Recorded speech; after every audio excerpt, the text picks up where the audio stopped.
right, good morning, America. We are live here in Durham, New Hampshire. Christina, Bob, Brian, Glenn, as we prepare for another Trump rally here in the great state of New Hampshire. And we got to say, so far we're out this morning doing preset a little bit early. Great crowd we have here already assembled in front of this nice hockey stadium here at the University of New Hampshire. We have a very patriotic crowd. They've already been doing some chants this morning. Everyone's excited to see Donald Trump. I'm really excited about the weather coming up from South Florida, having a little bit cooler temperatures out here for a little while. And it's not as cold as I was afraid it was going to be, which is kind of nice. But yeah, it's a great day for a rally. If you're in the Durham, New Hampshire area, please come out and join us.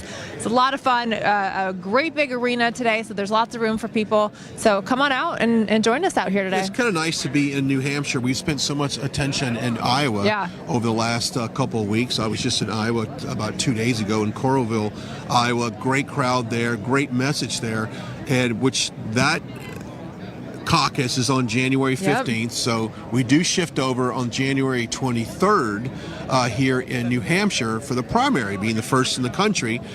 President Trump will often talk about how he made it first, and he's going to continue to make it first.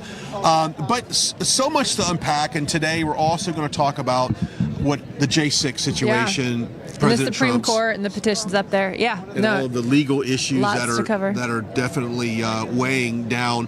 Also, we'll talk about the issues and what's important not only for people here in New Hampshire, but what's important in the country. And the latest polling, and we'll go over that here in a few minutes, suggests that not only is President Trump leading the GOP field, but he's also leading Biden head-to-head in just about every poll that you come across. I think that's right, and I think the left knows that's correct because we're starting to see them squirm a little bit, and it looks like maybe they might be trying to replace Joe Biden when you have the left coming out questioning whether he's fit for office. You've got Gavin Newsom doing a pseudo-debate with Ron DeSantis. It's almost like they're lobbing softball to see, can we possibly make a switch? Because I think they know Biden is not really a viable candidate. Yeah, the poll numbers are almost in the low 30s, and if it got into the low 20s, it would just be catastrophic, in my opinion. It's catastrophic now, and we've often talked about the rules on if they could even sub him out for someone else. I think it's against the rules, but then again, they make up their own rules as they go anyway. I was just going to say that the rules only apply to Democrats when it helps shield them from whatever liability they actually have. They seem to just kind of interpret the rules as they want. So I am ready for lots of fancy footwork when it comes to possibly changing out the candidate. It will be hard for them to do considering Joe Biden is an incumbent. It's not a good look for them to say we know our incumbent is not viable for another election. But don't worry, he actually did win the last election and he really is a legitimate president. They're trying to spew that out of one side of their mouth, accusing Donald Trump of saying the election was stolen. No, Joe Biden was the most popular president in American history. But at the same time, he's not a viable candidate for the next election. They're trying to argue both at the same time, and I don't think it's going to work. Yeah, I haven't really thought about it like that. Yeah, that's great. On one side, he got the most votes of any president in history, and then at the same time, he's got the lowest polling numbers. Can you screw up the country that quick in 3 years? Don't ask the question. We thought we didn't think it could happen before, and look at what they've done. Look what happened. Also, did you notice what came out of Georgia yesterday? And it's them basically saying about 17,000 votes in the 2020 election were invalid. That was reported to Brad Raffensperger. So much is coming out of the 2020 election. So it's only a matter of time before I think we hear more and more information about what happened, the discrepancies that took place. And of course, all of us knew what had happened really within a week of the election because we pay attention. There's people that report on that. Yeah, I was a reporter on election night, as were you, and it was one of those questions. As a reporter, I was standing there going, what on earth am I supposed to report? This doesn't even make any sense, what's happening right now. And then you have the mainstream media saying there's no evidence of fraud. This was the most secure election in U.S. history. Came out saying that. They came out saying there's no evidence of fraud the night of the election, which should have been the first clue that there's evidence of fraud. Because everyone's saying there's no evidence of fraud, there is no evidence of fraud. well, then why does everybody think there's fraud? People think there's fraud because they could see the evidence being they stopped the count. I'm talking about just on election night. They stopped the counting. They pushed people out of counting facilities. Republicans were excluded from the process. They boarded up the windows. That's all evidence, folks. And that all occurred on election day. We were all aware of that on election day. So this whole chant of there's no evidence of fraud, there's no evidence. There's a lot of evidence. There's a lot of evidence, and it's actually to the point where it's overwhelming, and it's only a matter of time before a lot of that comes out. We've known there's been fraud in these elections, and of course, I was in D.C. We got a call from Mike Lindell, which we'll talk a little bit later in the show about. He had even so much evidence that was uncovered. So to think at this point that the 2020 election just went off squeaky clean is ridiculous, especially when you look at the counties, the number of counties that are apparently that Biden won. Because when it all comes down to it, there's 9 counties, and you know this better than anybody. You wrote a book about this. I did write a book about it. There's 9 counties that basically can swing the entire election. You don't need massive voter fraud, or election fraud, I should say, not voter fraud. You just need to swing 9 counties to swing those 5 states to swing the total election. I think that's accurate. That's true.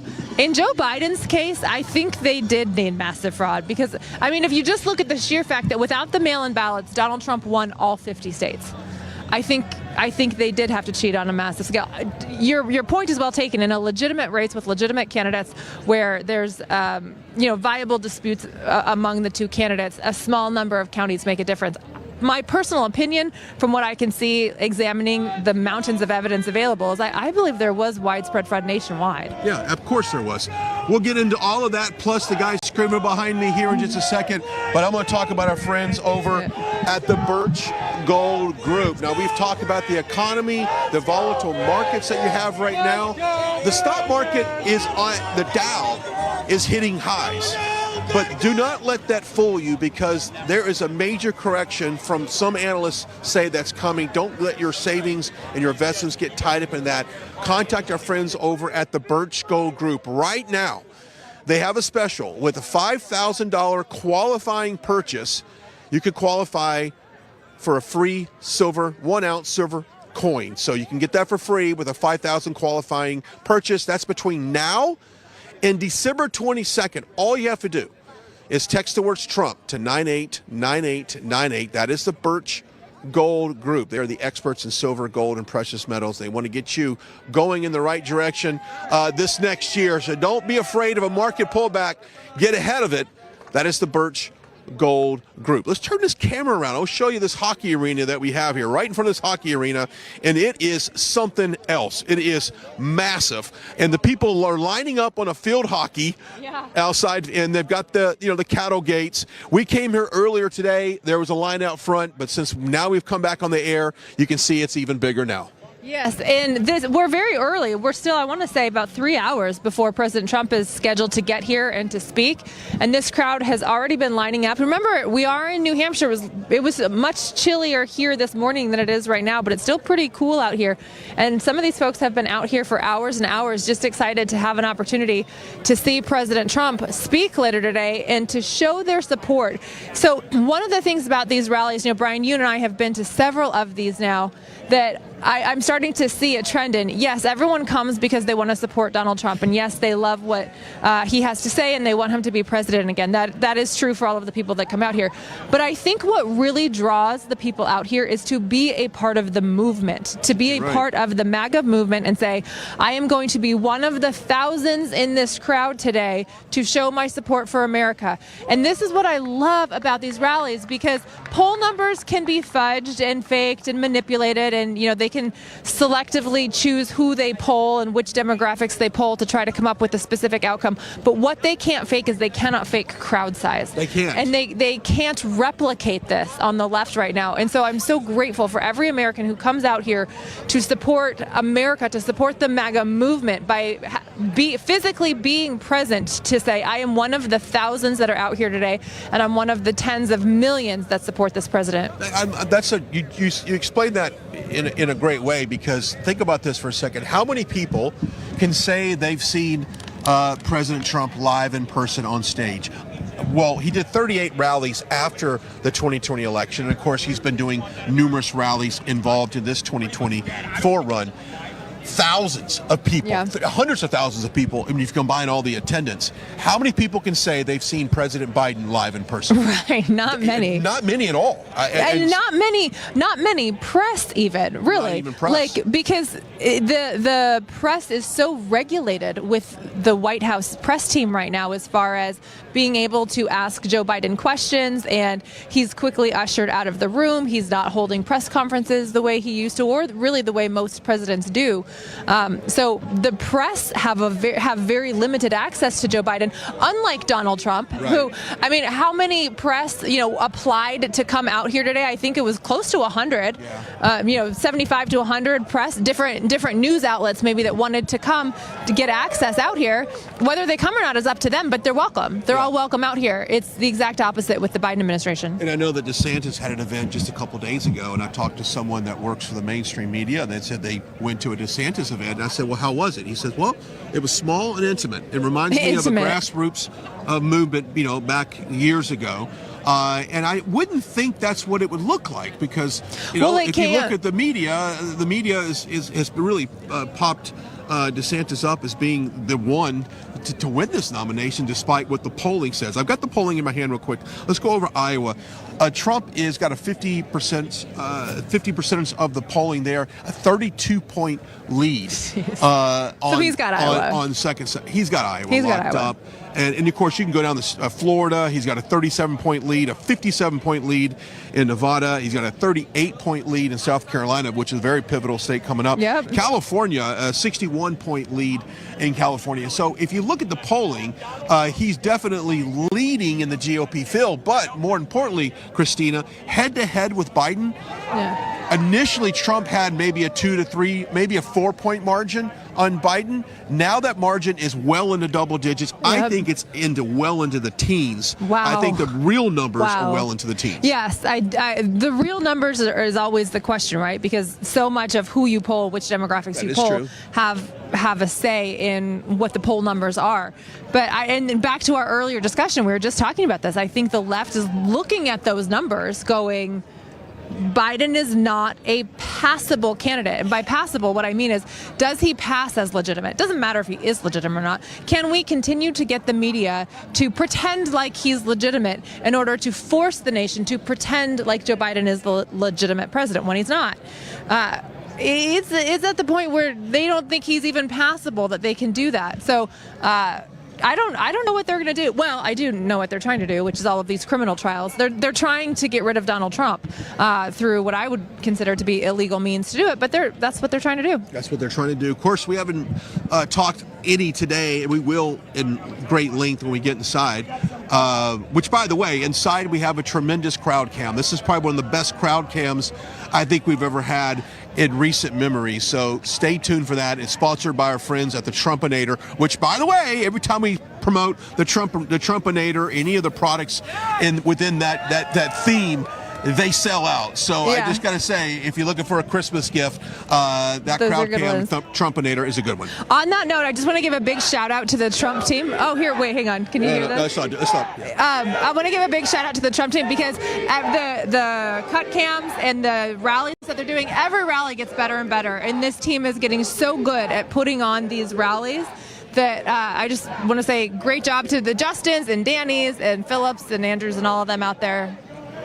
You're doing a fantastic job. These rallies are phenomenal. Yeah, I agree. They're very well produced. Also, Hunter Biden made his appearance on Capitol Hill, but it was in the wrong building at the wrong side of the Capitol Hill. We'll talk about the implications of that. Plus, this morning I saw that I think it was Arizona's Congressman Andy Biggs has something that I guess they're saying that Eric Swalwell kind of aided or assisted in Hunter Biden press conference, and I did you see any of that? I did see that. In the break, I'll look up the exact details of it, but I did see that they accused Eric Swalwell of somehow basically tipping Hunter Biden off what he needed to do in order to help protect him and shield him from basically a congressional subpoena, which would be an obstruction of Congress. It would, and he also showed him getting out of the same vehicle that Hunter Biden and his attorney got out of. So he traveled with them on Capitol Hill, which, by the way, I want you to explain to people, because I got trolled on X for saying this, and he showed up on the Senate side of Capitol Hill, and people say, well, there's a congressional side of Congress, and there's a Senate side where the Senate meets. Right. And somebody tried to explain to me that was inaccurate. If you've ever physically been on Capitol Hill, you have the congressional side and you have the Senate side. That's where the two chambers meet. True, and I didn't see the trolling, but I would imagine whoever trolled you on that has no idea what they're talking about, because it's literally not just opposite sides of the building, it's opposite sides of the National Mall, like all of the and there's several office buildings. We're all familiar with the main Capitol with the dome, but it really is a series of office buildings on either side, and the House side is on, I believe, the north side, and the Senate side, or I can't remember north and south, but they're on separate sides of the mall. So yeah, that's really silly that they would dispute that. He went to the exact opposite location. We'll talk about that. Plus, there is formal articles of impeachment on Joe Biden, and where will that go? When are they going to vote on it? When are we going to start seeing more and more evidence suggesting that he did have a financial involvement with his son's business, Hunter Biden's businesses? So, you want to add to that? Well, yeah, I just think that's so interesting, because the talking points that the left spews, and I'm calling it the left, it's not really even the left anymore. It's the establishment, the political class, the people who want to maintain their control over the government. They spew this whole idea of there's no evidence, there's no evidence, there's no evidence. If they don't like something, if they don't like the truth of something, they say, oh, there's no evidence, there's no evidence. There's no evidence that the FBI coordinated January 6th. No, there is. It's on video. Like, that's all been released out. We've all seen how Capitol Police opened the door. Like, there's no evidence. Well, there's video evidence of it. But I think it's really funny when, we get to the point here where people say, oh, there's no evidence that Joe Biden did anything wrong. There's no evidence of illegal dealing. Congress actually has substantial evidence, bank records, receipts, transactions of Joe Biden receiving money from China. Oh, no, that was a loan. He was just repaying a loan. But there's no paper trail that originates the loan was ever given to Hunter. But there is a paper trail of the money going to Hunter. Correct. That's how it works.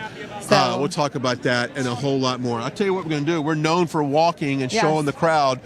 That's what we're going to do. We're going to follow our cameraman. I want us to walk around this ledge, and let's go out where these people get in. If you just now join us, we're live in Durham, New Hampshire. We've shifted.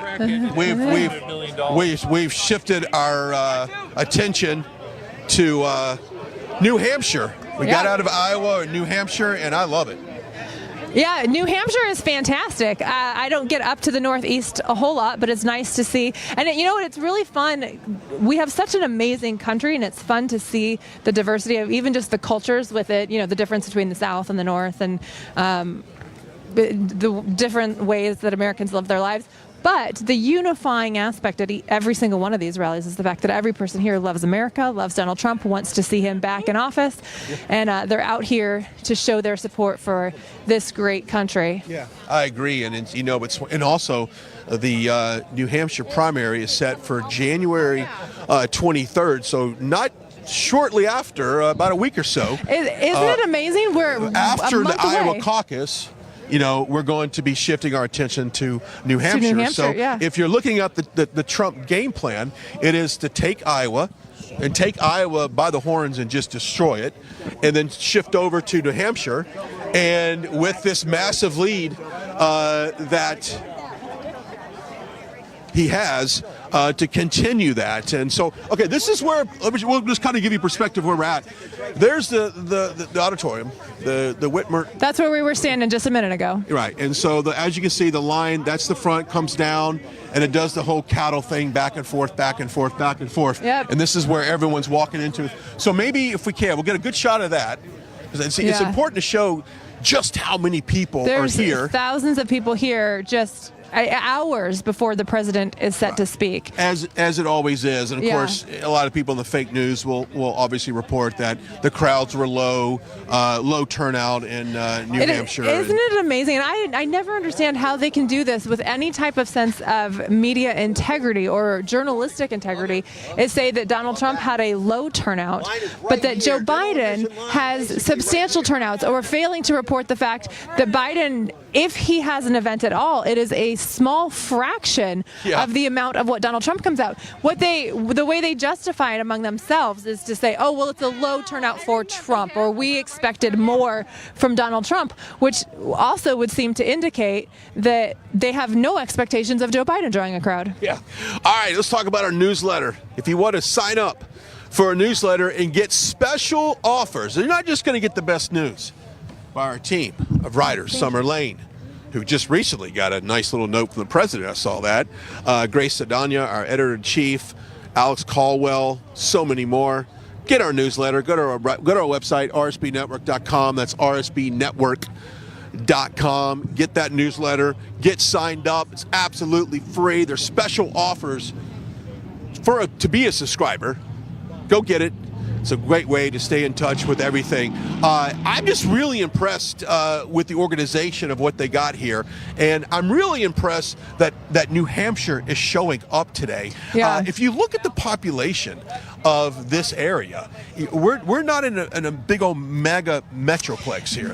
I want to say there's probably around 5,000 people in the city of Durham, but the surrounding area obviously has a combined population of much, much more.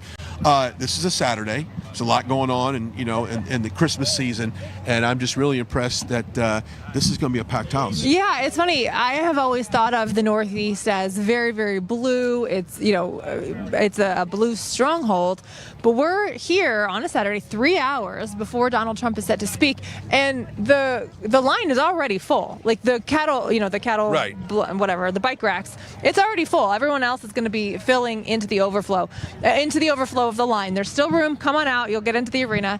Come join us if you're in the Durham, New Hampshire area. But this is Trump country. This is very much Trump country. Yeah. The fact that Donald Trump can draw crowds of thousands of people. Look at who we have here. Caroline Levitt. There you go. So good to see you. It's interesting because we were just texting each other. I said, come on out and join us. And you're right out front? Yes, I love the red, warm... Day. Here, I'll thank you. You take that. Are you sure? Yeah, go for it. Thanks. You've got a fantastic red Republican jacket for the event Thank today. you. I do. I sure do. Stay here. So let's talk about New Hampshire. We were just going over the polling numbers. Yeah. It's huge, just like it is in Iowa and South Carolina and Nevada. For sure. So what is the latest? Because you've got obviously your hand on the pulse here. Yeah. President Trump's support since the beginning of this primary has actually increased, and it's ever growing, which I find really fascinating. Our Rhino governor here, who just made a terrible mistake endorsing Nikki Haley in this race, has said for months, Trump has a ceiling. Trump can't increase any more support. That's absolutely not true. In fact, we've seen quite the opposite. You see his support growing. You see the numbers at these events growing. He's beating Nikki Haley and Ron DeSantis now by more than 40 points in our state. And I think based on me living in this state every single day and talking to people, they remember the impact that the Trump policies had on their lives. Our energy bills were lower. Our fentanyl overdoses were declining because of his law and order and border security policies. And so he helped the people of this great state. They remember that, and they're being really hurt right now by Joe Biden, and they want to return to the Trump era. And I even think independents that might not have voted for Trump in 2020 for whatever reason, and it was almost a vote out of spite. They voted for Biden out of spite. They now see the policies and what the effect of that is. So regardless if they still feel the same way about the president personally, they know their life was so much better under his policies. Well, Joe Biden campaigned as a unifier in chief, and unfortunately a lot of people fell for that lie. We didn't, right? But many people did. And now they're realizing that's been anything but the truth. Joe Biden is the weakest, most incompetent, corrupt president that this country has ever had. Not only are his policies really hurting the people of this great state, but we watch his weakness every day. He cannot even get through a speech without stumbling over his own words or making a really drastic, embarrassing mistake. He can't walk up the stairs of his plane without stumbling. And so the fact that we have such a feeble commander-in-chief has led to our adversaries around this world taking advantage of us. And I think a lot of moms and dads, if you talk to them here today, will tell you, I hear from them a lot, they really fear the chance of a World War III. They fear their sons and daughters having to go fight overseas. And there's been so much unnecessary bloodshed around this globe. President Trump prevented that before. So I think it's a combination of the policies and the incompetence from Biden, and then, of course, the corruption, which more and more of that is being revealed every day, right? With now the impeachment inquiry that House Republicans are moving forward with, Joe Biden's blatant corruption flies in the face of what so many Americans want, which is honest servant leaders who do it to deliver. That's Donald Trump is. He was already rich and famous before he ran for president. He doesn't need the money. Joe Biden does, by the way. Joe Biden's too stupid to make a living in the private sector, so he has to sell his influence as vice president of the United States to get it. His name is his brand. Exactly. So, brand. I want to ask you specifically about New Hampshire voters, because it looks like Donald Trump has a lock on Iowa. He's got that. The more mainstream media is trying to say, oh, if Nikki Haley's going to catch Donald Trump, she's got to do it in New Hampshire. Does she stand a chance at doing that? Absolutely not. There is no practical pathway for Nikki Haley nor Ron DeSantis in Iowa and in New Hampshire. Look, Donald Trump's going to win Iowa. The evangelicals in that state, the great people of Iowa are with him. They're strongly supporting him. That momentum is going to come with him, and he's going to crush New Hampshire. I mean, look at it again, the support that he has, and our governor's endorsement of Nikki Haley, it's not going to change a damn thing. It's not going to earn her one more single vote. It really isn't.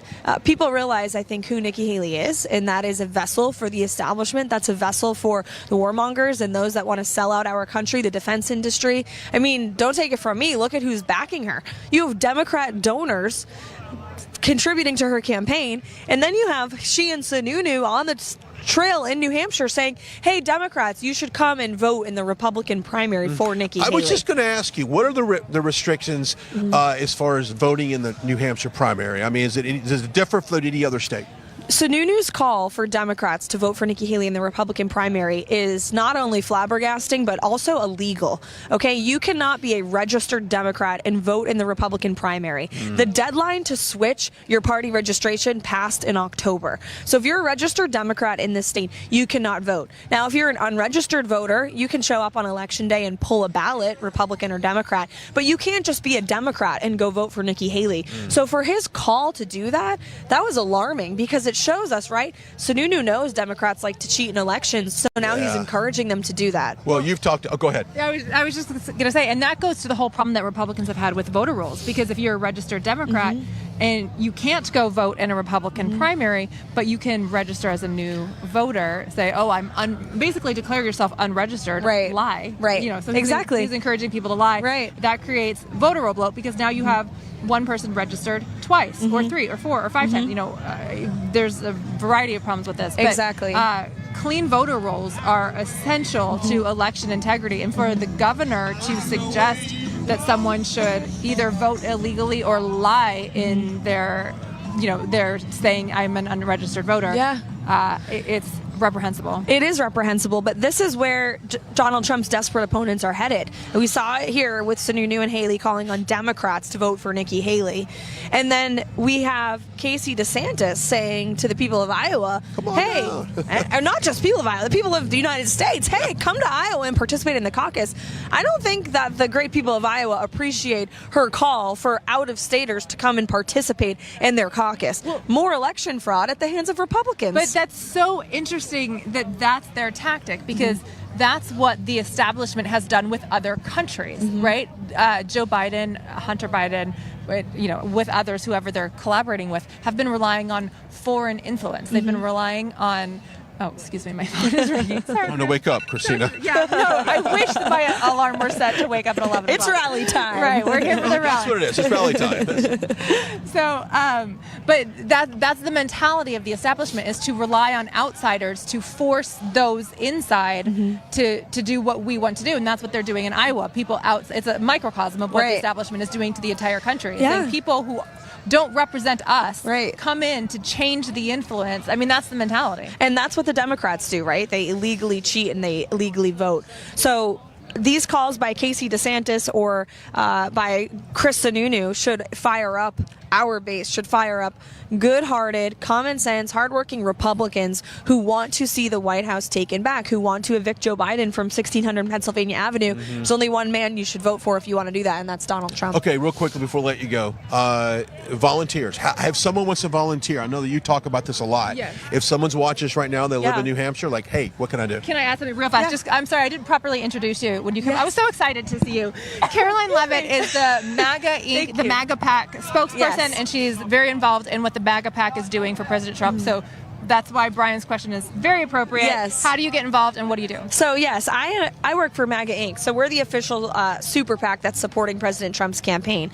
So if you want to campaign, you got to go to the campaign, or if you want to volunteer, you got to go to the campaign. I don't work for them. However, I'm sure if you're here today, there's a plethora of outlets for you to do so, or you can go to donaldjtrump.com and sign up there. Right there. Thank you so much for joining. It's always a pleasure. You're We'll so be inside welcome. if you want to join us a little bit later. Absolutely. In the pre-show, right before President Trump comes out. You're more than welcome guys. to. Thanks, Caroline. So good to see you. Thank you. What you never know who you're going to bump into. She is fantastic, and that's one of the great things about New Hampshire. You know, she was very young, ran for Congress, and now she's out talking about the MAGA movement. She had a great race, by the way. She did have a great race. She did a fantastic job. She would have been one of the youngest people, I think, elected, if I'm not mistaken. Okay, let's go ahead and walk back down this way. This is one way we can kind of show the crowd. But this is great. What they had to do was have a makeshift barrier, if you would. Yeah, because they've already outgrown the barrier. They already outgrown the barrier, which is always, we knew that was going to happen, though. Of course. But we're glad you're joining us on this beautiful, beautiful sunny day in New Hampshire. To unpack a little bit of the rules here, they've got a soft open. Well, the doors open at about 11, so it's going to take a while, obviously, to process all these people through the mags. And the program inside starts at 1 p.m., and they got a few speakers for that. And then, of course, President Trump is scheduled to speak at 2 p.m. here, local time, and we'll be obviously showing you all of the events happening up until that point. But what a great crowd here. There was someone I passed earlier. I'm going to look for him as we make our way through here. I just love, also, I noticed in Iowa a couple of days ago when we were there, it seemed like people that was new to the rally. I saw a lot of younger attendees, which traditionally I think a lot of people who participate in the political spectrum are a little bit older. They're like me. They're going to be 55 plus. They're going to get involved. I love seeing this movement that has a lot of younger generation coming in here, because think about it. When this MAGA movement continues, we need people to basically continue this movement, this America First movement. Yeah. Well, and we were talking about this too. I think one of the great things about these rallies is you kind of have, at every rally, you kind of end up having two groups of people. You've got the front row Joes and the folks that come out to all the rallies and, running into the same people that we see at not necessarily all the rallies, but a lot of the ones that are in the same area. You'll see the New Hampshire folks, you'll see the Iowa folks, you'll see the people that live in the area that come out to multiple rallies. But then there's always a big wave of new people, and sometimes you'll have a speaker ask and say, how many people is this your first rally? And there's always a large number of people that raise their hand and say, oh, this is my first rally. So it's a great mix of both. And I mean, I know the sun's glaring, but Joe, if you could swing it around, I know the sun's probably glaring the camera out. You can now kind of see the massive amount of people that have just showed up within the hour that we've 35 minutes since we've been on the air. The crowd's probably... We're glad you're joining us. I do want to take a second and come over here and talk to a couple people, and I know that they're running now because they don't want to be on camera. She's like, don't put me on camera. How are we doing? If it's your first rally, raise your hand. Oh, great. Can I talk to you for a second? Wonderful. Where are you from? Connecticut. Wonderful. Okay, so are you excited? Obviously, first time you've been at Trump. Very excited. Very concerned. Okay, concerned. That was my next question. What is it about this country right now that concerns you the most? I think it's that we've been under an evil control for many, many years, and I feel President Trump's exposed that evil. The corruption within our own government. I mean, a president comes into office and then they go out and they're richer than they came in. And then we have people on the street. We have open borders. very upsetting time for me. Very upsetting time. It's a good versus evil scenario. I want to do that. That's how I feel. I'm just going to break it right down. That's exactly what it is. It's good. Statues being erected around Christmas time and Hanukkah time. There was a city, I'm going to believe, in Iowa that he could not put out a manger scene on out there, so was forced to put a Santa Claus to offset all of that. So what are you looking forward to hearing from the president as he speaks this afternoon? Just new ideas that he has to help the country, something new. But I got up at 2 o'clock in the morning and drove here, so I'm a huge... My goodness, I'm glad you're up front because you're going to get a good seat inside. Thank you so much for sharing time with us, and that's one of the voters. I'll turn it over to Christina, who's got somebody as well. Yep, I've got some more folks over here. So we've got the camera coming around this way. What's your name and where are you from? My name's Kathy, and I'm from Danielson, Connecticut. And what brought you out to the Trump rally today? I love Trump. Have you been to Trump rallies before, or is this your first time? Fourth. Oh, and do you travel the country, or have they all been fairly local here? 3 in New Hampshire, 1 in Worcester, Mass. Don't forget about Hartford. He went to Hartford. Hartford, okay.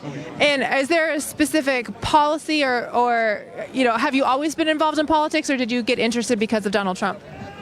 The first time I got interested in Donald Trump was his first speech where everyone was accusing him of being racist. And I know I didn't hear what the news was telling me.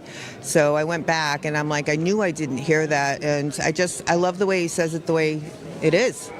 Do you feel like Donald Trump understands you as a normal American who may not, forgive me for assuming you're not a billionaire real estate mogul, but do you feel like even though there's a difference, from him being a billionaire real estate mogul to us being normal everyday Americans, do you feel like he understands Americans? I do. I think he's more grounded in America being who you can be. I mean, there's no limits to being whatever you want to be. And I think when he looks at us, he knows we have potential, just like he did. And I think that's what gives people hope, is that it's the potential. It's the hope that I can accomplish something. It's the hope of opportunity and the ability to build something. And he offers that. Right. Just hope, and we just need him back really quick. The country's falling apart. Well, I hope you guys have a wonderful time at the rally. Thank you. Everyone's looking for hope from Donald Trump. That's exactly what they're looking for. I'm looking for you to go to who's a big fan of Mike Lindell. Raise your hand, Mike Lindell fans. There we go. Everyone's a Mike Lindell fan. Right now would be a great... That's it, My Pillow. Now would be a great time to go to mypillow.com/RSBN to get the greatest savings just in time for Christmas. Now, I talked to him just 2 days ago and says, Brian, right now, if you go to the website, they've got some special Christmas holiday gift ideas, and if you order right now, you'll get it in time for Christmas. He's going to pay, I think he's going to wipe away some of the extra shipping charges. He's going to absorb that so that you get these things in time for Christmas. I'm talking about the classic pillows, the bed sheets, the Giza sheets, the mattress toppers, the slippers, the dog beds. He's got them all on sale right now. Go to mypillow.com/RSBN. Don't forget to put it also in the checkout, RSBN in the checkout. You want to make sure you get that discount. And they've got some savings up to 80% off. So now's a great time. Mike said you're still going to get these things shipped in time for Christmas. Go to mypillow.com/RSBN. Speaking of shopping, have you done any of your Christmas shopping yet? I have. I'm only missing a couple pieces. I'm not going to admit for who, but I actually... You can go on mypillow.com, mystore.com. Yeah, that's true. I will. I went on and bought 2 of the king size pillows, the MyPillow 2.0. And I got 2 of them. I think I got them both for $79 plus the shipping. I think was free. So I did it this morning. And I hope my mom's not watching because that's exactly what she wanted. That's what she wanted. And I texted her. I said, what do you want? And she gave me a list of items, and that was one of them. So that's I just bought it. That is a really good item. Mike Lindell is a fantastic American. Support him with your Christmas shopping. Also, I want to throw out another shout out that Mike Lindell, he does many things and wears many hats. He has fantastic organization called Cause of America, and you can go to causeofamerica.org, and he has resources for people, not just in all 50 states, but in every single county and in every single precinct in the country. So if you're looking at what's going on in our elections and you're concerned, saying, how do I make sure that my precinct is secure and my county is secure, go to causeofamerica.org. You just send them an email and say, hey, I want to get involved. And he will put you in touch with a grassroots organization in the area. It's not Cause of America. He's just the network of all the different groups in the local areas. But a lot of times in these local areas, people feel helpless. They're like, how do I get involved? I don't know what to do. I want to do something, but I don't know how. And he just says, oh, go talk to, Joe over here. He's doing something great. He'll just connect you to the right people. So go to causeofamerica.org and get connected in your precinct and in your county, because we got to clean these elections from the bottom up. And Mike Lindell has done so much work to try to do that. So, do you think he ever would have imagined that he would have went from a guy who started his company kind of out of the back of the trunk of his car, like really making these very small operation, to what he has today, and to be significant in American politics, in American history, in American history? Yeah. Would never. Of course, you and I would have never guessed we'd be a part of American history as far as covering what's going on in American history. No, I could not have planned my life this way, and I don't know. I couldn't have imagined this if I had tried. But Mike Lindell has lived an exceptional life in the sense of where he came from. His drug addiction and being dark in addiction, and being able to come out of that and build billions of dollars worth of wealth, and then just really he's become such a lighthearted personality in a really dark time in our history, and he's carried so much of the concern about finances, and fighting this battle takes money. It takes money, it takes resources, it takes people with positions of influence, and Mike is all of that. And he really has just done so much for this country. He has. Okay, let's walk a little bit more. I know that my camera guy's going, do we have to walk some more? I'd like to. Let's walk down here. Let's kind of get into the pit here if we can. We'll walk down and we'll get amongst all the people down there. That's a great look, though. We'll pause there for a second. That is a great look. It is a good look. And we want to remind everybody, follow us on all of our social media platforms. You can follow us on Right Side, RSBN, of course. They know who we are. Yeah. They know who they came to see. Right. President Trump. Donald Trump is on his way. All right, let's go ahead and walk down here, and we'll get to talk to some of these people. And we are really. Let's go, Brandon! Let's go! What he said. Yeah, there's a number of folks that have come pretty fired up, trying to get the crowd to cheer and chant. Yeah, there's always a couple guys in the crowd. That one guy in the crowd that doesn't mind screaming amongst everyone else. For hours and hours. Yeah. Which, God bless them, It's great. Hi, we're live on there. How are you guys doing? Wonderful. Nice seeing you. Nice seeing you, too. First time to see President Trump? Oh, no. I think it's our third. Oh, nice. Yeah. So, I'm assuming, we're live on there. Assuming you live in New Hampshire or the surrounding area? Connecticut. What are some of the biggest issues for you as far as coming up in this next election, and why President Trump? The economy and world peace. I will second that on the world peace. He often says he can prevent World War III, and he would do that. Of course, I believe he could, and I believe that Putin would have invaded Ukraine if he was still in office. No, not at all. Yeah. Now, the economy, what's hit you the hardest? Gas, electricity, food? All of it. All of it. Right? All of it. Life is expensive now. Yeah. You're going to get a good seat because this is a big arena. Great. Yes. Thank you. Thank you so much. Christina's got somebody as well. Yeah, we've got someone up from Massachusetts, Damien, right? Yep. And where in Massachusetts are you from? Athol, Massachusetts. And have you ever been to a Trump rally before? This is actually my first time. And President Trump's been a political figure for a while. He's had several rallies. What is it about either the time or President Trump that brought you out here today? I've always been a big fan of him since when I graduated from high school. And yes. Are you just excited to see him in person? All right. What are you hoping to see today? You're just excited to see Donald Trump. All right. Well, thank you for the interview. I hope you have a fun time today. Yeah, let's keep on walking down here a little bit as one thing that I love hearing is that the world peace. I mean, obviously, the economy is almost the lowest hanging fruit that you can criticize Biden for. But at the same time, when you look at war and you look at wanting to achieve peace right now in a world that is so chaotic, it is amazing to think that President Trump could. Hey, we're awesome. Hey, I want to talk to you because you're awesome. Hey, so we're live on the air right now. Hey, you guys you want to give a shout out? Are they watching right now, maybe? Yeah, they are. Hopefully. Okay, so where do you live and why are you here? We're actually from Canada, Ontario. The reason why we're here, because this is pretty much the bastion of hope. If there's going to be change, it's going to be from the States. It's interesting because I was talking to a lady yesterday in D.C. that was from Romania, and she told me the same exact thing. She's like, if America falls, then the world falls, and then, of course, if our standards get lower and lower, then there goes Europe and the rest of the world. So that's a good point. I'm glad. Thank you. So how are things in Canada right now? Not good. No.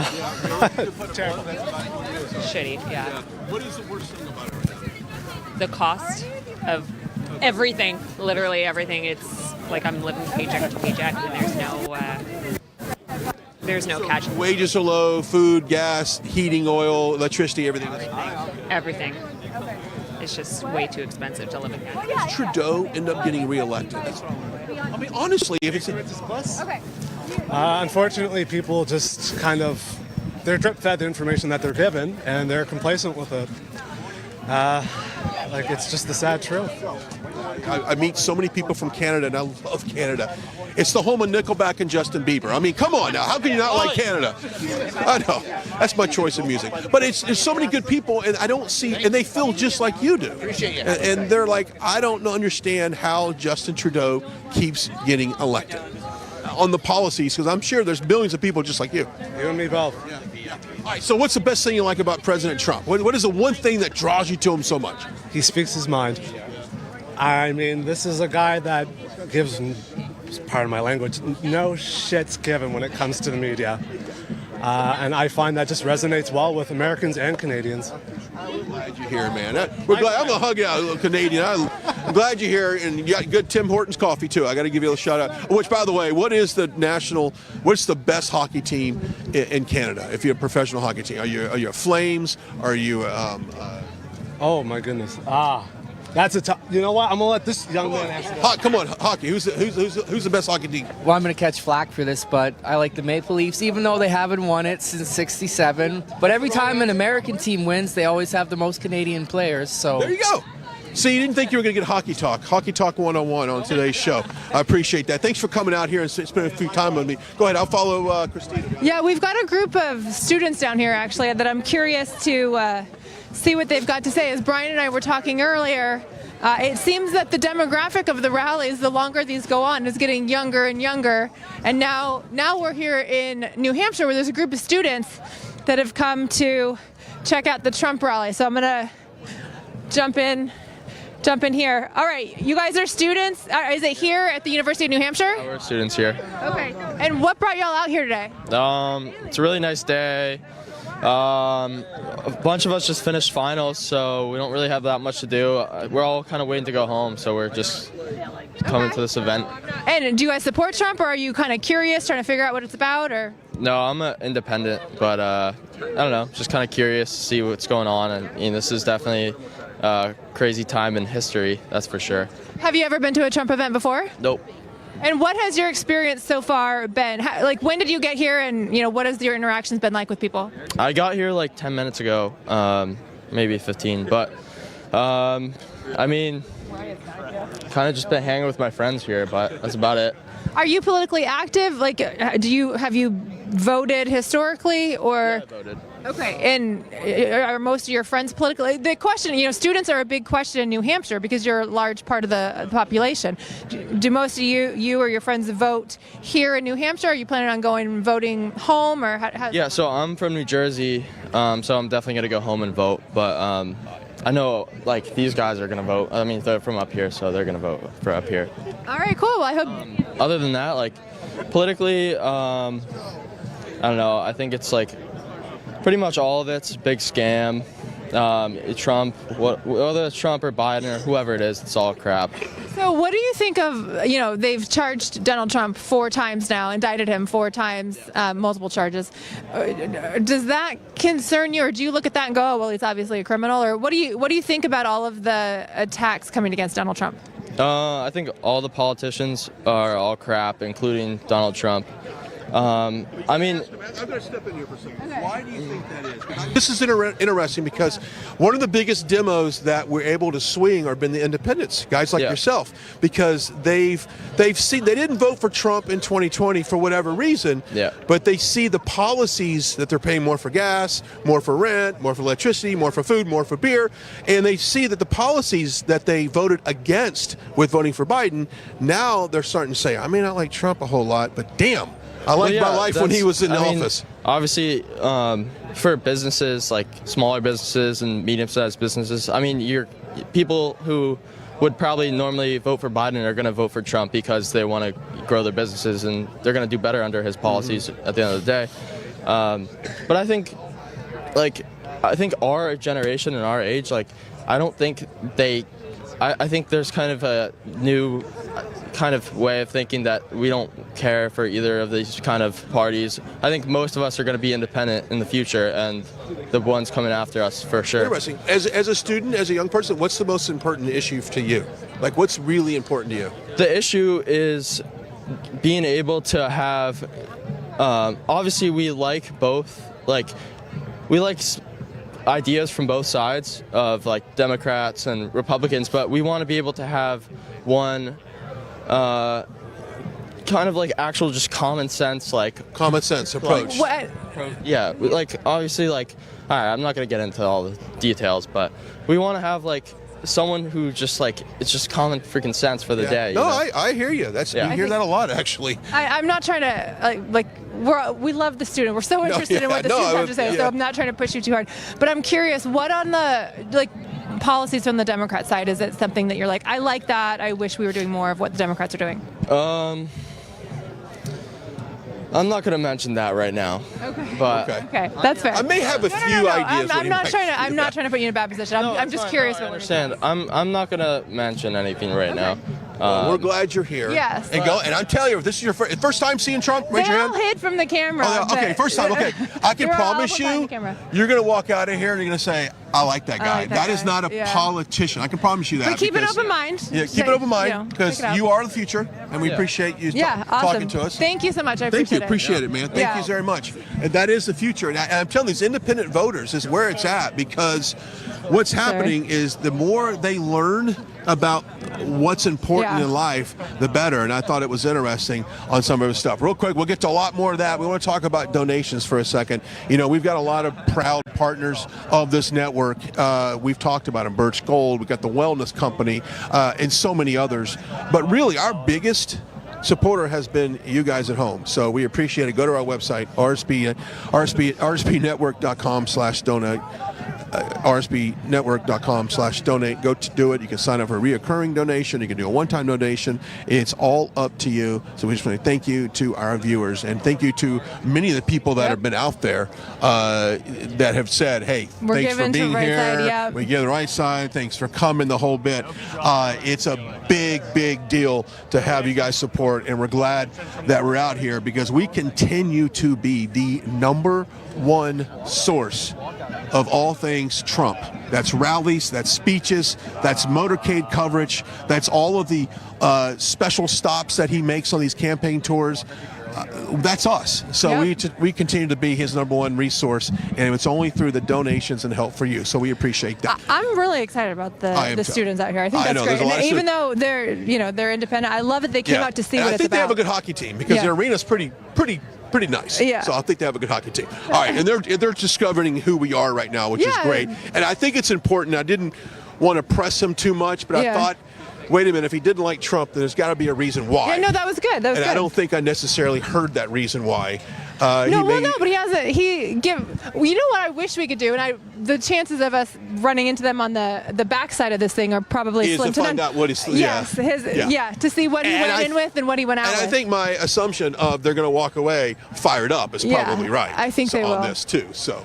But good on them for coming out and checking it out for themselves to see. Yeah, good on them for doing that as well. Let's take a quick check of the time here. It's 11:23. We're going to take a break at the bottom of the hour. What we could do is we could walk through in the middle of this. Let's go ahead and see if we can't get in there and talk to some people just for a little bit, and then we'll toss the commercial break. And then I believe we're going to go ahead and continue. We'll toss inside once the doors open. We're going to make our way through here as we talk to these. Everyone's waiting for President Trump today, right? Yes, we are. You guys from the area? From the area, not too far. What is one of the biggest topics or concerns to you right now in this election, and why is President Trump the man to solve the problem? Bringing back the way the country was before the administration that we have now. And I think President Trump is the only one that can do that. Oh, yeah, I agree. Now, what has been some of the issues for you? Is the economy, All of the above, the economy, everything. kind of circle of influence, friends, neighbors, church, coworkers, do they feel the same as you do? Because if you look at the polling, is pretty massive. I was just in Iowa 2 days ago, and he's got a substantial lead in Iowa, and he's got a good lead in New Hampshire. But what are you seeing as far as your circle? It's a mix. We're seeing a mix in this area, so I'm hoping that'll change. We've got just about a year to go, so we're hopeful. January 23rd is the primary here in New Hampshire. And you'll be out there.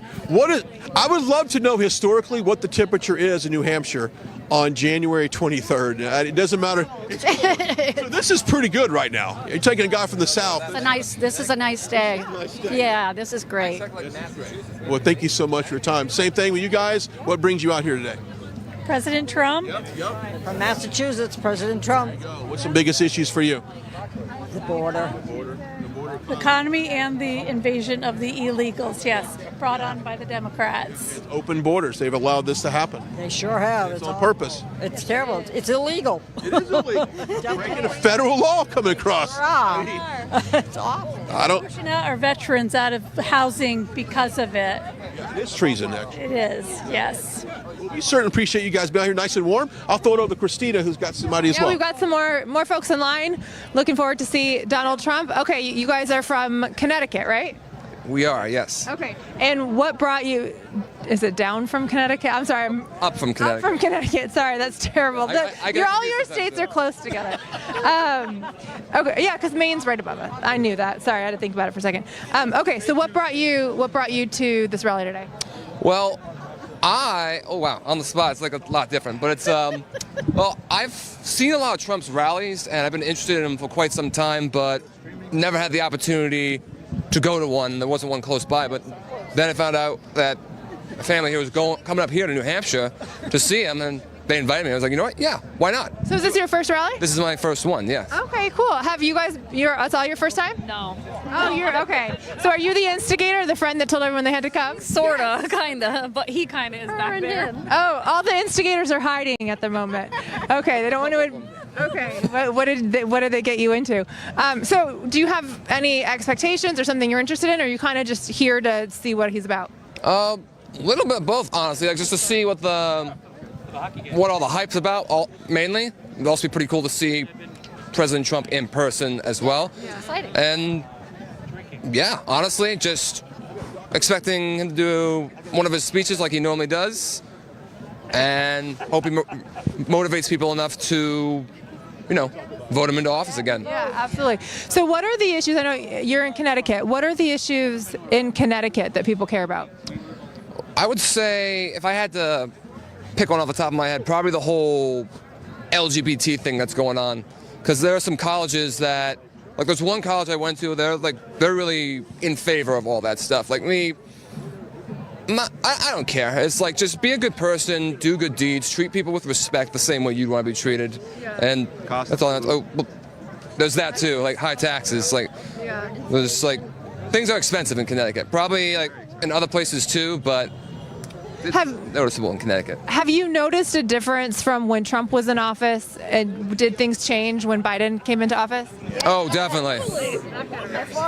Yeah, the gas alone, just for instance, there's a Navy base I go to get gas. When Trump was in office, that was like maybe a couple bucks, maybe a little bit lower than that. But now it's like $3, or like a year or two ago, it was over $4. It's crazy. Wow. So, did you serve?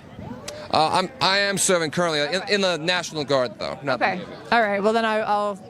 If whatever you are comfortable saying, what do you think about the military situation as far as, we were told under Donald Trump that we would be thrown into World War III. We had peace in the Middle East. That didn't materialize versus what we're seeing today.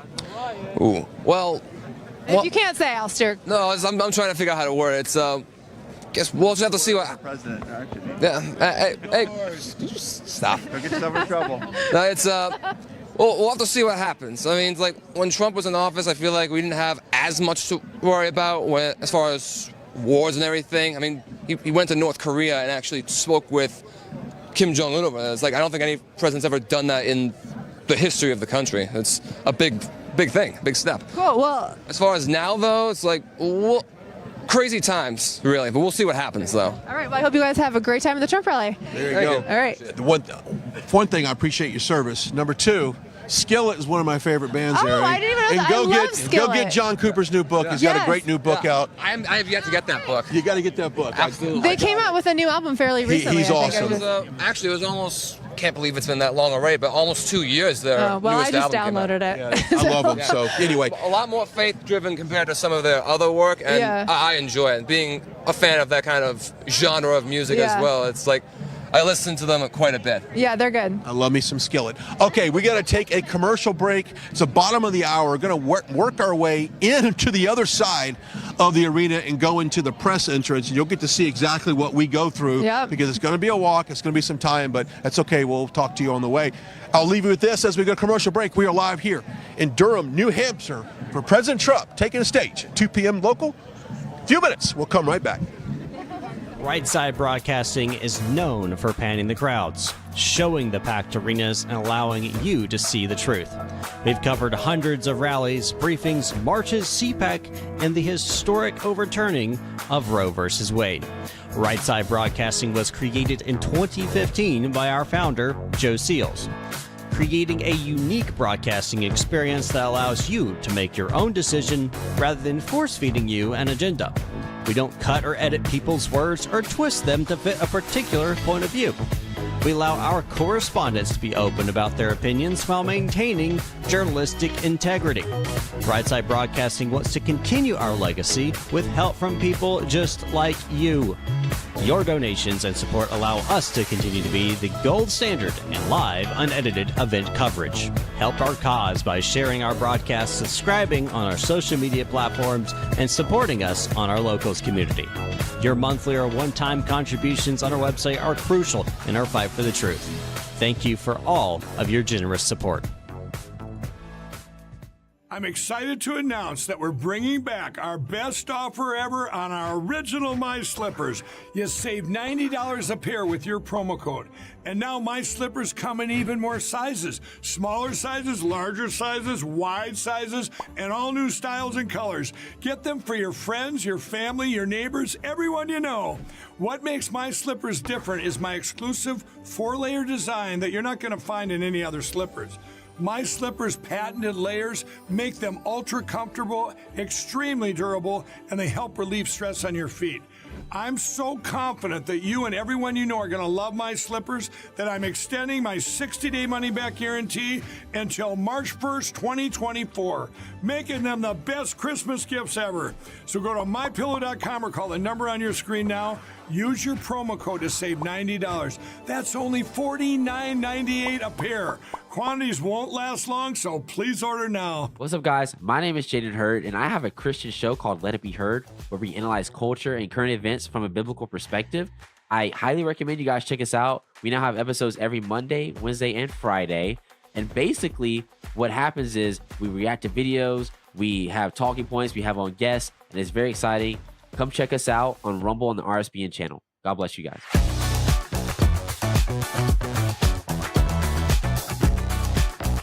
I'm excited to announce that we're having our biggest Christmas sale ever.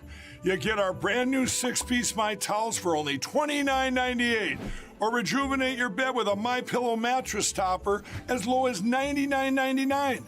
Or how about MyPillow bed sheets for as low as $24.98? There's something for everyone. Duvets, quilts, down comforters, body pillows, bolster pillows, and so much more. Well, I know MyPillow products make for the perfect Christmas gifts, so I'm going to extend my money-back guarantee until March 1st, 2024. So go to MyPillow.com now or call the number on your screen. Use your promo code to get huge discounts on all MyPillow products. For example, you get our 6-piece towels for only $29.98. Or get your very own MyPillow bed sheets for as low as $24.98. It's our biggest Christmas sale ever. Get all your shopping done now while quantities last. I'm excited to announce that we're having our biggest Christmas sale ever. You get our brand new 6-piece My Towels for only $29.98. Or rejuvenate your bed with a MyPillow mattress topper as low as $99.99. Or how about MyPillow bed sheets for as low as $24.98? There's something for everyone. Duvets, quilts, down comforters, body pillows. Hey, we're back out here live outside the arena. Actually, Christina, we're on the side of the road. But because we are making our way over to the press entry, and so we just want to be very transparent. You know, that's one of the things that people like about Right Side is this is what we do. When people say, I love when you chase Trump around and you get out of the car and you run after him, and I'm like, okay, that's motorcade coverage, to be specific. But we like to be very transparent. I think we both have something we want to do right now to a special viewer right now. There you go. That is for special someone watching us right now. Yes. Okay, so we're going to walk. So if you just go ahead. And just to explain, so we were on the other side of the building where the crowd was, where the line is, but we have to leave that area and walk all the way around because the press entrance, and it's not like this at every rally, but for this rally, the press entrance is on the back side. And so in order for us to get inside to continue the coverage, we have to walk all the way around and get our credentials. We didn't quite normally we do it over a commercial break, but we didn't have time and we came live again, so you're going to do the walk with us. You're going to do the walk with us because apparently they've got a great swimming facility here. That's an empty swimming pool. They drain the swimming pool. This is on the campus of the University of New Hampshire. So school is out, finals are over. As we talk to a couple students, which I think is really interesting, Christina, because I really wish that we could have pushed those kids a little more for some substance on their answers, because just saying that you don't like Trump and you don't like any politicians, I can kind of understand I don't like politicians because neither do we. No, that's true. But President Trump is not a politician, and that is one of the reasons why he's been highly successful and why he's so popular is because of that. So if I had a few more minutes to talk to him, I would have pressed him on some issues. I felt like he was getting somewhat uncomfortable, and I don't want to do that to him. We kind of ran up. Like a student who will talk to us. Yay. But we kind of ran up on him for a second. But it's very interesting, the crowd here. Yeah. But I'm really excited because I think when first-timers and independents see President Trump for the first time, the impression that is left on them it's different than what they're seeing in the media. Yes. Right. When you see him in person and you see what he's actually doing,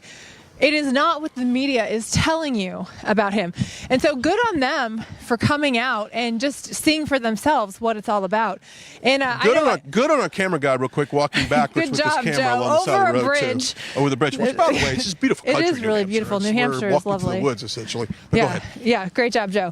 But for the students to come out just because they want to see it, they're like, hey, we're done with finals. We're all waiting for our flights home. Let's just see what's up with Donald Trump. Joe, you're good. Yeah, we'll follow you now. Go ahead, and Joe. And I'm glad that they're out here and doing this. And, of course, I noticed that in Iowa, too, in Coralville, that it seemed like there was a lot younger people there. It wasn't seniors, and it wasn't people 55 plus, which I'm in that category, by the way.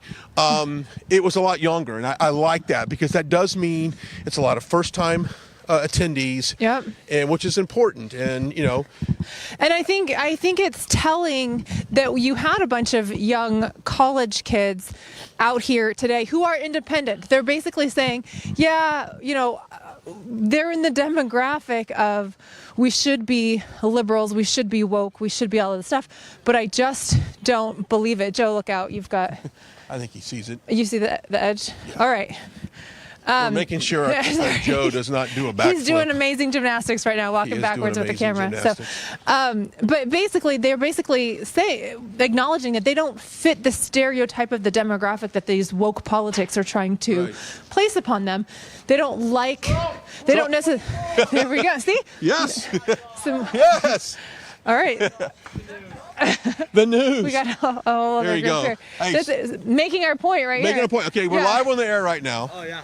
And we're talking about so let's keep the lane. Let's but we're talking. Okay, we're talking about the youth coming out and supporting President Trump, and a lot of times it's first time people that's ever been politically involved. Is that pretty much? Is I just write the script for you That's guys? what's going on right here, we got the boys here. We're popping out Trump rally, So, approximate age range. How old are you guys? 18. I'm 18.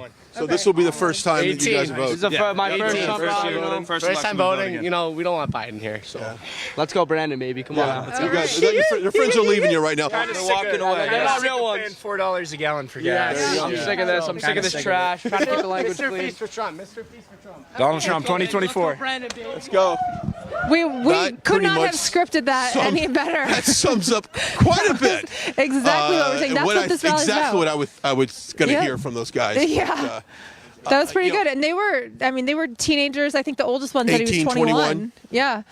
So the young demographic is coming out for Donald Trump. Well, remember when I was in Iowa State, we went to the frat house, the agricultural fraternity at Iowa State, and it was a massive turnout. They had been gathering since like 8 a.m. that morning. We show up at about 2 p.m., and it was incredible. I mean, it was absolutely incredible, the enthusiasm. And then, of course, he's gone to other college games and college campuses. I'm very optimistic about the youth, despite what they might see on social media about the lies about President Trump. Hey, before we go inside, I do want to talk real quickly. We've got a great sponsor, the Birch Gold Group. Now listen, depending on what the markets are doing right now, you must make sure that you secure your investments. And right now, the Birch Gold Group has a very special offer between now and December 22nd. If you spend $5,000, you qualifying purchase of $5,000, you get a 1-ounce silver eagle coin. So it's a very special gift between now and December 22nd. So you've got a little bit of time on that. Make sure you do that. The information for that to get involved is on your screen. Just text the words Trump to 989898. That's Trump to 989898. That is the Birch Gold Group. December 22nd is when you got to do that for it. All right. I'm going to follow. So this is going to be kind of weird because we normally... You normally don't see this part. You don't see this part. And we're probably going to have to... Wait in line a little bit. Wait in line for a little bit, but we're going to have to also... the press maybe have to cut to a quick commercial because we got to get this thing through security, and you can't scan a lot of this. So, if here, I'll grab my credentials real fast. Christina's gonna go ahead and get the credentials. There's the press. Well, we're really pulling back the curtain now. That's where you check in for press. Press lines up here. They've got the cameras down. What will happen is service dogs will sweep the gear and make sure that, obviously, for security purposes, that everything is clean and washed. And then at that point, we're able to go inside and cover the rally. So we'll continue there. Until then, we're just going to hang out here. You're going to get mine as well for you. Yeah, okay. I'll switch. You go. This is great. All right, so this is how it works. And these amazing volunteers and workers work many of the rallies, and so we've gotten to know them. They're always fantastic and provide great, quick service as we need it. And then this is also here, I think this is also the VIP line. Apologize if Brian went over this. I couldn't hear what he was saying. But so this is the VIP line for guests of the speakers or guests. Maybe there's a member of Congress or a state representative that's here today. Anybody who has VIP tickets can come into this line. It's a separate entrance. Normally at most rallies, it's just a different door on the same side.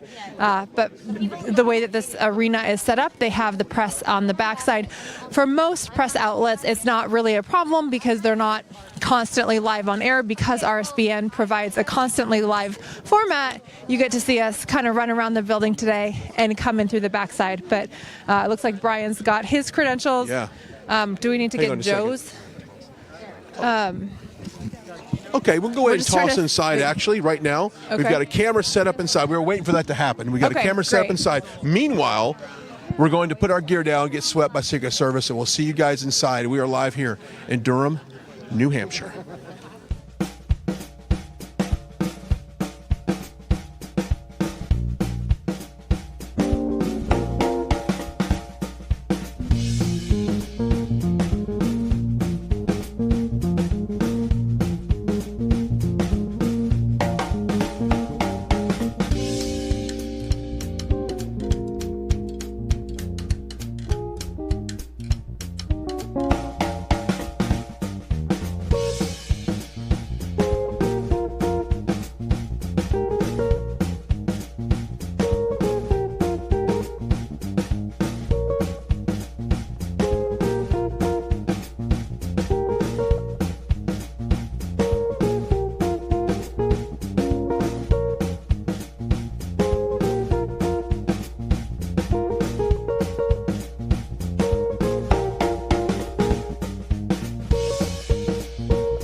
Okay, you're taking a live look inside the Whittemore Center here in beautiful Durham, New Hampshire. The doors are open, and it took us a few minutes to get inside, but we're glad that you will be patient with us. Christina Bobb will join me in just a few minutes, but I do want to talk about Tax Network USA. Now, if you're struggling with back taxes right now, if it's $10,000, $2,000, $100,000, do not stress, do not have anxiety. Our friends over at Tax Network USA will help you deal with any tax issues. And of course, even with the new year coming up and you got a file here, they can help you with that. And they don't just negotiate, they actually protect you and protect your interest, and it protects your tax return, if you will, and correct any past problems that you have. Now, the clock is ticking, so don't wait on this. Simply go to tnusa.com. That's tnusa.com. The information for that is on your screen. With over 14 years experience, the Tax Network USA has saved clients over $1 billion in taxes. So this is a company that knows what they're doing. They can be trusted. Do not have anxiety, and don't get behind. You can't hide from any of this. Go to see our friends over at Tax Network USA. That's tnusa.com, tnusa.com, Tax Network USA. I want to bring Christina Bobb into the picture as we continue our coverage here in Durham, and it's nice to be inside this arena. This is, I think, it's on the campus of University of New Hampshire. It is the hockey facility, and what an amazing place they have here. Yeah, it's great. It's a very nice facility. It looks fairly new, and it's big. You know, and we say this every time when he has these larger events, but it's amazing how one person speaking about politics can fill a hockey arena with people who come to support him, and as I mentioned earlier, really come to support the MAGA movement. They have. We're going to talk a lot in the next hour, because they do have a pre-show that starts at 1 o'clock here local, and President Trump speaks at 2 o'clock. So there's a pre-program, I should say, that's about 30 minutes long, so there will be a little bit of a gap between 1:30 and 2 o'clock, and he's expected to speak at 2 o'clock. But many of you are wondering about the January 6th, the trial, the legal tug-of-war that's been going on right now. I want to make sure that you clearly understand, and there's no better person to explain any of that than Christina Bobb. And we were talking last night about this, and you said, does that sound right? Is that easy to understand? I said it was perfect, and I want you to kind of do that today as we talk about the latest legal issues with President Trump. Yeah, it can get confusing, especially when you have a media that wants you to be confused. They do better, the establishment and the media establishment does better the less Americans understand, because then they can say whatever they want, and no one goes, but wait a minute, that's not exactly right. So hopefully we can help answer some of your questions or clear up any confusion about the state of the criminal case against Donald Trump in Washington, D.C., brought by Jack Smith, special counsel Jack Smith. So right now, the latest thing that has been coming up that hit the press last week was Jack Smith's petition to the United States Supreme Court to expedite hearing the appeal on the presidential immunity issue. So what that means, and if you've got questions about what I'm saying, please tell me, because I'm not going to stop you. I want to know what questions people have. At the trial court level, President Trump's trial team brought a motion to dismiss the case, saying President Trump should not be prosecuted because he has presidential immunity, meaning everything that he was doing in office on January 6th at the time of these accused events was within his scope as president. It was his responsibility, it was his duty to take actions that he thought were appropriate. And so as a result, he has what's called presidential immunity, which has been long established in the United States and previously decided. So that motion was denied by the trial court judge, Tanya Chutkan, in that case. She said, no, presidential immunity doesn't apply. She sided with Jack Smith. Basically, a watered-down version of the argument is that presidential immunity can't protect you from egregious crimes against the country, basically. So President Trump's defense team appealed that, saying no, he does have presidential immunity. All of the allegations in the indictment stem from his official duties as the president overseeing the 2020 election. That goes up to the Court of Appeals. What Jack Smith has done is he has filed a petition with the United States Supreme Court saying, please bypass the Court of Appeals and just decide this issue right now, because he, Jack Smith, is trying to push this case through before the election. If it's not expedited, as we're all aware, appeals can take several months, maybe even a year in some cases, depending on the court's docket, really. And so this petition to the Supreme Court basically says skip the Court of Appeals and take this appeal from the bottom of the pile and put it at the top of the pile. That is what the Supreme Court is considering right now. The defense has, President Trump's defense team has until December 20th to respond to Jack Smith's request to expedite the hearing. So they're not deciding the issue right now. What they're deciding is, should we decide it faster than normal? Should we take it out of order? And all of that will take place, probably all of the pleadings filed, I would imagine, by the end of the year and early sometime in January. I expect there's not necessarily a deadline for the court to make that decision, but I would expect them to decide if they're going to expedite it, meaning are we going to consider this probably early next year. If they do decide to expedite it, it means they're bypassing the Court of Appeals. Then you get to the issue of, does he actually have presidential immunity? If the court decides that he does have presidential immunity, then it kind of wipes out most of his criminal cases, if not all of his criminal cases. Certainly it will wipe out the January 6th case as well as the case in Georgia and possibly, arguably, the case in Florida as well. Those are a different set of facts, so they would probably say that there would have to be a separate motion on that, but it would be a strong position to take, hey, then it would also apply to Florida. So the court could basically dismiss the cases. If they decide in Jack Smith's favor, then it basically means everything goes forward as it has been going forward. Jack Smith goes forward with the trial, depending on what happens in Washington, D.C., and then depending on what would happen in Georgia, Georgia's trial would go forward. If the United States Supreme Court sides with Jack Smith, it just means everything goes normal, continues to move forward. The kind of unknown factor is the timing of all of it, because you have the issue of, are they going to expedite it? Right. And then if they do expedite it, how quickly are they going to make the decision? You know, they can take several months, and Jack Smith doesn't really have several months, because if he wants this case to go to trial before the election, he has a really short window to get this done. So by my estimation, I think the Supreme Court, there's a variety of things that the Supreme Court could make decisions on in this case. I personally analyze it into three different buckets. They could side with President Trump, dismiss pretty much everything.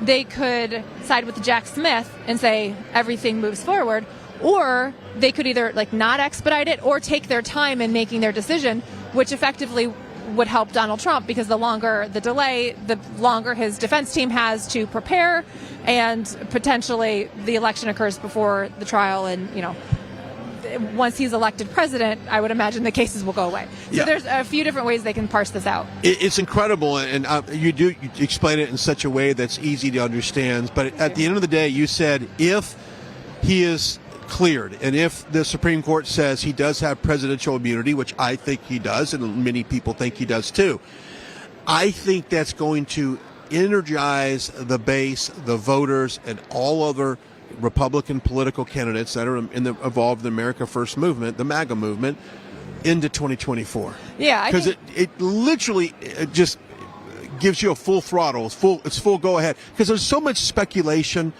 on whether or not he's going to be locked up or anything like that. All the chatter that happens in mainstream media, and amongst the internet as well. So once that goes away, then it's full throttle 2024. I think that's right. I mean, the establishment through Jack Smith is playing. I mean, it's a zero-sum game. It's all or nothing.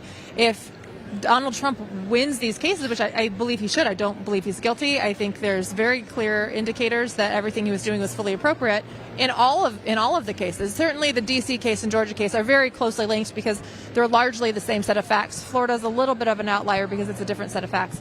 But yeah, I mean, if Donald Trump wins these, it's going to be a massive boost to his campaign.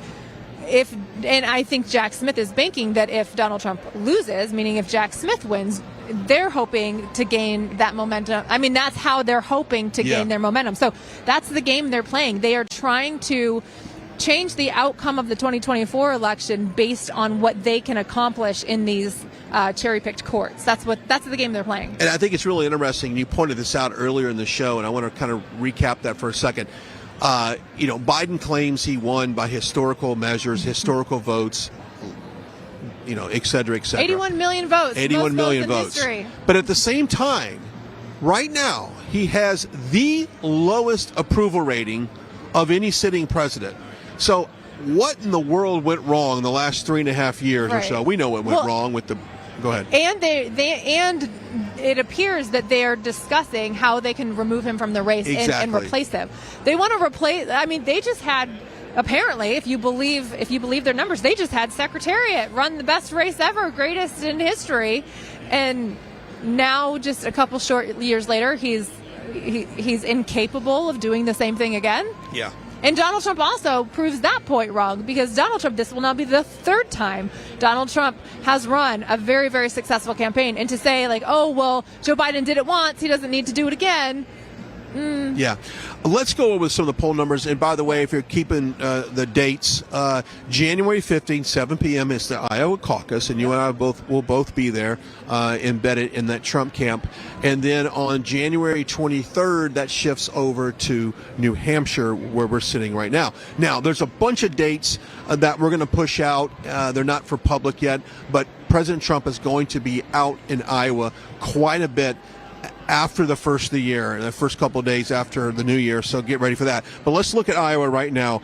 Iowa, he's sitting at 50% of the vote. He's got a 32-point lead on DeSantis. He's got a 37-point lead in Florida, a 57-point lead in Nevada, a 38-point lead in South Carolina, a 61-point lead in California, and one more. Texas, Georgia's another big one. 52-plus lead, 66% of the vote in Georgia. That is huge. So right now, he's not only leading the GOP in all of the swing states and basically all the early states involved in the election, but head-to-head with Biden, he's got a 10-plus lead in a lot of the polls, and he's leading in every one of the swing states. Yep, he absolutely is. And here in New Hampshire, the latest polls I saw, he had 44%. Nikki Haley came in second at 18%. And then Chris Christie was in third place, beating DeSantis.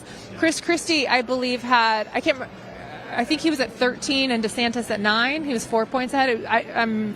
Those two numbers I was watching the news this morning. That's a huge difference. And they were saying on Fox News that it was imperative that Nikki Haley has a substantial showing here in New Hampshire in order to move forward.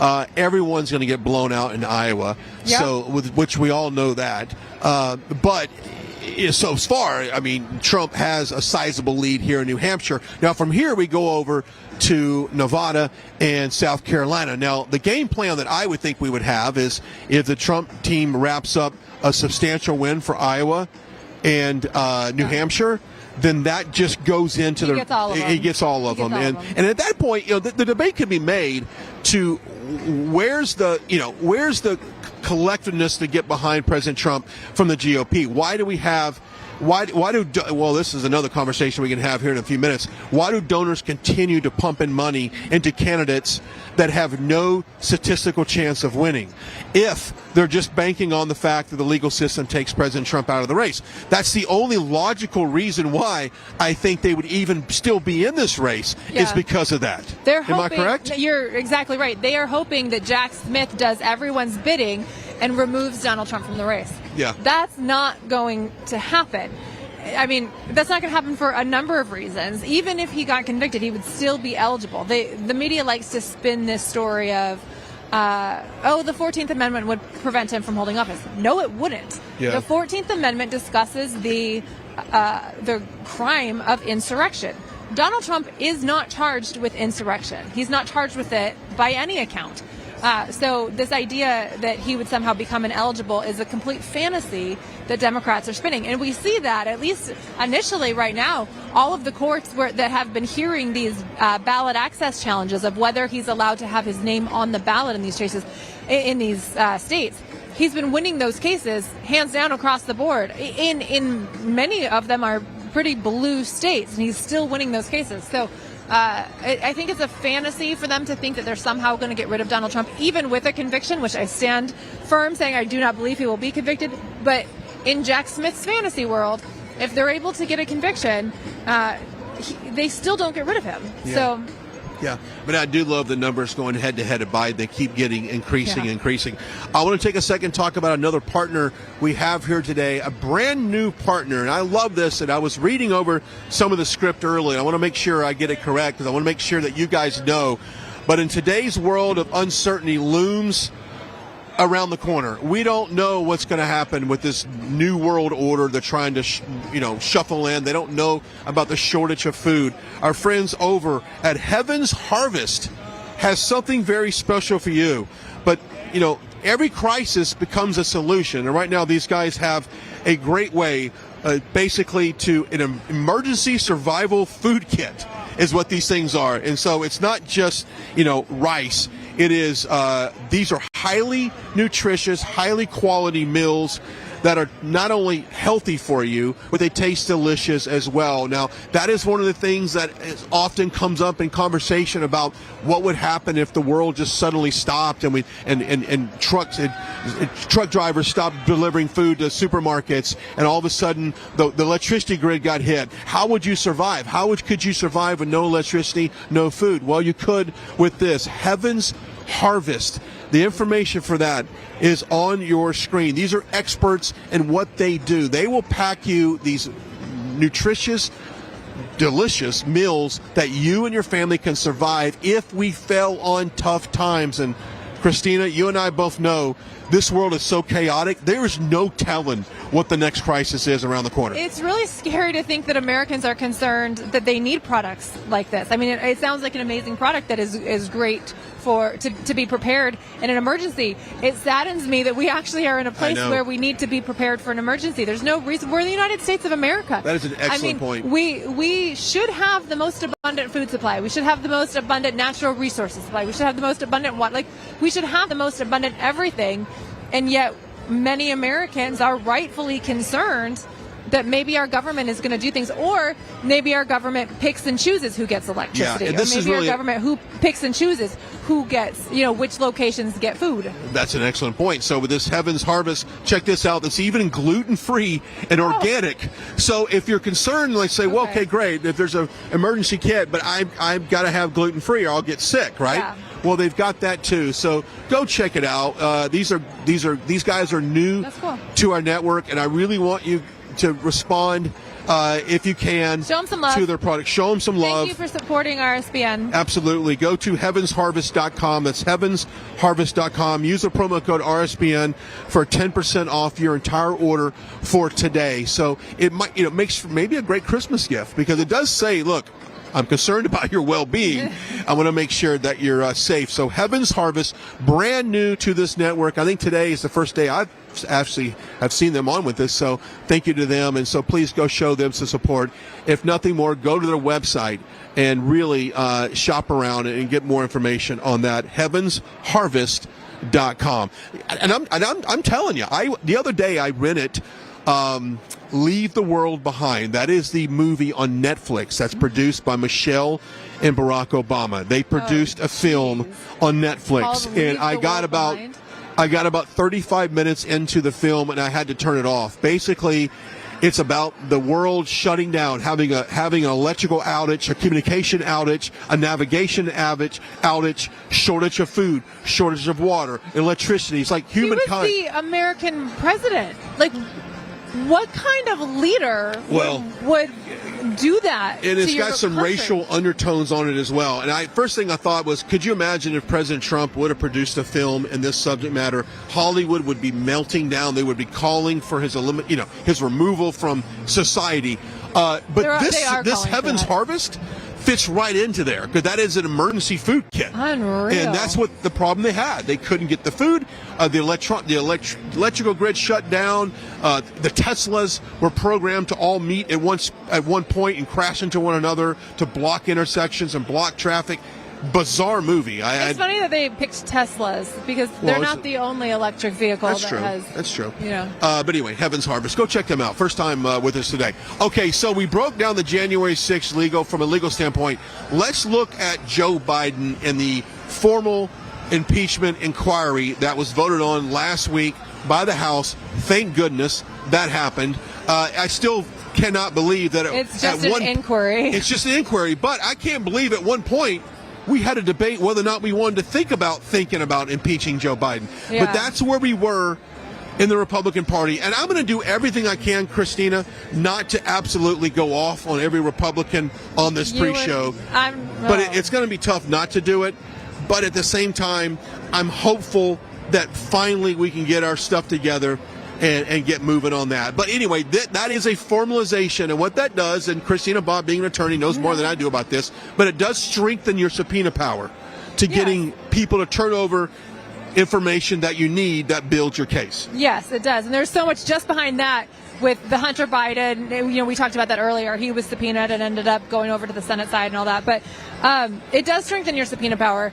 It's an inquiry saying, should we hold an impeachment hearing, which I think most Americans, most MAGA Americans anyway, are at the point where just go to the impeachment. I mean, that's what they did to Donald Trump, right? You know, January 6th occurred. Let's pause that for a second. That's exactly what they did. Nancy Pelosi pretty much bum rushed these things through, pushed them through, forced the vote, and didn't really go through the proper protocol. Republicans, Kevin McCarthy and Johnson to a certain degree, are trying to do it the right procedural way. You and I both are on the same page. We just want to rush it through. That's what they did. That's what they did. Straight to the impeachment.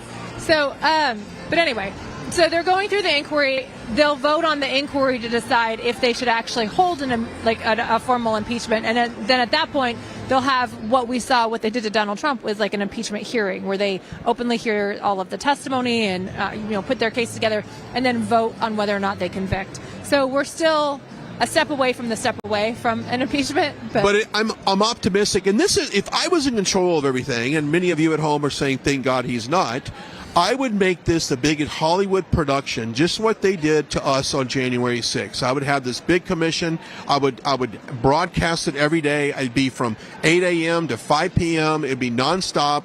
And that's what I would do. And I would drag it out. Meanwhile, Biden's approval ratings will keep sinking, right? The American people are like, wait a minute. So they get to see some of the evidence that you and I have been talking about for well over, 2-3 years now, but I want the rest of the American people to see this.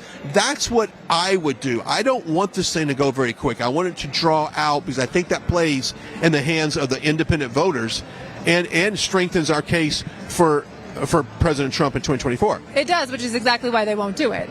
And because the mainstream media partnered with Congress to basically allow their sham show trial hearing to take over primetime television on the major networks, where they did not air all of the hearings live. They aired the pieces of the hearings live that they wanted the American people to see. There were many other testimonies, many other pieces of evidence that were not, and they never saw the light of day. And now they're missing. Now a lot of it's missing, right. And they're like, oh, we can't find it. And isn't that amazing? Yeah. Then it just disappears. Yeah. Kind of like the 32,000 emails from Hillary Clinton. They just vanish. They vanished when they smashed their telephones. Yeah. But So anyway, I agree with you. Yes, what they did for the J6 committee, they should do, or what they did to Donald Trump, they should do for Joe Biden. However, they're not going to do it because the media is in on it, and the media just wouldn't let it happen. And they wouldn't let it happen for all the reasons you've stated, is that it would truly inform the American people, and that's not what the media wants to do. But it's interesting because we were walking out in the pre-show, and if you missed it, go back and watch it. We talked to a lot of people that said, look, it's the economy.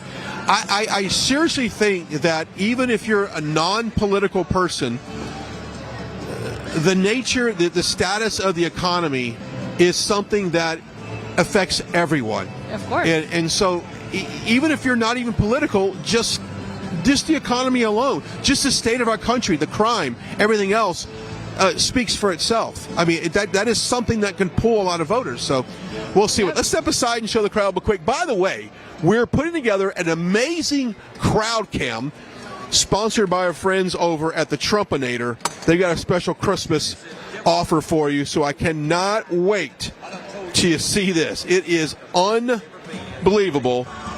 The crowd cam coming up. Stand by, we get set up for that. But right now, about 90% of all pharmaceuticals are made outside the U.S. That means that if something was to happen, it might be kind of tough to get the medical attention you need. Our friends over at the Wellness Center Medical Emergency Kit have something for you. It was developed by Dr. Peter McAuliffe, and we all know who Peter McAuliffe is. He's got this emergency wellness kit that can fight everything from, get this, a bug bite. It's got amoxicillin. It's got ivermectin. It's got hydroxychloroquine. It's got everything from a tick bite to COVID-19 and all things in between. Get this emergency medical kit. I've seen it advertised in other places. I think we have a very special offer for you today. Go to makecaregreatagain.com. That's makecaregreatagain.com and grab your emergency medical kit right now. And don't forget to put RSBN in the checkout and you'll save 15%. Now, here's why this is important. Let's just say we had something happen, some type of crisis, some type of pandemic pop up on the scene. You want to make sure you have something in your car, at home, in your office. This makes a great Christmas gift. This is someone, I would love to have one for Christmas. So there you go. Go to makecaregreatagain.com, makecaregreatagain.com, and get this wellness medical emergency kit. I'll bring Christina on as well, because let me tell you something. I don't put it past anyone to all of a sudden, and of course, we just had it this past week. I think Biden just said that we've got three new vaccines prepared. We're ready for the next outbreak. Well, put that aside. I want the wellness emergency kit because I want to be able to handle stuff myself. I've got ivermectin at home as a backup, and I love that I read that ivermectin is in this medical kit. Ivermectin alone, if you bought it separately, could be hundreds of dollars depending on what market you buy it in right now. It's kind of a sought after drug. So go get this medical emergency kit by Dr. Peter McAuliffe. Yeah, and it's interesting because the folks that, we've all made it through the pandemic at this point, either vaccinated or unvaccinated, seeing the first time around back in 2020, early 2021, when nobody really understood COVID. We didn't know kind of what was happening. Now that everyone has had a chance to see the effects of COVID, the effects of the shutdown, the effects of the vaccine, seeing that young, healthy people are falling down dead, strokes have gone up, heart attacks have gone up, real serious medical problems have increased in people that have received the vaccine. Are people more likely to get it this time around? It's almost like a religion, Well, if you believe in it, you believe in it. Well, if you don't believe in it, you don't believe in it. It's the mask. I think people, look, you and I travel probably more than we want to, but we spend a lot of times in airports, and let me tell you something. I have seen an increasing amount of masks worn in airports, shopping malls, on airplanes. A matter of fact, when we took the rental car shuttle from where we picked you up to go get the rental car, the bus on it said facial mask recommended. Like they're publicly saying we want you to go ahead and get ready and wear a mask. Which I think, hey, listen, true transparency, that's that's personal choice. We talked about this yesterday. Yeah. You want to wear a seatbelt, want to put a helmet on your head if you're a motorcycle, if you're riding motorcycles. I think that should be a personal choice. Wearing a mask, personal choice. Get a vaccine, personal choice. I just don't want to mandate it. But this mystery area that we're going into, I would want something like the wellness kit, this emergency medical kit. I would want that on me, for sure. And you know what? I don't know how you treat a tick bite. How do you treat a tick bite? I know you pull it out slowly. There you go. Then you get the wellness kit. The emergency wellness That's what I'm saying. It makes good. I have no idea how to do that. But of course you do that. Okay, if you're just now joining us, welcome. We're inside Durham, New Hampshire's the Whittemore Center here. It's on the campus of the University of New Hampshire. This is a hockey arena. Sits about 7,000 total if you open up for a hockey game. I'm not sure we're going to have, because the way they have it laid out, 7,000 today, but it will be a packed house. It was full outside. It was full when we got here at 10:30 this morning. We kicked off the pre-show. It's full now. And why? Because people are fired up for President Trump here in New Hampshire. We've seen the polls, and the polls are good. Yeah, the polls are really good here in New Hampshire. We were just talking about it. I just checked it a minute ago. So President Trump's at 44, Nikki Haley's in second at 18, and then Chris Christie's in third, which I think is funny because he's not even a real candidate, but he's in third at 13, and then Ron DeSantis is at 9.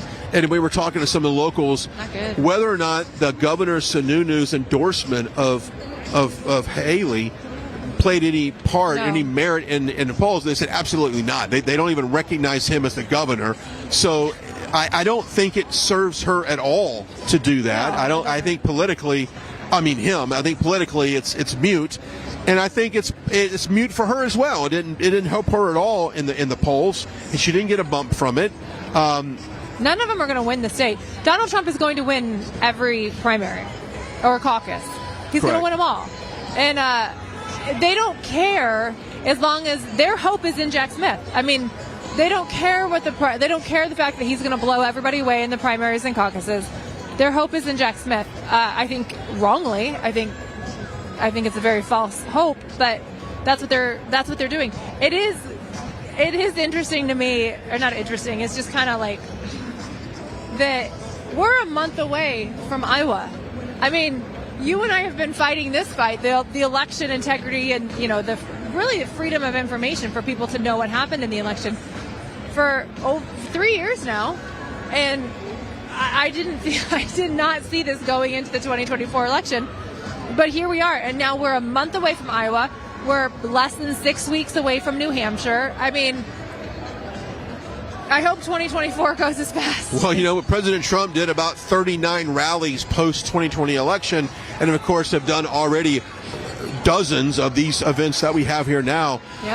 This election process just started. So once Iowa gets wrapped up, New Hampshire gets wrapped up, Nevada, South Carolina, we are off to the races to basically Super Tuesday coming up in March. I believe March 5th. I got to check the date on that. Yeah, it is. March 5th on that. So it's going to be a fun 2024. But I think what's going to be interesting is not really what's going to happen on the GOP side. We know who our nominee is. The mystery is, will Joe Biden make it to even the starting line as we get into the heart of the 2024 election? I said this 2 years ago. I don't think he does. I hope he does. Look, President Trump can wipe the floor with any of the candidates on the Democratic side. That's fact. But I want to go up. Joe Biden is low-hanging fruit to beat him. He's very low-hanging fruit, especially with this impeachment inquiry open. Donald Trump is facing off with Jack Smith. I believe Donald Trump will prevail on that. But that's the unknown about what's going to happen with Donald Trump, right? Or is he going to have a conviction on his record while he's running for president? I don't think he will, but that's what they're hoping. And then on the other side, if they actually continue on with Joe Biden, they could have an impeached president who could, how is that going to go? It's just a really it is, but but the average American, to talk to these young kids out there, and we're kind of challenging them a little bit on, even if you're non-political, you cannot look at your life the last 3 years and think it's been any better. That it was far. Right. We were safer. We had more money. The economy was better. There was world peace when President Trump was in office. So even the casual political observer can come to agreement that the life was just better under Trump. Life is better with President Trump, period. Yeah. And Biden has disrupted everything. And President Trump likes to talk about this. All Biden had to do was go to the beach, leave everything on cruise control, leave the border on cruise control, the economy on cruise control, our foreign affairs on cruise control, and he probably would have a great administration, and we'd sit there and say, well, it's because of us. Yeah. But what he did the exact opposite on every single aspect of our lives, and that's why we have today, and that's why people are so angry, and that's why his approval ratings are so low. Yeah, it's a stark contrast from the Trump era, and I think people are concerned about crime as well. I mean, you're seeing crime in areas where we didn't used to see crime. Can I give you an example? Yeah, please do. There's 2 major sports teams in D.C. that just decided last week. Governor Glenn Youngkin said, guess what? The Washington Wizards and the Capitals, the hockey team and the basketball team, they're moving to Virginia because of various reasons. The Capital One building there, and kind of the couple blocks kind of off of Pennsylvania, but it's in kind of I wouldn't say a sketchy area. It didn't used to be. It is now. But the crime in D.C. is ridiculous, and that is one of the reasons why this sports team decided, you know what? We want to go to a much safer area. I did not hear that. Yeah, that was last week. I lived 2 blocks from Capital One Arena. Well, then it was not. When I first moved in, it was nice, but But that just goes to show that that's how the mayor Bowser, has lost control of that city. That's what freedom looks like. Well, because, and I say that somewhat sarcastically, because that's what the left tells you. They don't want to prosecute criminals, and they don't want to come down hard on crime because they don't want to be racist. They don't want to be bigoted. They want any race, which in and of itself is a racist statement, but they want everybody to be free. The problem is when you allow criminals to have the freedom to commit crimes, it hurts law-abiding citizens who want societal norms. They want standards of conduct.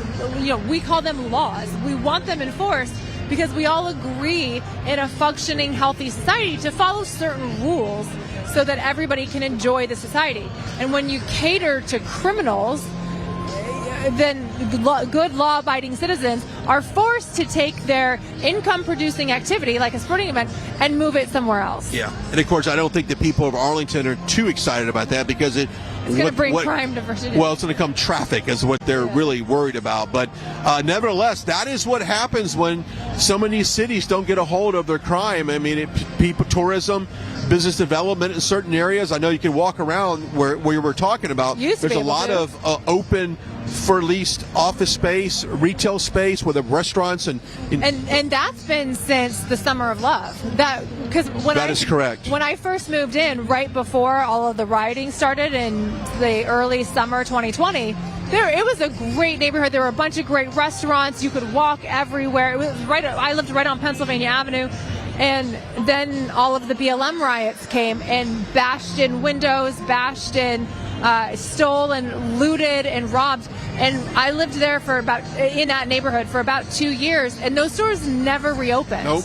They stayed closed, and more have just closed. And it looked like a hurricane. They would put up the plywood in the window and they put it down. So it almost looked like a Cat 5 hurricane was coming to D.C. All right, we're live here in Durham. We want you to continue to watch us. We're going to take a quick commercial timeout. We come back. We're going to talk about how bad are certain Republicans in the House. We're spreading the dirt when we come back here live from New Hampshire. Right Side Broadcasting is known for panning the crowds, showing the packed arenas, and allowing you to see the truth. We've covered hundreds of rallies, briefings, marches, CPAC, and the historic overturning of Roe v. Wade. Right Side Broadcasting was created in 2015 by our founder, Joe Seals, creating a unique broadcasting experience that allows you to make your own decision rather than force-feeding you an agenda. We don't cut or edit people's words or twist them to fit a particular point of view. We allow our correspondents to be open about their opinions while maintaining journalistic integrity. Right Side Broadcasting wants to continue our legacy with help from people just like you. Your donations and support allow us to continue to be the gold standard in live, unedited event coverage. Help our cause by sharing our broadcasts, subscribing on our social media platforms, and supporting us on our locals community. Your monthly or one-time contributions on our website are crucial in our fight for the truth. Thank you for all of your generous support. I'm excited to announce that we're bringing back our best offer ever on our original My Slippers. You save $90 a pair with your promo code. And now My Slippers come in even more sizes. Smaller sizes, larger sizes, wide sizes, and all new styles and colors. Get them for your friends, your family, your neighbors, everyone you know. What makes My Slippers different is my exclusive 4-layer design that you're not going to find in any other slippers. My Slippers' patented layers make them ultra comfortable, extremely durable, and they help relieve stress on your feet. I'm so confident that you and everyone you know are going to love My Slippers that I'm extending my 60-day money-back guarantee until March 1st, 2024, making them the best Christmas gifts ever. So go to MyPillow.com or call the number on your screen now. Use your promo code to save $90. That's only $49.98 a pair. Quantities won't last long, so please order now. What's up, guys? My name is Jaden Hurd, and I have a Christian show called Let It Be Heard, where we analyze culture and current events from a biblical perspective. I highly recommend you guys check us out. We now have episodes every Monday, Wednesday, and Friday. And basically, what happens is we react to videos, we have talking points, we have on guests, and it's very exciting. Come check us out on Rumble on the RSBN channel. God bless you guys.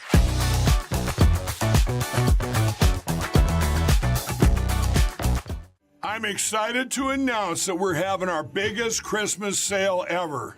You get our brand new 6-piece My Towels for only $29.98, or rejuvenate your bed with a MyPillow mattress topper as low as $99.99.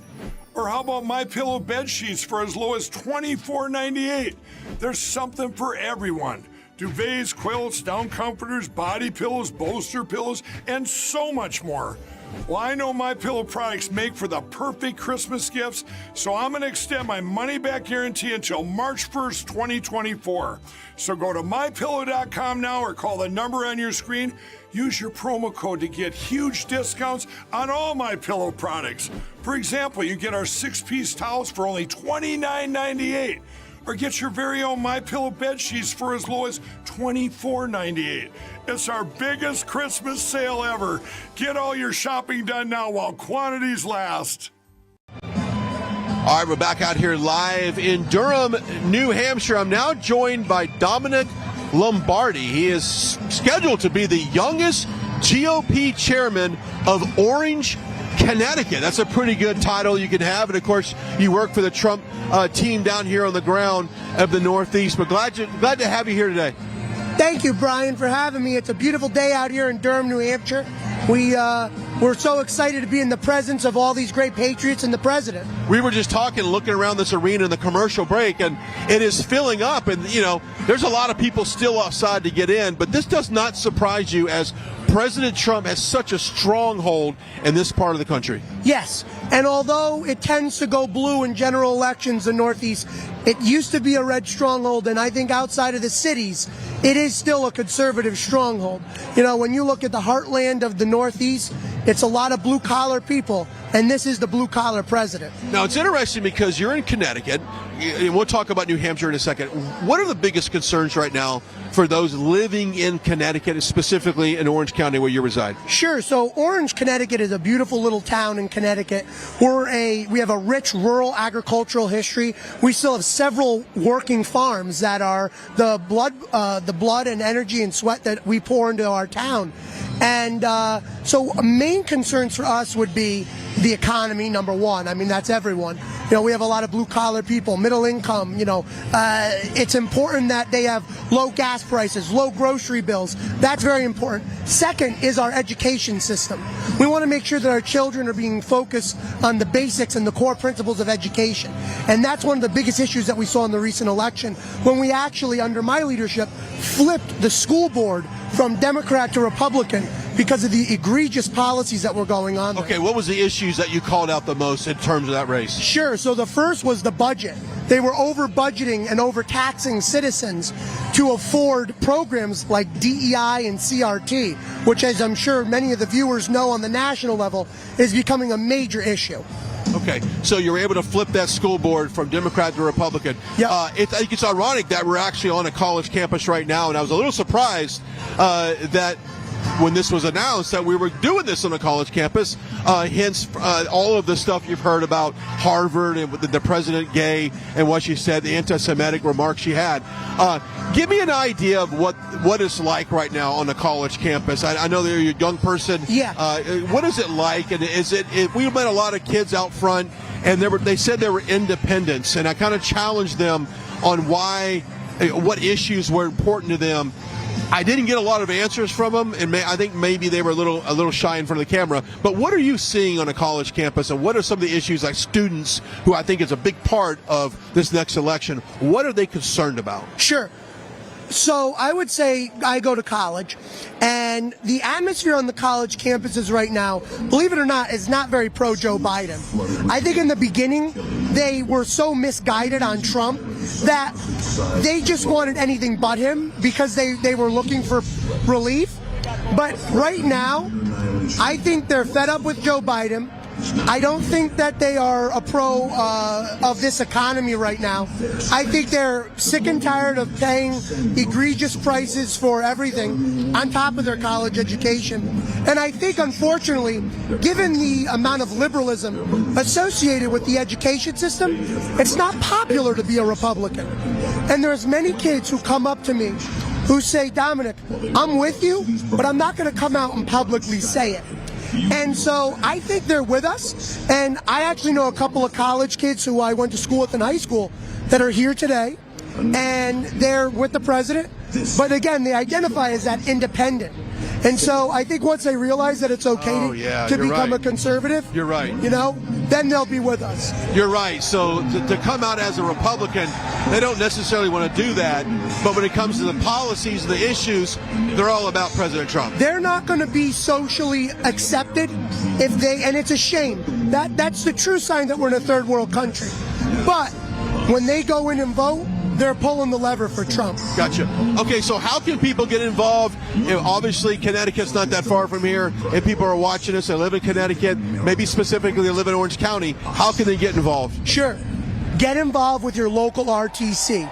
It's a Republican Town Committee. And as I always tell people, your local government is your last form of defense against a tyrannical or radical state and federal government. Get involved at the local level. That's all I did. I'm a 20-year-old from Connecticut, and I'm standing here with the amazing Brian Glenn in Durham, New Hampshire at a Trump rally. I love it. So if I could do it, you could do it. Get involved, speak up, and don't regret anything. Yeah, thank you so much. Dominic, Brian, great to see you. Thank you. We'll go ahead and turn it over to Christina, and we'll let you handle the thing. Great to see you. Real quickly, we're talking about the Birch Gold Group and how right now is a great time to take advantage of a special they have between now and December 22nd. On qualifying purchases of $5,000 or more, you could get a 1-ounce Silver Eagle coin, a Silver Eagle coin for you. Between now and December 22nd, the Birch Gold Group, just simply text the words Trump to 989898. Simple as that. And take that first step. They're going to send you an information kit. There's no obligation. And you know what? If you decide you want to go that route and they want to secure your future, and they'll also show you how to go from a traditional 401k or an IRA to a gold-backed 401k and IRA. So it's a terrific deal, especially between now and December 22nd. You have a chance to get that 1-ounce Silver Eagle coin with qualifying purchase. Text the words Trump to 989898, the Birch Gold Group. Let's step aside real quickly and show this beautiful arena we talked about. It's been filling up. The doors opened up about an hour ago, and look, they've done a fantastic job. Yep. It looks like most of the seats where you'll be able to see anything are pretty much full. There's still some lines at the concession, and I imagine that'll fill in the sides a little bit. But everything in front of the press riser seems to be filling in pretty good. And by the way, we have an amazing crowd cam. Shout out to the crowd cam. Our sponsor, the Trumpinator on the crowd cam. Where is it? Well, I'm going to make you look for it, Christina. You got to look around.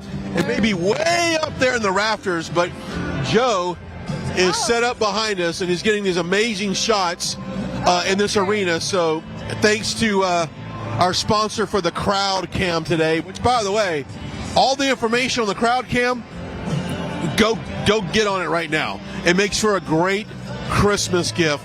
These guys can ship it to you as soon as possible. Put it in a stocking stuffer. Give it to a Trump fan. Go check it out. The Trumpinator.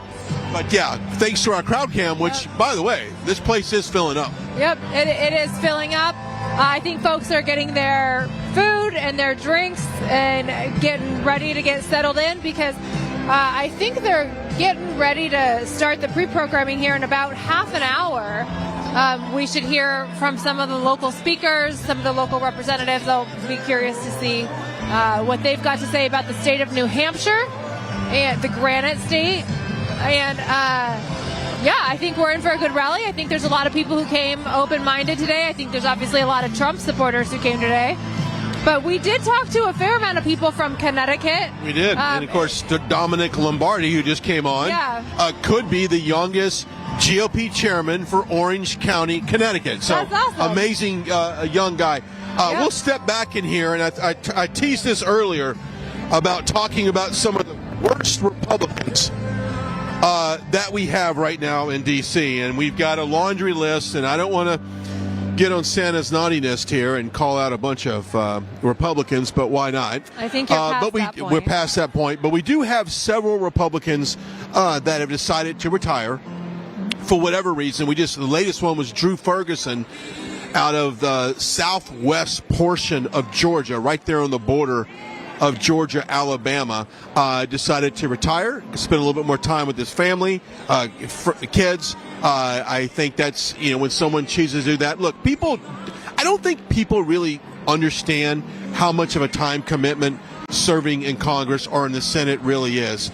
It is a lot of time away from your family in D.C., and especially they had one stretch that went like 8 weeks straight without having a break. So it is stressful, and he's decided that he's going to take a break. So Drew Ferguson is going to be retiring at the end of his term. And, of course, we have other ones that have just absolutely turned rogue as far as how they vote, Don Bacon being one of them. You've got also Ken Buck is another one. You got Bob Good out of Pennsylvania. Hang on just 1 second. You know why? Because I'm talking bad about a lot of people, and I don't want you in this shot right now. You do not want to be in my shot. But you've got Republicans that are being called out for not voting in the MAGA movement. And I think it's important to note that, because this next round in 2024 is not going to be like 2016. It's not going to be like 2020. Either you're with President Trump and you're with the America First agenda and the MAGA agenda, or you're going to get voted out. It's really become that clean cut as far as your litmus test on these candidates. That's true. So the Bob Goods of the world, which, by the way, Bob Good is now the face of the Freedom Caucus.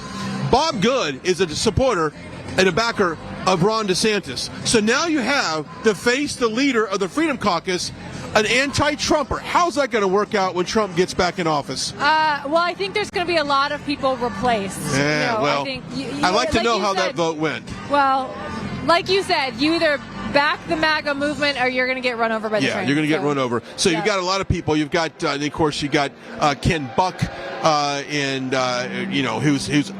you've got a lot of Republicans that are not on board with the America First agenda, and they're going to find out that when President Trump gets back in office, and really between now and November of this next year, when their constituents understand that that's what they want, but they're not necessarily voting for that, you're going to see them perhaps be primaried, and which I think they should, because the time to unite behind this country is now, and we don't have time to really kick this thing off. Let's bring them all in. Let's go ahead and bring them on in. I don't want to delay them anymore. Come on in. So this is former New Hampshire State Rep Al Baldasaro. You're currently Veterans for Trump. I'm retired Marine Corps.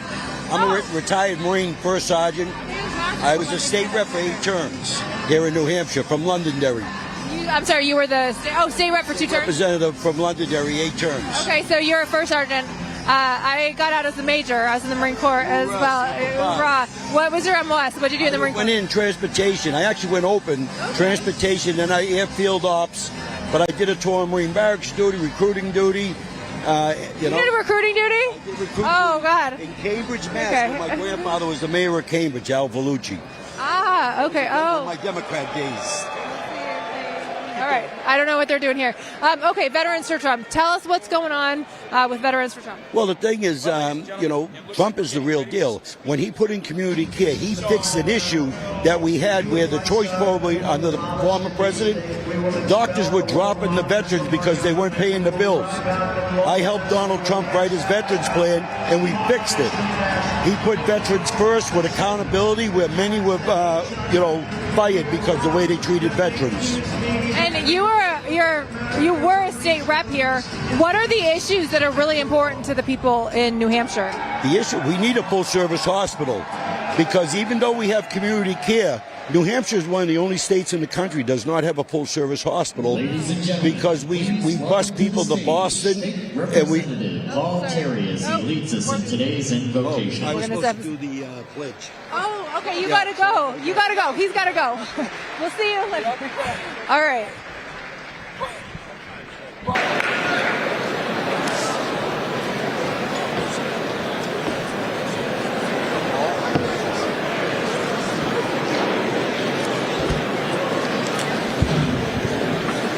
Good afternoon, everyone. As announced, I am Paul Terry, and I am the state representative from Alton and Barnstead. I'm also a minister member of the Evangelical Covenant of Presbyterians, and I am honorably retired. It is an honor to be able to lead all of you in prayer this afternoon. I'd like to ask if you're able to do so, would you please stand? And for any of the gentlemen, being old-fashioned, if you would remove your hats as we stand in the presence of Almighty God. Would you pray with me, please? Holy and Almighty God, sovereign majesty of all nations and creation, we will get right to the point. Those of us here gathered today in this place, along with scores of Americans and freedom-loving peoples around the world, know that we are living in days that are unprecedented for the threats to our way of life and very existence. With every passing day, we slip farther and farther into George Orwell's tyrannical dystopia. We have been lied to, deceived, and seduced by those who would reduce us to serfdom and worse. Our parents, spouses, children, neighbors, and friends are not only suffering hardships at the hands of those who rule us with imperial disdain, but also are falling sick and dying in numbers we have not witnessed in our lifetimes. Every day we are burdened by those who have asserted illegitimate authority and unconstitutional lawlessness over us. We never wanted this, and so are tempted to give way to the understandable feelings of confusion and despair. And yet how easy it would be for us to claim it is only a few, that we are merely victims when down deep inside we know that it isn't true. While we are awakening to what has and is occurring, and as deeply troubling it all is, we know we must stop and take at least a few moments to look both inward at ourselves and then up to you. We are not without our failings. So God have mercy and forgive each one of us for our parts in this present day calamity. And as we do so, we call what you have told us to do in your word, to do if we are to receive the mercy, grace, forgiveness, deliverance, and victory for which we yearn and long for down deep in our hearts. As our loving Creator and Heavenly Father, and full of compassion, you see our tears as we humble ourselves in your presence. We do indeed humble ourselves before you and pray and seek your face. We do this very day turn from whatever you show us, our ways of thinking and speaking and acting that are contrary to your heart and will. We acknowledge that change must begin with us, and that if we do so, you will forgive whatever sin may be in us, and so begin to heal our nation that is falling and is in danger of a tragic ending. Oh God, hear us. Bless and protect us to this man who will speak to us today. We know what he did for us and how he strove to lead us in honorable ways during his term as our president, in ways that brought your blessings to us rather than your reproach and judgment. We know the hour is late. We know that time grows shorter for us to be saved and revived. We know we cannot, nor do we do alone all that needs to be done. And so we humbly beseech you to come to our aid while there is yet time. We pray with the Old Testament prophet Amos, let justice roll down like waters and righteousness like an ever-flowing stream. We pray with the psalmist that even though we walk through the valley of the shadow of death, we will fear no evil, for you are with us. We pray with Isaiah that as we pass through the troubled waters in these next months and into and through 2024, that you will be with us, and through the rivers that they shall not overwhelm us. And when we walk through the fire, we shall not be burned, and the flames not consume us, because you have said, for I am the Lord your God, the Holy One of Israel, your Savior. You delivered the Hebrews out of bondage to the Egyptians. You brought down the walls of Jericho. You gave victory to Gideon and an army of only 300 men. You led people to this land to bring forth a new nation. You guided our ancestors to give us independence from another tyranny. You preserved and healed our nation when that had been torn in two. God, you have indeed shed your grace on us, and by that grace, O God, you have helped us mend our flaws. We know that whatever greatness we may have known in times past can be ours again if we do all our parts and remember to honor you. O God, hear us as we recall and invoke yet again the words of aspiration and inspiration offered by another great president who led us in another time of great peril. As President Lincoln spoke at Gettysburg's hallowed ground, his words even today ringing across this nation and throughout this place where we gather. For it is for us the living, rather to be dedicated here to the unfinished work which they who fought here have thus far so nobly advanced. It is rather for us to be here dedicated to the great task remaining before us, that from those honored dead we take increased devotion to that cause for which they gave the last full measure of devotion, that we here highly resolve that these dead before us shall have not died in vain, and that this nation, under God, shall have a new birth of freedom, and that government of the people, by the people, and for the people shall not perish from the earth.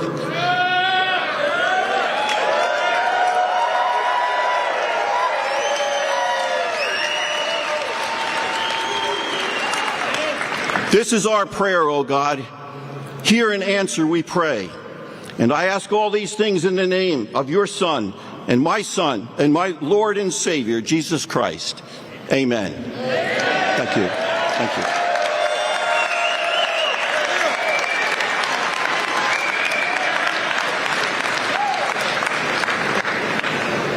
you. Ladies and gentlemen, please welcome to the stage Team Trump New Hampshire co-chair, Lou Gargiulo.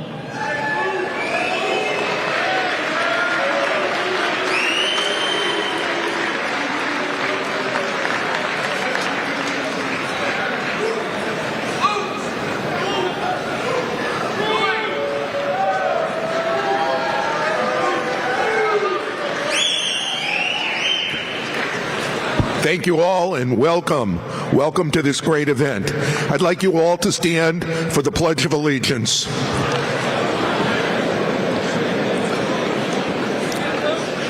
I pledge allegiance to the flag of the United States of America and to the republic for which it stands, one nation, under God, indivisible, with liberty and justice for all. Yeah.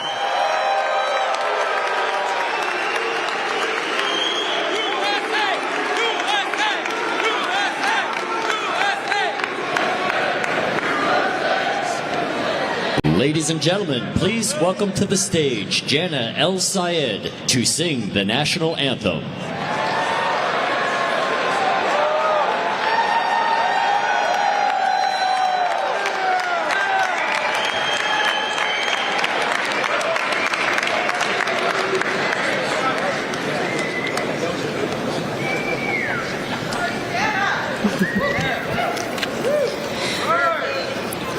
Oh, say, can you see by the dawn's early light what so proudly we hailed glass gleaming, whose broad stripes and bright stars through the perilous fight o'er the ramparts we watched were so gallantly streaming, and the rocket's red glare, the bombs bursting in air, gave proof through the night that our flag was still there. Oh, say does that star-spangled banner yet wave o'er the land of the free and the home of the brave.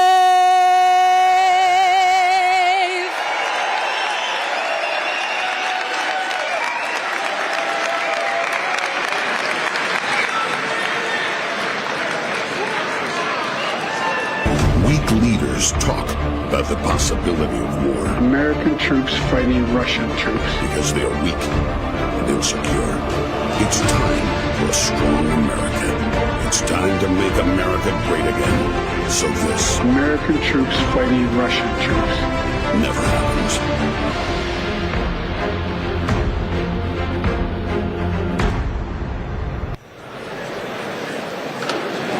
Ladies and gentlemen, please welcome to the stage State Representative Valerie McDonald.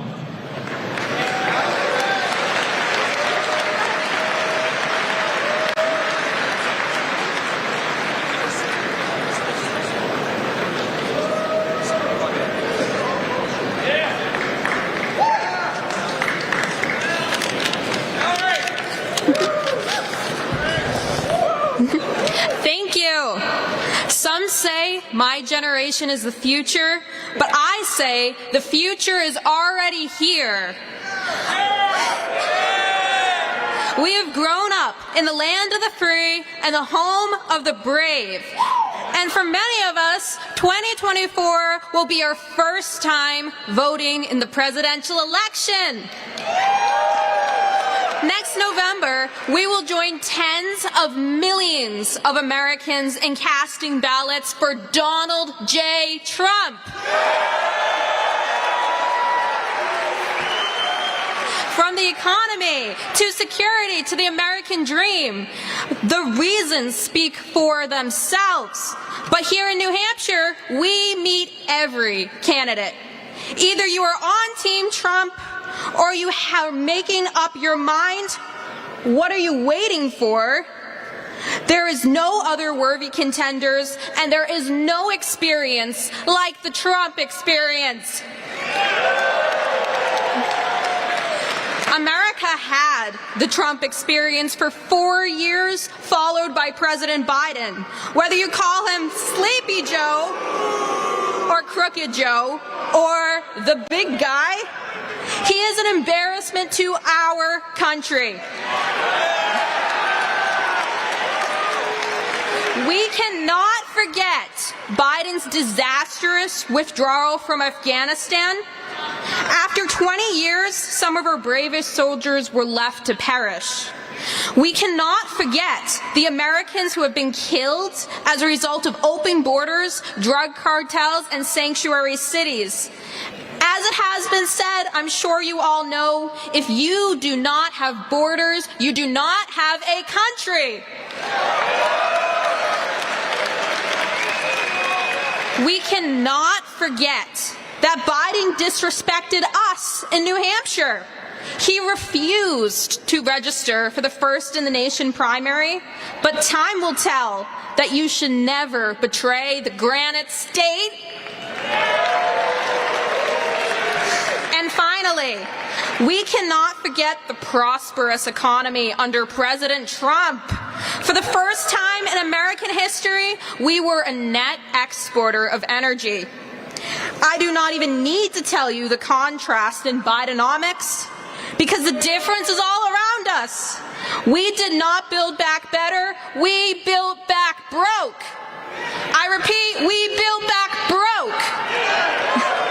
So, Let's put Donald J. Trump back in office. Thank you. God bless America, the greatest country in the history of the free world. God bless you, the hardworking American people. And God bless President Donald J. Trump. Thank you.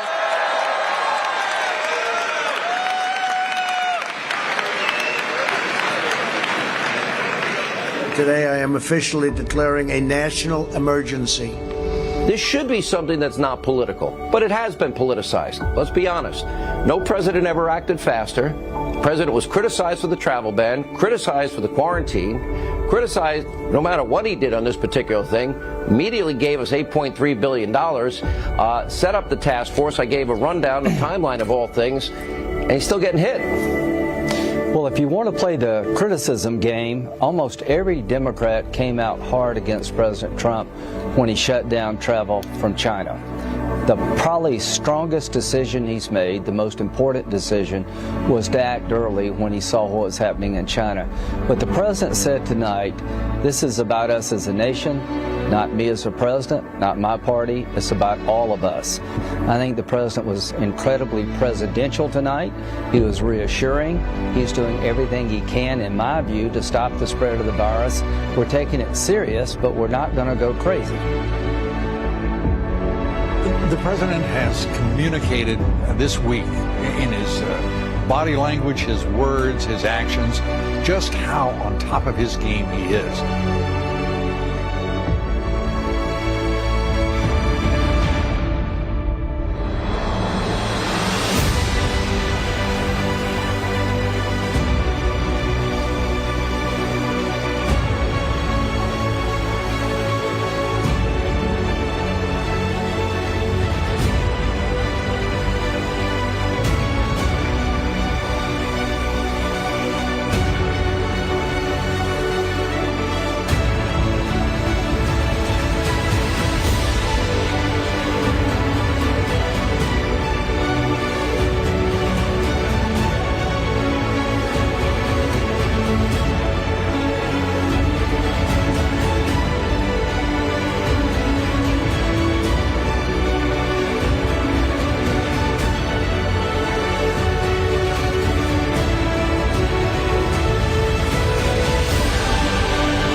Going to come back very, very strong.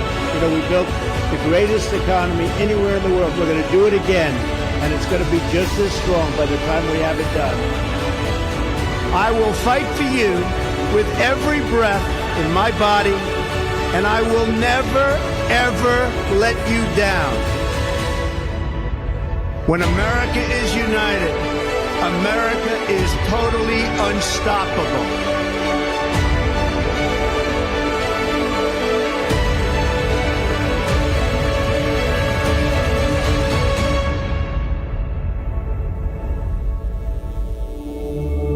My fellow Americans, the best is yet to come.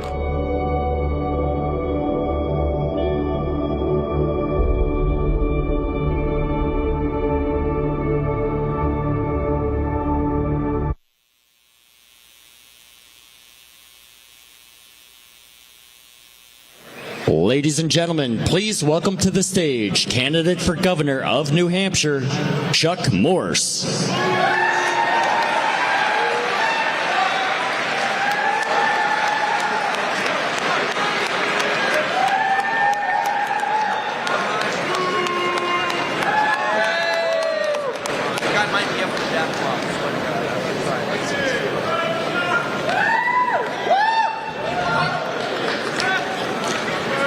Well, welcome everyone in New Hampshire.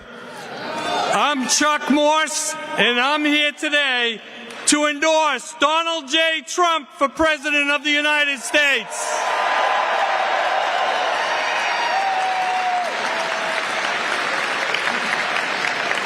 As I've traveled around New Hampshire running for governor, there are three things I hear over and over again.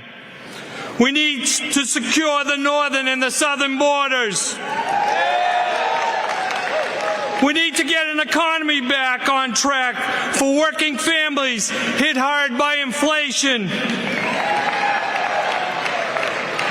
And we need to put America first when it comes to producing energy.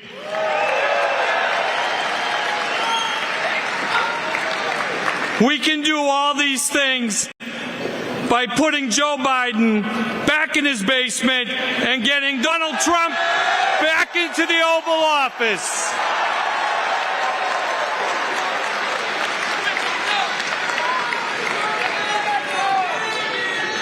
He's done it once, and he'll do it again.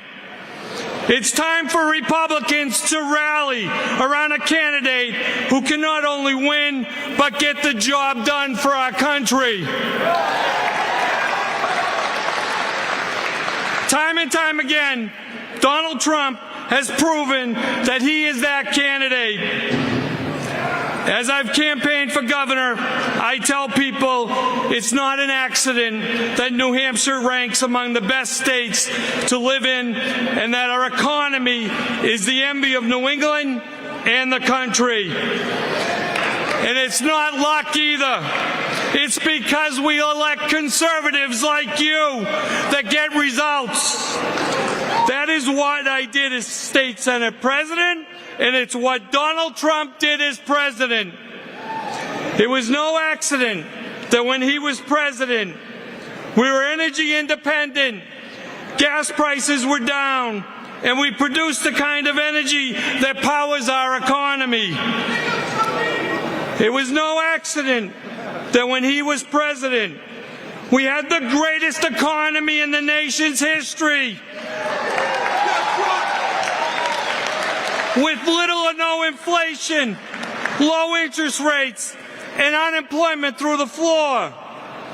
It was no accident that when he was president, the border was secure, and we stopped the flow of crime and drugs and human trafficking. Because Donald Trump understands that our nation's security and our family's security begins at the border.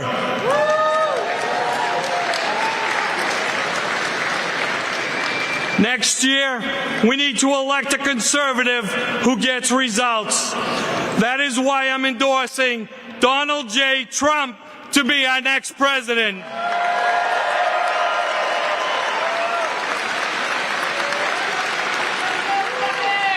I invite everyone here today to join me over the next 37 days to ensure Donald Trump wins the New Hampshire primary.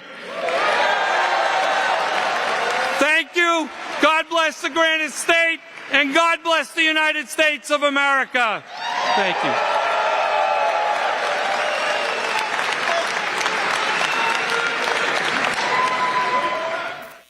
Ron DeSantis was struggling big time in his primary race for governor of Florida. Polls revealed DeSantis was failing so bad, he was losing by a staggering 17 points. Then, DeSantis was saved by the endorsement of President Trump. Trump's support was so powerful, just 2 days after the endorsement, DeSantis took a commanding lead, and it propelled him to being elected governor. I'd like to thank our president for standing by me when it wasn't necessarily the smart thing to do. You're welcome, Ron.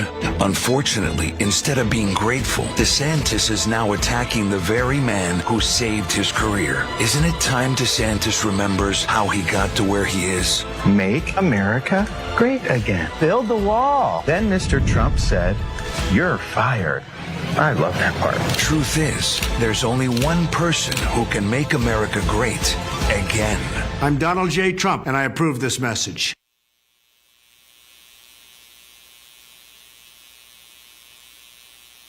Ladies and gentlemen, please welcome to the stage President of the New Hampshire Federation of Republican Women, Elizabeth Gerard.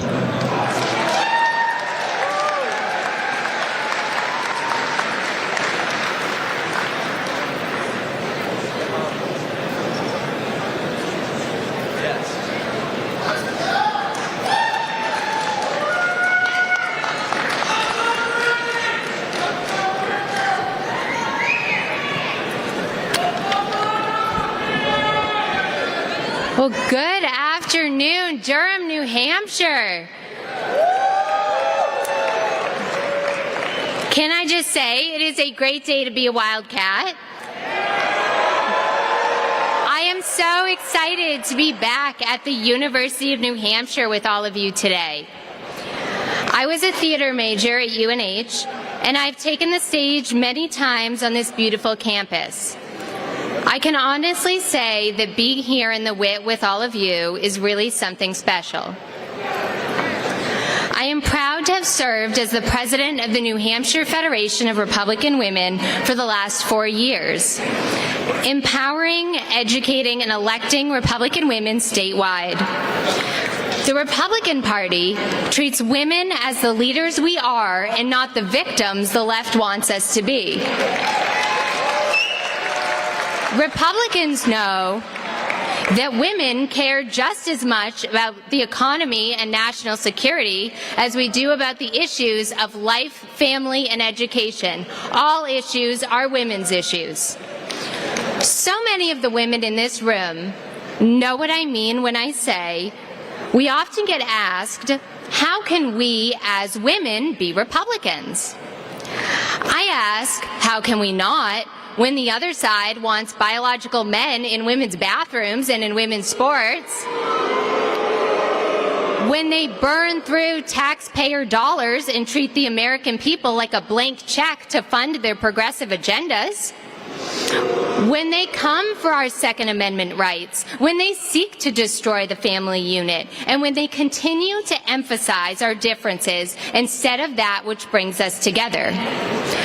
Our party sees a future of strength, unity, and prosperity for this great nation. A prosperity not given by the government, but earned by the hard-working American citizens who form the backbone of this country, and many of you are here today. This may be the most important election of our lifetime. The stakes have never been higher, and the need to succeed has never been greater. We are fighting for the future of our country, and we are fighting to save America. Each and every one of you in this room has a critical role to play in shaping our future. But you already know this, right? You're here today because you've had enough. Am I right? You've had enough of Biden's America, where American families can't keep up with inflation, the crumbling housing market, and gas prices. You've had enough of the blatant disregard of our border security, politicians playing with the national debt like it's monopoly money, and those acting out of personal gain instead of in the best interest of the American people. You've had enough of being expected to accept every new woke idea the left invents, and you're sick of being labeled intolerant when you refuse to comply. You've had enough of watching our country fall apart and everything else that's gone downhill over the last few years. I know I have. You know we need change, and you know the time is now. We are at a crossroads in our nation. We need to elect people who are going to put America first and do what's right. And now, more than ever, we need committed, freedom-loving Americans to speak up and stand up for this nation. Regardless of what you say in the media, what you see in the media, or the way they try to spin it, there are many Republicans who are fighting for what's right, and they're really shaking things up. And it's not just the people who are elected to office or running for office. It's people like you and me who are speaking up, showing up, and are determined to give the next generation a better America. Let's be the start of the change we want to see in our country. And with your help, history will look back on the Republican Party as the force that saved America. And it starts today with all of us Granite Staters right here in the first in the nation primary state of New Hampshire. Now, I know you all know this. There is only one presidential candidate prepared to take on the radical left. One candidate who will be ready to address the problems facing our nation on day one. And one candidate who can set our country on the right course. Like me, he has spoken up for what's right despite those who try to silence him. Time and time again, he has proven to the American people that he has their backs. He will secure the border, undo the disastrous executive orders of the Biden administration, and he will speak up for what's right. Freedom of thought and freedom of speech are frightening to the Democrats. It's why they label anything they disagree with as disinformation. It's why they try to discredit you and me and anyone who challenges their narratives. So now, it's time for each of us to speak up. And I'm going to go first. I am proud to speak up and be a fearless voice for the next generation of conservatives. I am proud to be a strong and empowered Republican woman.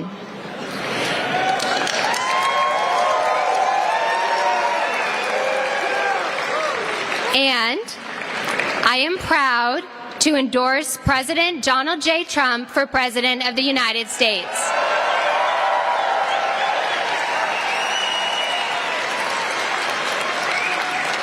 So I ask you, please join me in speaking up. Speak up whenever you have the opportunity. If I can do it, you can do it. Speak up because the future of our country depends on it. Speak up and we will turn New Hampshire red, get President Trump back in the White House, and lead the way for the rest of our nation in 2024. Thank you.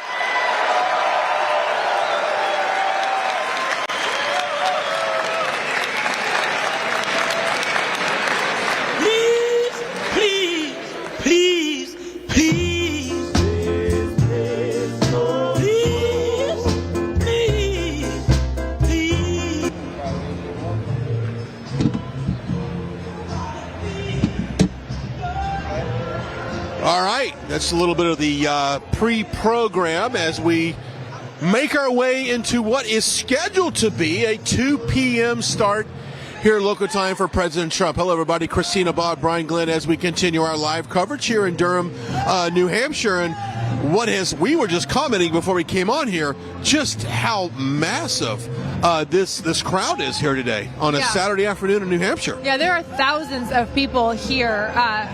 I don't know if they came after we entered and started our show, but just I was estimating by what we saw out front by how full the arena would be, and I thought maybe behind the cameras would be empty. That's even filling up as well. Full. We have a great crowd cam. Let's see if we can punch that up back in the studios now. Let's see if we can double box that. Amazing crowd cam that shows the arena from really kind of a bird's eye 360 view.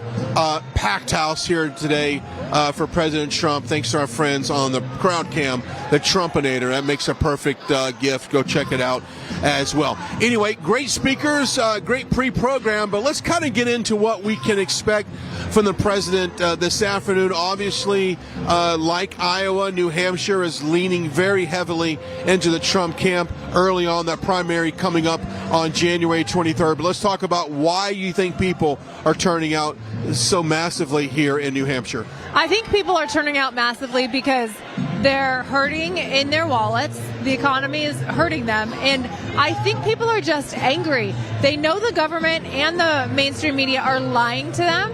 And once you realize how insidious the lies are, I think people are just angry about it. And then they see this influx across the border filling, New York is getting upset, Chicago is getting upset, that they're giving American citizens resources to illegal immigrants, and the citizens are going without. I think people are just really angry with the disrespect towards Americans by the establishment. And I've seen some videos, some other networks reporting on this, and they've been walking the streets of Chicago, and people are furious, like you said. I mean, even I forgot what news outlet was on the streets asking people Biden or Trump, and it was just basically open. I mean, somebody could have said whatever.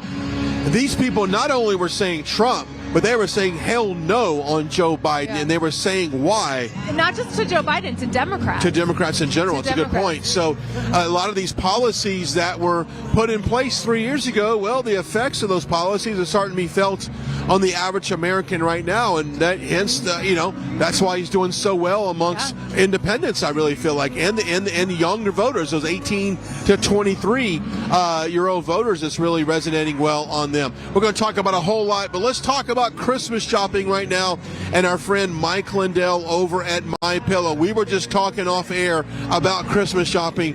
You've got a lot to do. You haven't started yet. No, I have started. Oh, you have started. I've started. Because I haven't started that much. Oh, yeah, I'm behind the 8 ball here.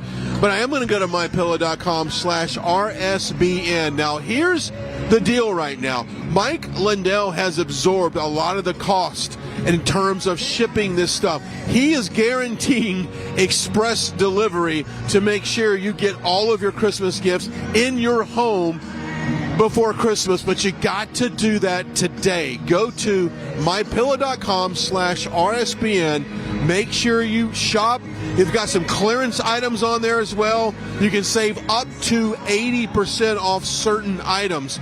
I just purchased, and I hope my mom's not listening right now, 2 king-size MyPillow 2.0s. I put the promo code in. I got them. I believe I paid $79 for both. Not sure. I didn't even care at that point because I know it's a great product. Yeah. And I was guaranteed to get it for Christmas, and that's probably more important than anything. But go check it out right now. mypillow.com/RSBN.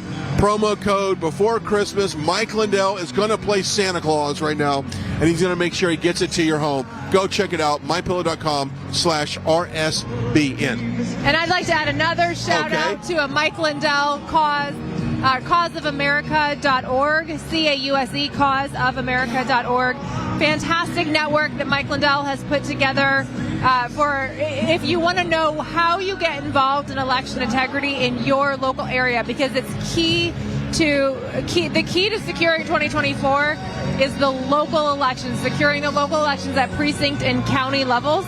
And he has a network. If you have not been involved in this topic before and you have no idea how to get plugged in somewhere in your county, Mike Lindell can tell you. He can give you a list, or maybe there's only a couple of organizations and people that are running really good America First efforts at cleaning up the election in your local area. So please get involved. It's imperative to 2024 that you not just vote, but you actually get involved in securing the election.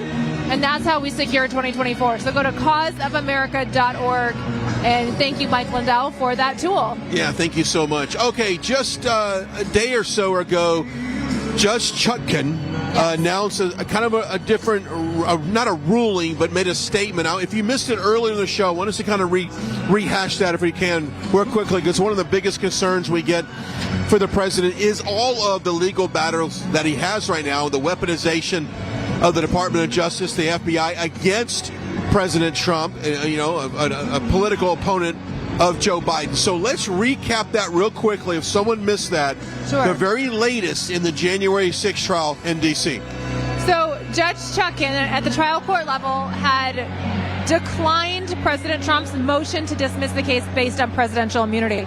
The presidential immunity argument is basically saying that all of his activities that were conducted, that he's alleged of doing in the indictment, were part of his presidential responsibilities, part of his holding office as the president, and therefore he has presidential immunity and should not be prosecuted. This is a long-standing principle in American law. This is not new. It's not novel. It's not something created for Trump. It's something that every American president has relied upon so that we aren't prosecuting our political opponents because we don't like their political decisions that they made. So she ruled against Donald Trump's motion to dismiss, saying he can be prosecuted. Presidential immunity basically she's saying it doesn't apply. That decision, the defense team appealed up to the Court of Appeals in Washington, D.C., and the circuit court is in the process of going through that. While the circuit court is considering it, Jack Smith went ahead and petitioned the United States Supreme Court saying, hey, will you just take this? It's imperative for Jack Smith's purposes, and I would say the purpose of interfering with the 2024 election, it's imperative that he get this trial off and running prior to the election. And so he doesn't want it slowed down by appeals. He wants the appellate process to go very, very quickly. So he petitioned the Supreme Court saying, hey, will you skip over the Court of Appeals and consider this issue now in an expedited manner? Excuse me. And the Supreme Court, the United States Supreme Court, is considering if they will consider it in an expedited manner. So they have to make two decisions. They have to decide, one, will they take it from the bottom of the pile and put it to the top so that it goes faster? And then once they decide that, then they have to actually decide the issue of, does Donald Trump have presidential immunity? So that's what we're waiting for at the moment. Yeah, and we're talking off camera that every time another indictment comes for President Trump, we know this, his approval ratings go up, but that's not what initially they thought would happen. They thought that the legal entanglement would actually bring his approval rating down. That has simply not been the case. Well, and I think kind of what I just said earlier, I think the American public, it's helping the American public see how much we're being lied to. Because anybody can look at what Donald Trump said or did and go, that's not, what are you talking about? That he didn't do anything. And then, I mean, it's almost like, God has a sense of humor. You have Joe Biden doing the exact same things, or worse, particularly with the documents that he had not covered by the Presidential Records Act.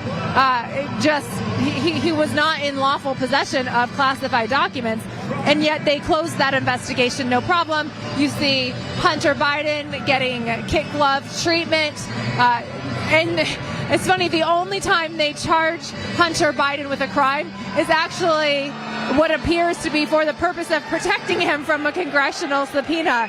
So they're really, our justice system is completely flipped on its head.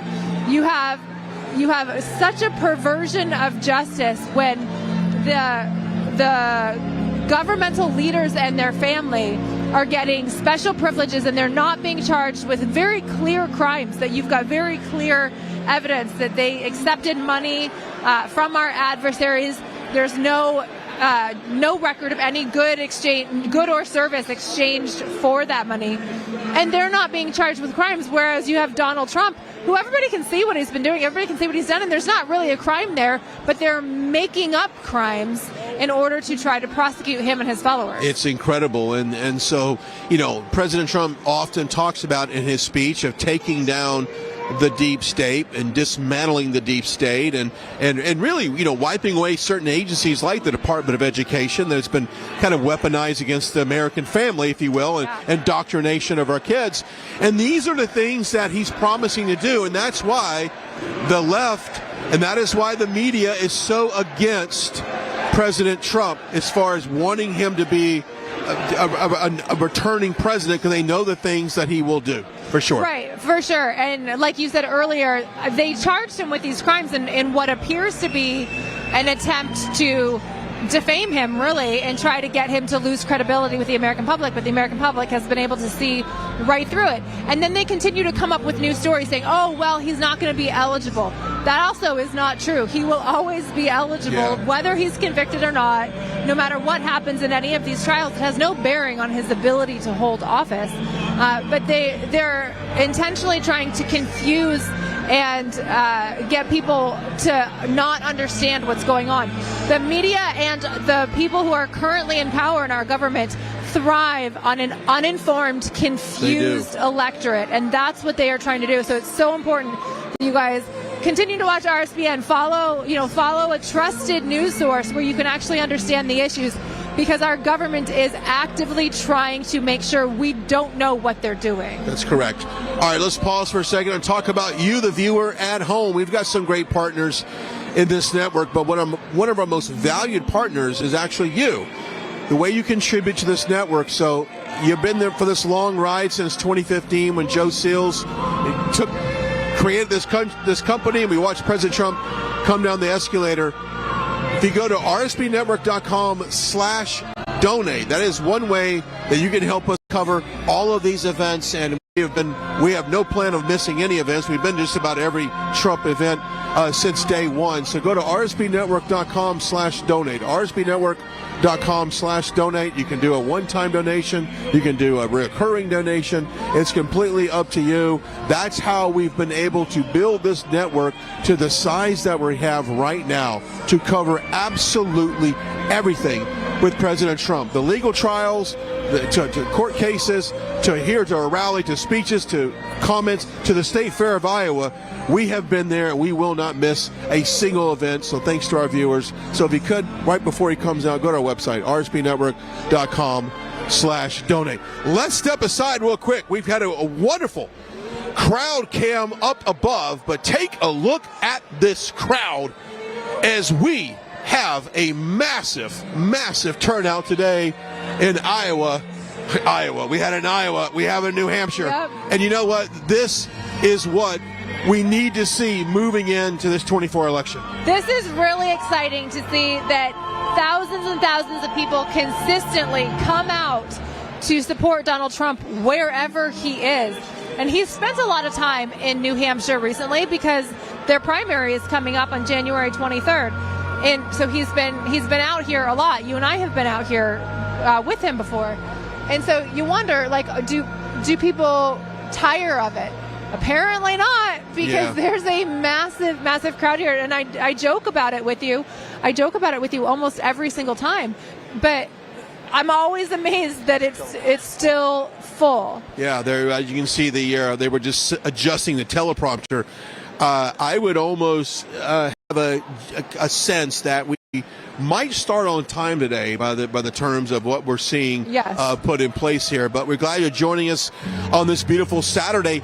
If I was to unpack some programming, don't worry, because tomorrow we're live in Reno, Nevada. Matthew Alvarez will continue our coverage there as President Trump will speak just outside Reno there in Nevada. They've got their primary coming up as well. And the last time I checked, Christina, I think he had about a 60% of the vote there in the great state of Nevada. Oh, he's crushing the state of Iowa. I mean, in a good way. Right. He's doing fantastic in Iowa.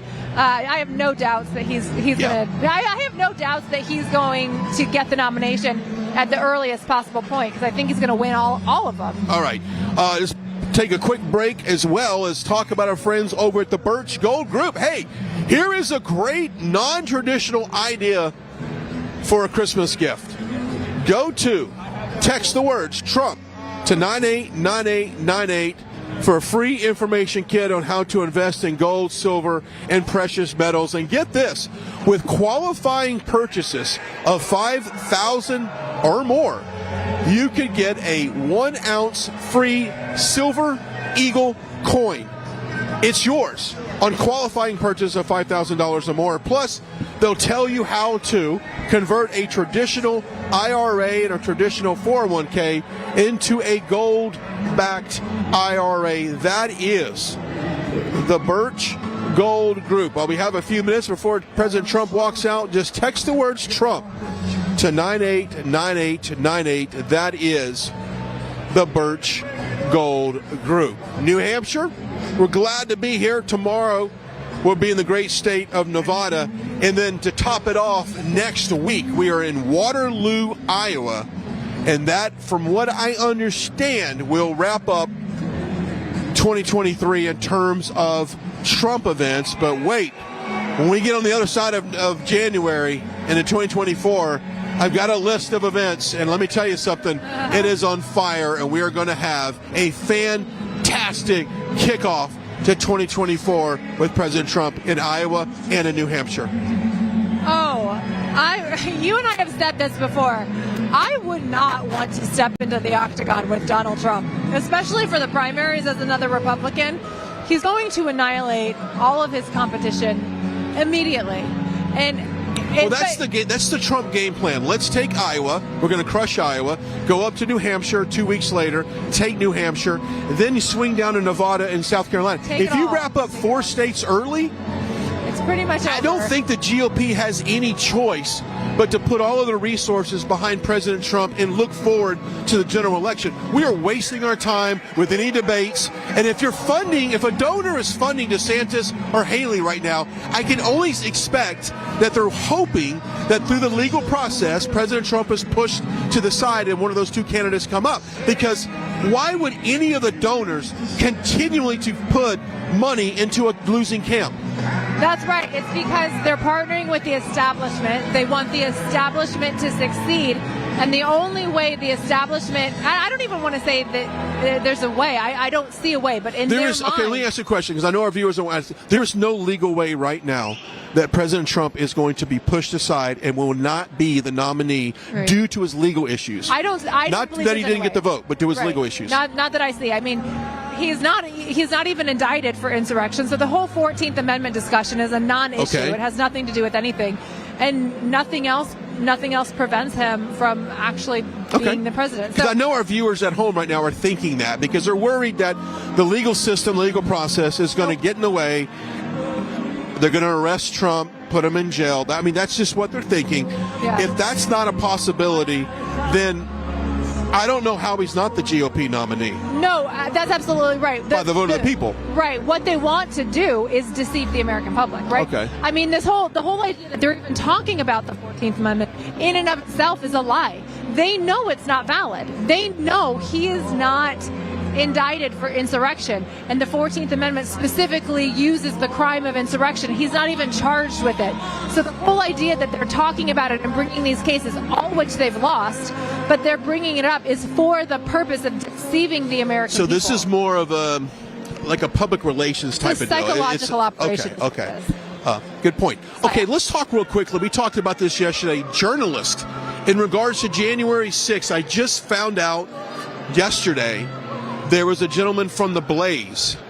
Yes. Let's talk about that, because in a way, if you're an independent journalist, or even in the mainstream, I would think if you were there filming January 6th, as I was, live streaming the entire thing, and by clear transparency, our footage has been used to help defend a lot of people on January 6th, but at the other time, it's been subpoenaed to be used against to prosecute people for January 6th. So on both sides of the legal system here. But what concerns me is that we have a Department of Justice, we have an FBI that is willing to arrest journalists that happen to reveal stories and information that goes against the narrative of what people perceive to have happened on January 6th. Real quickly, let's recap that. Right. I think it's important to mention to our viewers. Right. So one of the journalists from the Blaze had information and reported on information that was damaging to the Department of Justice and the FBI, indicating that there was some type of involvement in the planning of January 6th by the Department of Justice and the FBI, and was reporting on that. And as a result, it appears that he was arrested. He put out on Twitter saying, my lawyers are talking to the Department of Justice. I'm being ordered to report in. I don't know what the crime is yet. I haven't been told, but that will be forthcoming. But isn't that scary, though, to think that we have a government that is willing to jail journalists for exposing the government, for exposing the facts and what happened? I think that's important to note there, that this is not communist China, this is not Russia, this is not one of these third world countries. This is the United States of America, where we don't care about the truth. We don't care about your freedom of speech. And so I think that is important to note, that there are journalists right now that are probably watching us that are praying that they're not the next person to get a knock from the FBI on the front door. It is a free speech issue, but I think it's actually worse than that. It's not that they are preventing him from exercising his First Amendment rights, although that is true. They are doing that. He was exposing them, so in order to silence them, he's arresting them. Yeah. So it goes I think it's much worse. It's much more authoritarian by saying, we are going to prevent you from exposing us because we want to retain power. Because if people actually understood what the Department of Justice and what the FBI was doing surrounding January 6th, we might not get to keep our power. Isn't it incredible, the information that's come out on January 6th? And I know Tucker Carlson has talked about that here recently. I had an opportunity to spend some time with him, and we talked about it. But it's the American people are slowly. It's a slow drip of the truth coming out, as far as that there were federal agents undercover that kind of instigated a lot of that stuff. I'm telling you from day one when I was there, Christina, and I know I got to get to a commercial read here in a second. I know exactly what I saw. Oh yeah. I saw Antifa. I have seen hundreds of thousands of Trump supporters at dozens of rallies. No one goes to a Trump event all dressed in black with an Antifa mask, with a battle helmet, a shield, a pickaxe, gloves, battle tape, all kinds of like camping gear, all attached to their uniform or their outfit. That doesn't happen. Those people are not Trump supporters. Those are absolutely Antifa instigated, I would say almost paid people to be there and do that. So we're going to talk about that here a little bit later. But first, I want to talk about our friends over the Tax Network USA. I cannot tell you right now how relieved some of you are, because you went on to TNUSA.com. Tax Network USA can help you with all your tax issues, whether or not it's $1,000, $10,000, or $100,000, whether or not you haven't paid taxes in 10 years, 2 years, or 1 year. Tax Network USA can help you get out behind the anxiety of being under the gun when it comes to not paying your taxes for whatever reason. No judgment here. Go check it out. The information is on your screen. Go into 2024 without that stress and without that anxiety, and clean up your past with Tax Network USA. Go check it out. That is one thing you don't want to mess around with, and that is your taxes. Yeah, absolutely. 100%. You don't want to mess around with that. So go check it out. Tax USA, information on your screen. We are moments away from President Trump walking out, which, by the way, the tunnel where he's walking out, let's see if we can't get a shot on Cam 1 real quickly where he will be walking out.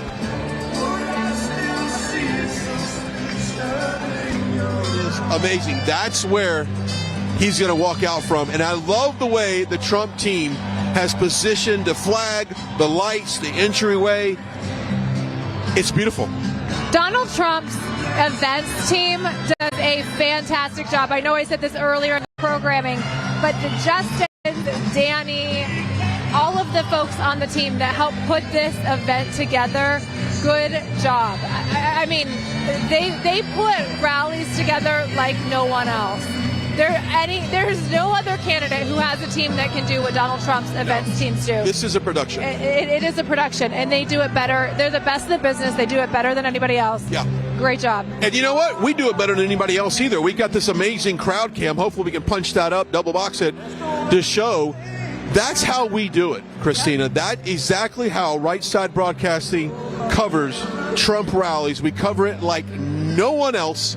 We are the leader, and we are the source for a lot of journalists that watch our broadcast for their notes the next day on their broadcast.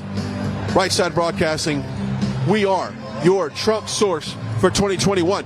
Want to say a big shout out also to Mike Lindell. It's not too late to shop. It is not too late to do that. Go to mypillow.com/RSBN.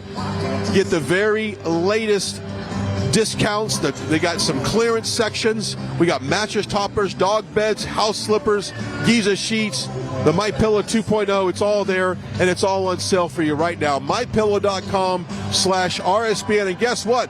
If you do it today, if you make that order today, you're going to get it for Christmas. And Mike Lindell is going to guarantee you get that stuff delivered to your house before Christmas, so you can put it underneath the tree. mypillow.com/RSBN. Go check it out and shop for Christmas. Got to do it. I think we're looking good. We're supposed to start in about 15 minutes. I think we are pretty close to being on time. I do think he's here meeting with folks in the back and doing all of the pre-show activities that he does with people who come to his rallies.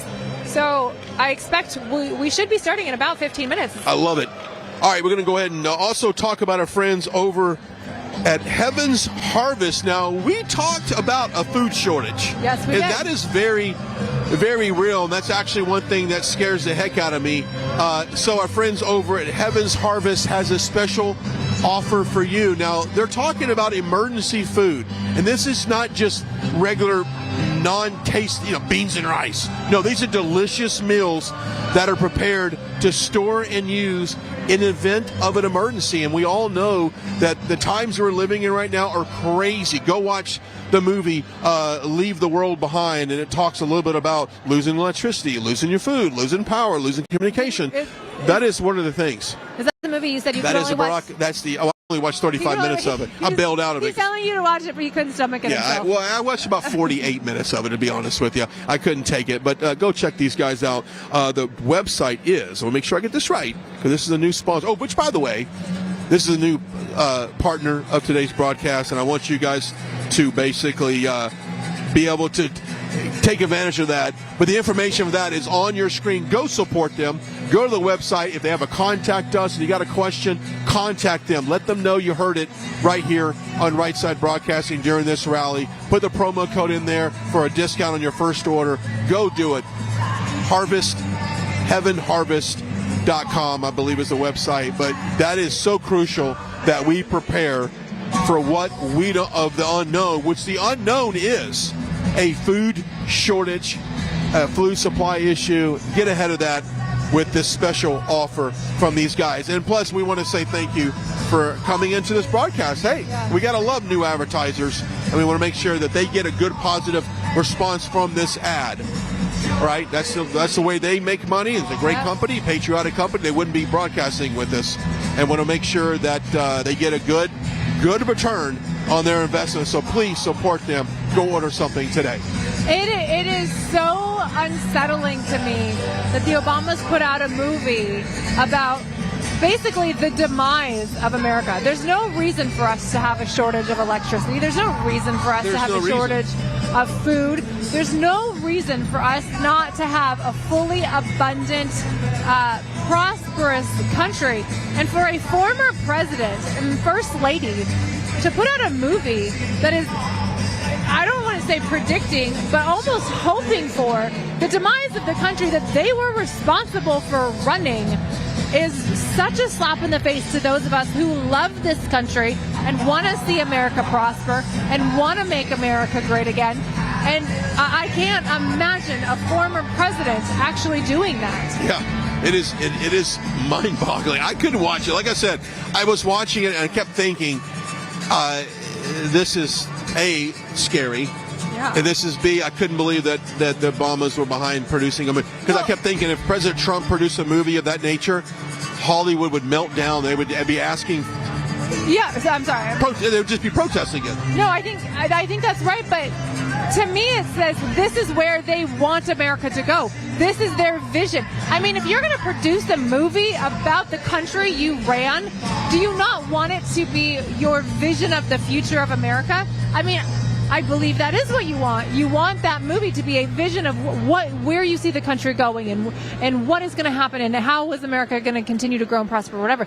But instead, their vision for America is total destruction and annihilation of everything about this country that we've loved and we continue to love. And it tells me that they want to see America destroyed. You know what's interesting? I spent about 3 days on the road in Florida with Marjorie talking about her new book, and she talked to a lot of seniors. Seniors are mad. They're angry at what's going on with this country, and not just like, yeah, we need to get Trump back in office. They're mad because they see what this country has done in a short period of time, and where the way it used to be, what we overcome. You know, what the things that we've overcome, in the last 50 years, we're giving back so much of our production, so much of what makes this country great. And so we talked about, college kids between 18 and 23. Seniors, there's 80 million plus seniors in this country right now.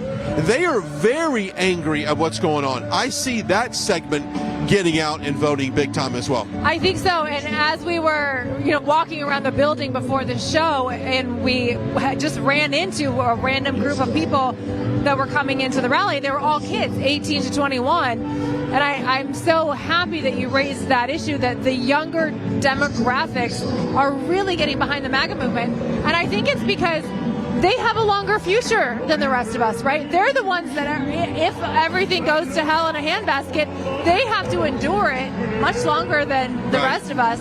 And they want a good future. They want good things for this country. And most Americans, Republican or Democrat, most Americans are hardworking, industrious people who want to produce. I think it's innate. It's innate in human nature to want to create and to want to build something and want to prosper, regardless of your political party.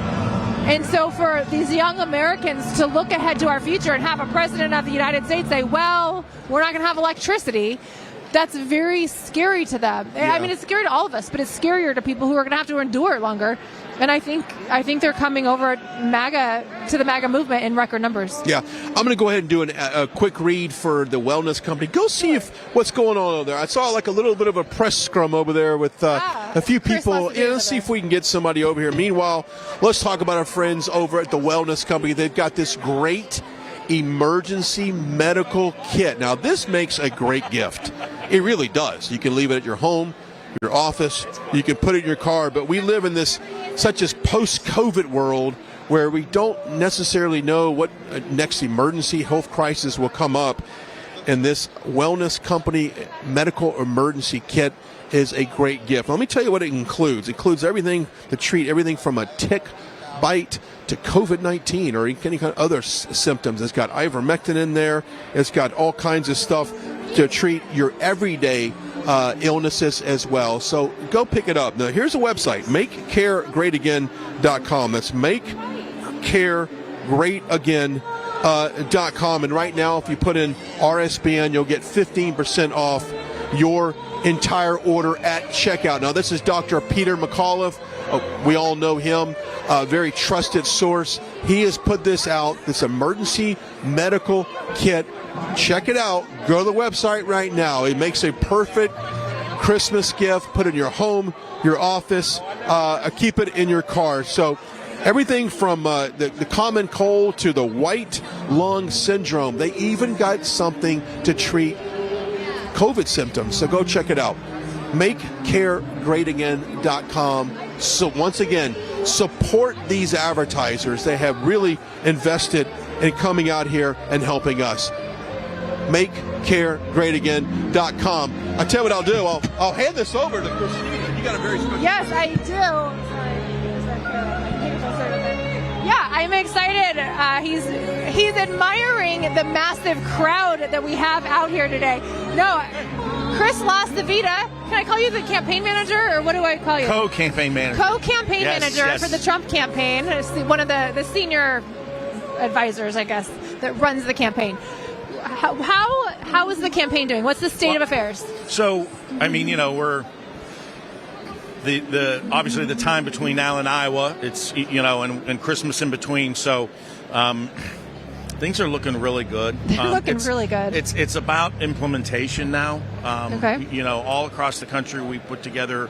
The president wanted a very aggressive, organized operation, which we now have in place, and now it's just about implementing and getting those key things done. So our people turn out on the, caucus day in Iowa, and then they turn out here in New Hampshire during the primary. So overall, very, very good. So how does it work for folks who've never worked a campaign or, been involved really in the process?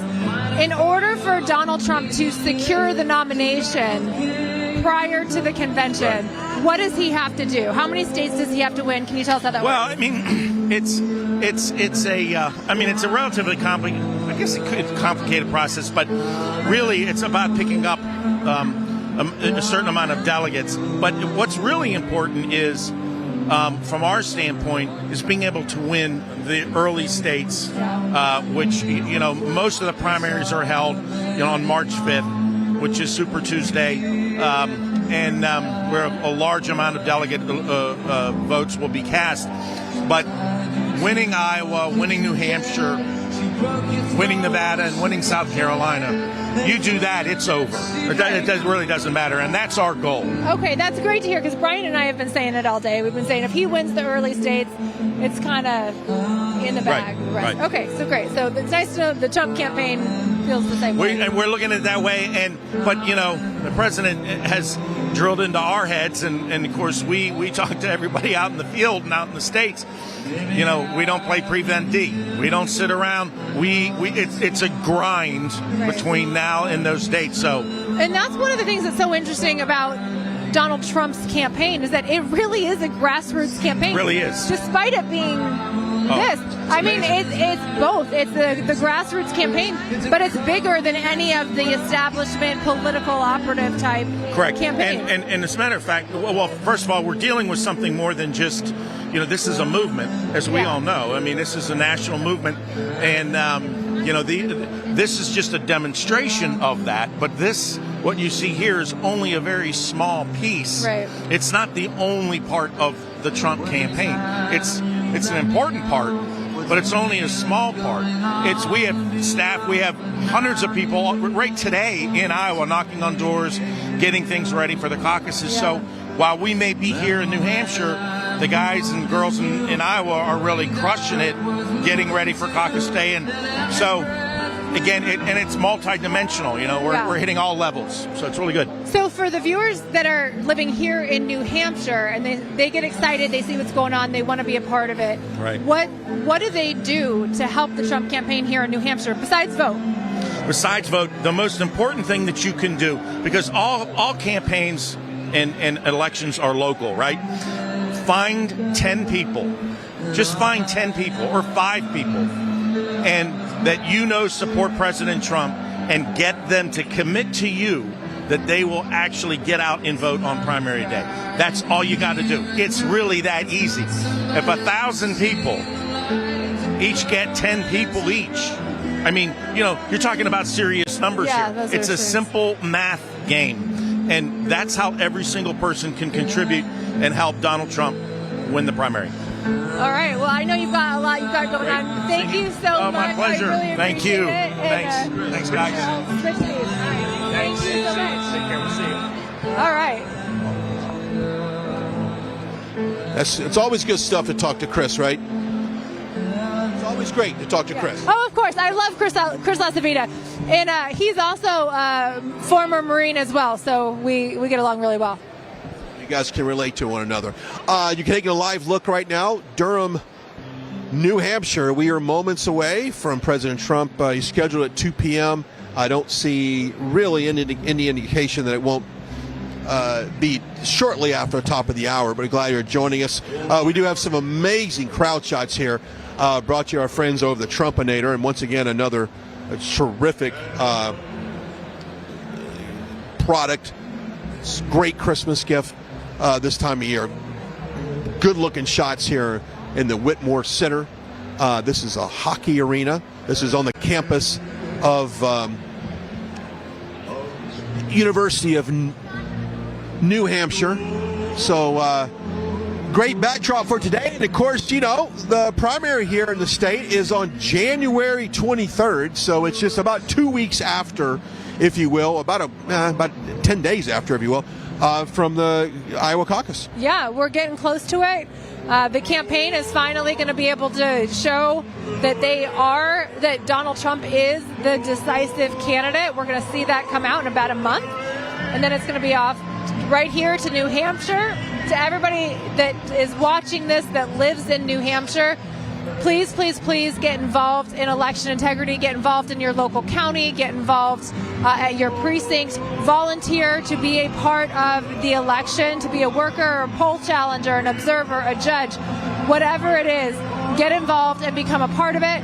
If you'd like more information about how all of that works and what happened in 2020 and why it's so important that we need people involved, and you want to know what happened behind the scenes, please check out my book, Stealing Your Vote, The Inside Story. I was just going to say, I looked at you in a way like, tell us about your book, because you wrote a book about this. I did. I'm the worst salesperson ever. I always forget to talk about it.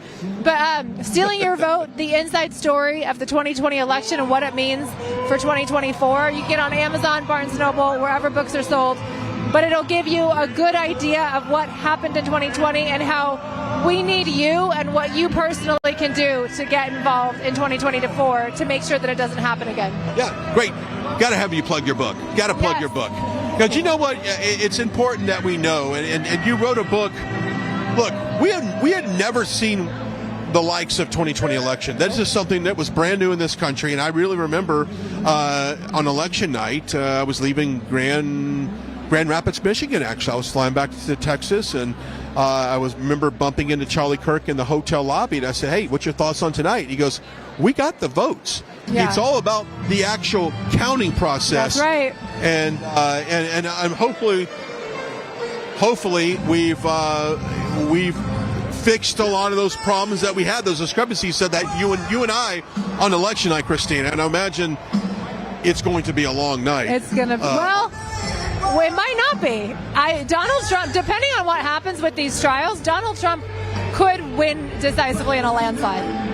I'm hoping that election night is like the TCU national title game last year, where it got out of control real quick.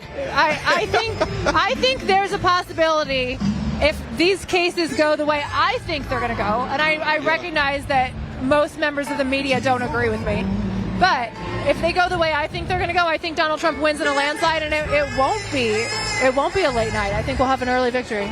You know what's funny? Today we were able to talk about a little bit of. We had hockey talk. Yeah. I dropped a Nickelback reference and a Justin Bieber reference when I talked to the two people from Canada, which, by the way, they love Trump. There's a lot of people in Canada they love President Trump. They can't stand Prime Minister Justin Trudeau. We can't understand how he keeps getting elected in office.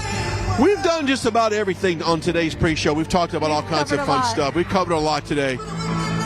And I'm glad you're joining us. Hey, we're about 4 minutes out from President Trump taking the stage. 4 minutes out from what I've been told. So we're glad you're joining us. A perfect timing on this Saturday. Don't forget to follow us. You can follow me at Brian Glenn TV on X, on social media, on Instagram. I tend to be a little bit more active on Instagram. I'm also on Truth Social at Brian, BRIAN. You can follow Christina Bobb as well. Yeah, on X or Twitter and Instagram at Christina_Bob, and on Truth Social at Christina Bobb. That's it. And of course, follow Right Side on RSBN across the board on all of our social media platforms. Also on Rumble. We love Rumble. Make sure you're always subscribed to Rumble. You'll get the updates when we go live on whether it's a Trump rally or any other event. Rumble's been a great platform for us, so we'll make sure you stay in touch. Also, download our app. Go to Google, your iPhone, your Android stores, download the app, get it on your phone. It's absolutely free. It's a great way to stay in touch with all the things that go on. You can also look at post rallies, all the things that we've done in the past. It's all right there on the app, Right Side Broadcasting. Go download it. It's absolutely free. Do it today. I think the crowd can sense that he's getting ready to come out. People are starting to get up on their feet. We're starting to see. Look, we've got a press gaggle over on the side there. Some of the seniors. Interesting. I was watching that. It was off camera, and you've got Susie Wiles, the campaign managers. The campaign managers. They are into a very in-depth conversation about something. I think it's interesting. Maybe we'll find out later. Yeah. But this is what they do. They are not afraid. The Trump campaign, no matter who it is, they're not afraid to roll the sleeves, get in the weeds, and let's talk shop. And you know why? You know why they're not afraid to answer the hard questions? And when you have a dozen or so media personalities surrounding you, peppering you with questions, they're not afraid because they have the truth. They have the truth on their side, and they can defend their position because their position is the right position for the American people. And it's much easier to defend against crazy shenanigans when you have the common sense, honest approach that's good for America and that's the truth. And that's how Chris LaCivita and Susie Wiles can do what they do every day and do it well, because they have the right answers with the right candidate at the right time for this country. Well, she has spent the last 25, 30 minutes involved in a conversation. So that just shows. Here we go. Let's do it. The next president. of the United States, President Donald J. Trump. And I'm proud to be an American, where at least I know I'm free. And I won't forget the men who died, who gave that right to me. And I gladly stand up next to you and defend her still today. 'Cause there ain't no doubt I love this land. God bless the USA.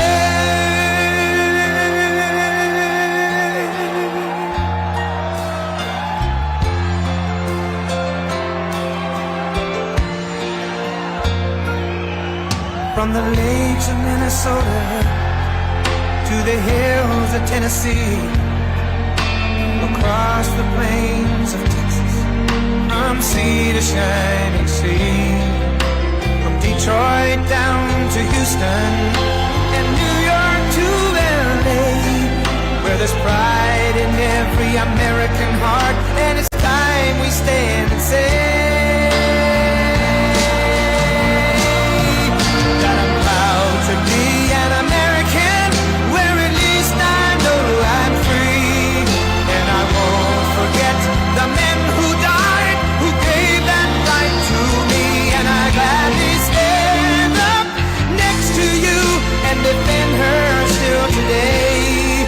'Cause there ain't no doubt I love this land. God bless the USA.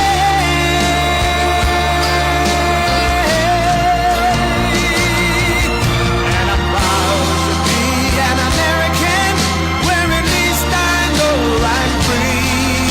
And I won't forget the men who died, who gave that right to me. And I gladly stand up next to you and defend her still today. 'Cause there ain't no doubt I love this land. God bless the USA.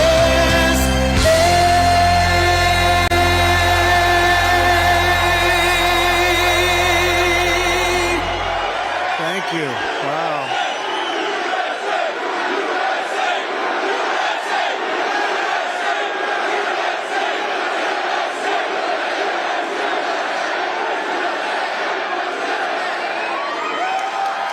Have we ever seen spirit like we have right now? Have we ever seen it? I don't think so. I don't think so. You know why? Because we gave them a chance and they're destroying our country. They're destroying our country. Hello, New Hampshire. I'm thrilled to be back in your beautiful state with thousands of proud, hardworking American patriots. And let me begin by wishing you all a very Merry Christmas. Remember? We couldn't say that.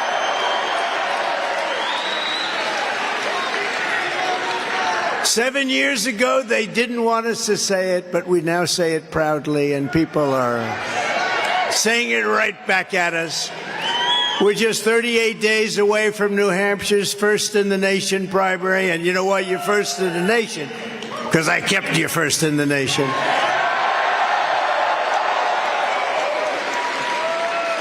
And I have to say, unlike Biden, he didn't keep you first in the nation. That we know. On Tuesday, January 23rd, we're going to win the New Hampshire primary, and then we're going to crush crooked Joe Biden next November, and we're going to make America great again.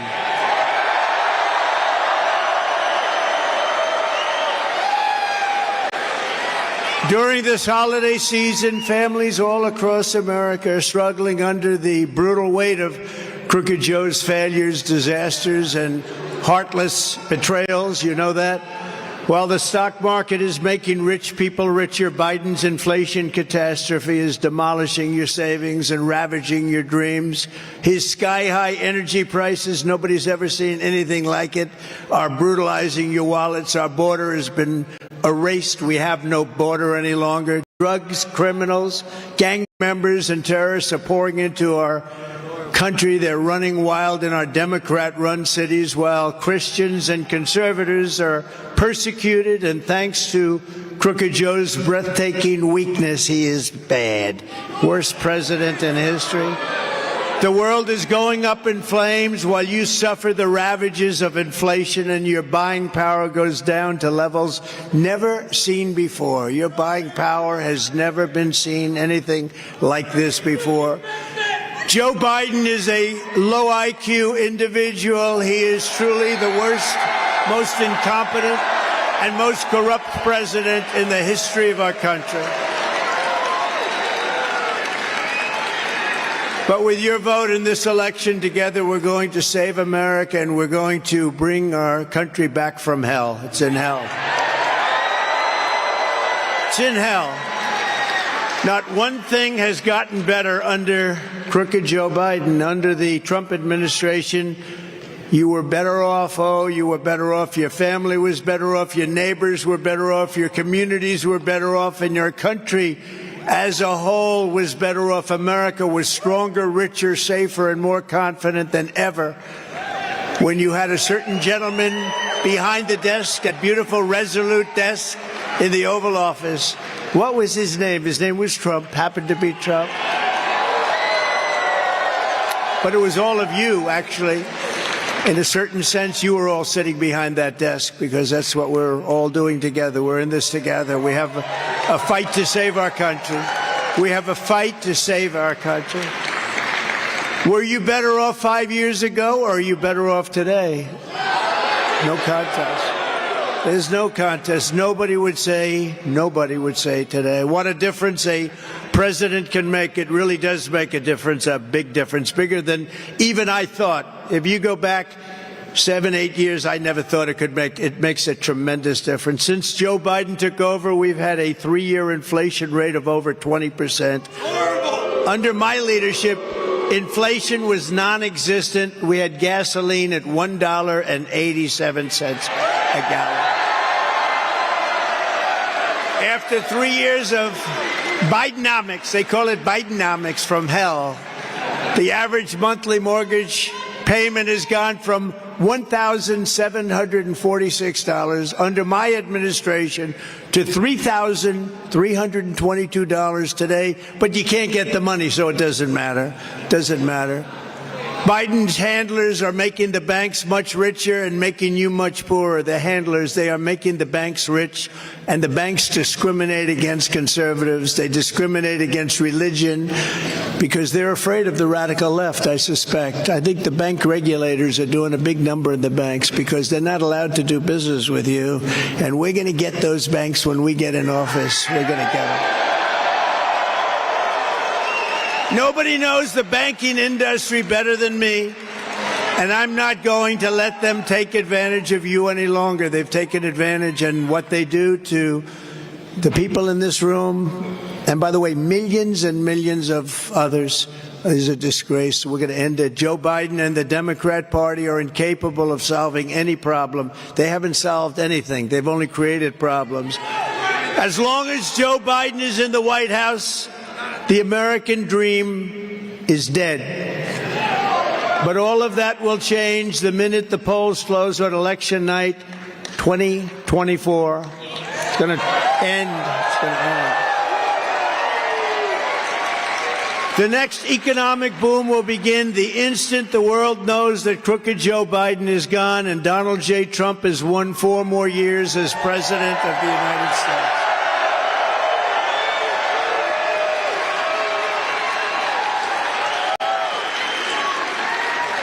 Powered by the momentum of our historic victory, and that will be truly the biggest. I think we probably have #1 spot. I don't even think there's much of a doubt about it. 2016, but this is bigger. This is bigger. I never thought I'd say it. This is bigger. This will be a historic victory. By Christmas of next year, the economy will be roaring back. Energy prices will be plummeting. The hordes of people charging across our border will have ended. The invasion of our country will have stopped. Will have stopped. We will stop the invasion very quickly. We'll get Tom Homan. We'll get Brandon Judd. We have such great people. They'll stop it very, very quickly. Because just like 3 years ago, They know that I will catch them and send them home. We were sending them home by the thousands. MS-13, thousands and thousands of gang members sent back home. And the entire world will be safer and more peaceful because everyone knows that the days of American weakness, how pathetic we are, American weakness and submission will be over. It's going to be over. You know, we sent out, I don't know if you know, thousands and thousands of MS-13 gang members, the worst. These are the worst. We sent out thousands of them, and the countries didn't want to take them because under Obama, they never took them. They never took them. So when I came into office, the people heading up big departments were saying, sir, they won't take any of these bad people that they've sent over here purposely. I said, yes, they will. How much do we pay them? Because we give everybody money because we're foolish. So we stopped a lot of it, I will tell you. We would have stopped it all. But then a thing called COVID came along. We had to solve that problem. A gift from China, the China virus. You're right. I said, how much do we pay them? El Salvador, Honduras, how much do we pay them? They said $750 million. That's peanuts compared to a lot of them. I said, inform them that we're not paying them any longer. And I got calls from the three of them, Guatemala. I got calls from the three of them the next day. Sir, is there a problem? Yeah, the problem is you don't take. They would put airplanes on the runway so you couldn't land the planes with the people that we brought, prisoners that we brought back. We didn't want them in our country. They would stop the road so you couldn't get the buses that people in would come back. This is under Obama with Biden, if you can believe it, Biden. So I said, that's okay. We're not going to pay them anymore. As soon as they heard that, they called up, three of them separately. Sir, there seems to be a misunderstanding. What's the problem, sir? I said, you're not taking the people that you sent us back. You're not sending the people that were in your jails. You're not taking them back. Well, but sir, you haven't paid us the money that you're supposed to pay. I said, no, I'm not going to pay. Sir, really, there seems to be a misunderstanding. We would love to take them back, sir. Don't you understand that? So they took them back. And we took out thousands and thousands of people in this country, and I mean the most vicious people you've ever seen. Gang members, a lot of terrorists. We took out people that nobody believed, and we had for 4 years. You know, I never talked about it during the 4-year period. I didn't want to give myself a little bad luck, and then the next day something happens. We didn't have one attack in 4 years. We had the travel ban. We banned people from coming in that weren't good. The Biden administration is running on the fumes of the great success of the Trump administration. They're just running on the fumes of what we did with the tax cuts and the regulation cuts. Without us, this thing would have crashed to levels never seen before. And if we're not elected, we will have a depression, the likes of which you haven't seen since the Depression of 1929. We're not talking about a recession. You're going to have a lot worse than that. The way they're wasting trillions of dollars on Green New Deal nonsense and giving it away to other countries. Crooked Joe Biden's failed presidency has already cost your family tens of thousands of dollars a year, and now he's running on the biggest and most punishing tax hike in American history. You know that. He's going to quadruple your taxes. Biden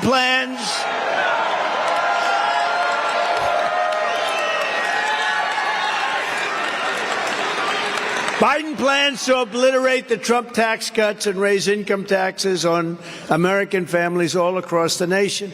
Crooked Joe will put you really in the poorhouse, and I think I don't even get the politics of it. What is the politics of it? They don't know what they're doing, but you're going to be in the poorhouse to fund his big government Green New Deal, which is a socialist scam. And you know what? You have to be careful. It's going to put us all in big trouble. The Green New Deal that doesn't work. It's a Green New Scam. Let's call it from now on the Green New Scam. Okay.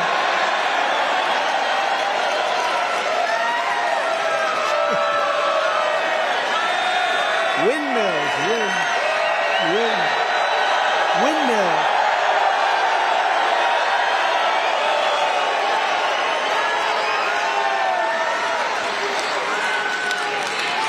I do like that term. I just came up with that one. I have to.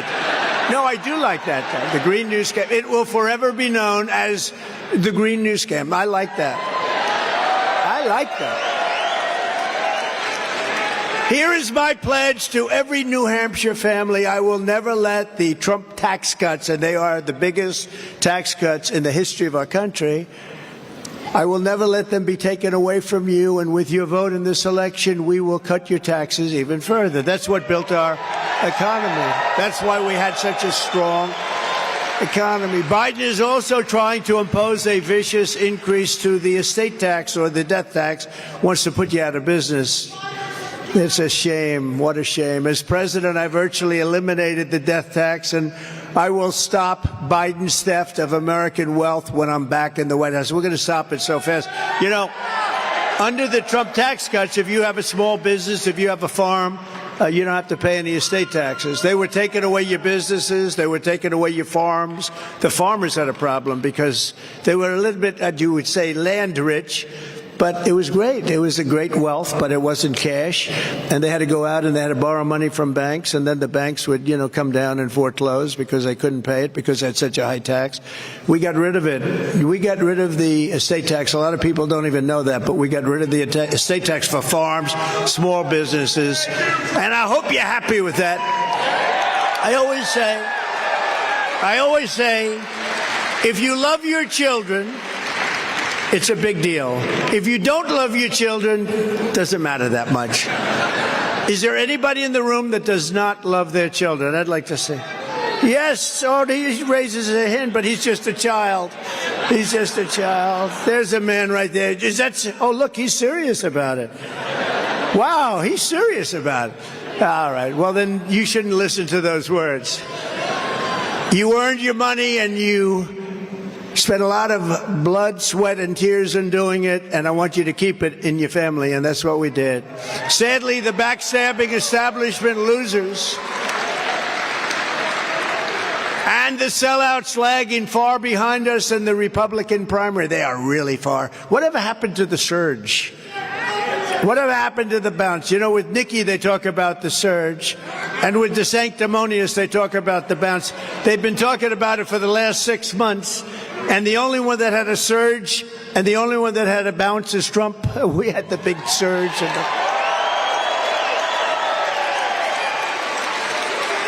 I saw where they said last week, Nikki Haley is surging. And then I said, oh, that's not good news. That's not good. And she is compared to him, but not compared to us. So we're like at 70. She's at 7. And she went up to 8. And he went down to 9.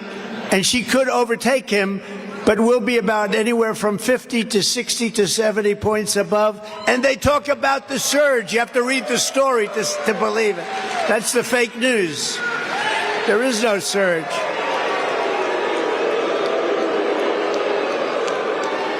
No, there is no surge. It's fake news. Whoa. There's a lot of them back there. Whoa.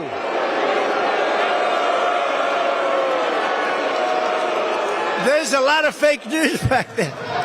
What are you doing? You don't have anything better to do on a Saturday afternoon? Look at all.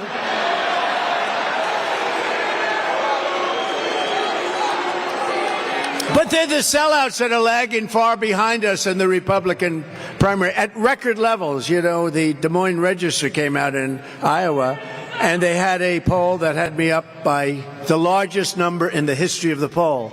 Other than that, we're not doing so well. No, in Iowa, we're ahead by like 45 points. I don't mean we're at 45. I mean we're ahead by 45. They gotta start that surge fast. They got to start that bounce. They got to get that bounce going. But these are people that can't be trusted on taxes, on trade, or on anything else, frankly. They will betray you just like they betrayed me. Does that make sense to you? You know what I mean, right? Does everybody know what I mean when you get betrayed? And when you get betrayed, you don't put up with it. And remember this, look, New Hampshire, does not want politicians who support higher gas taxes, a 23% national sales tax like the sanctimonious did. That's all you want. Let's give you a little sales tax of 23%. You don't want politicians who want to gut Social Security and Medicare like both of them, or our great senior. I don't even talk about the others. You know, you still have this guy. You still have this guy. Don't think of it in the race. I looked the other day. You have, well, we like Ramaswamy. You know why? Because he likes Trump. I like him. This is probably a personality defect, but I tend to like people that like me.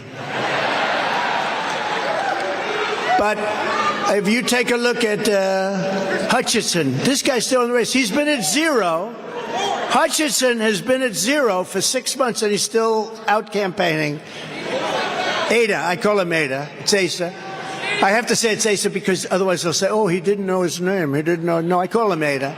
It's a more appropriate name. But no, this guy's out. This guy's out campaigning. He's been at zero. One poll had him zero with an arrow pointing less. That means he's at less than zero for months. He's been campaigning. Does he have nothing better to do? And who opposed? Oh, he says, what about Chris? Please, sir, do not call him a fat pig. We cannot call. Says, what about Christie? He's a fat pig. You can't call. No, look. Please do not call Chris Christie a fat pig. Okay? It's not appropriate.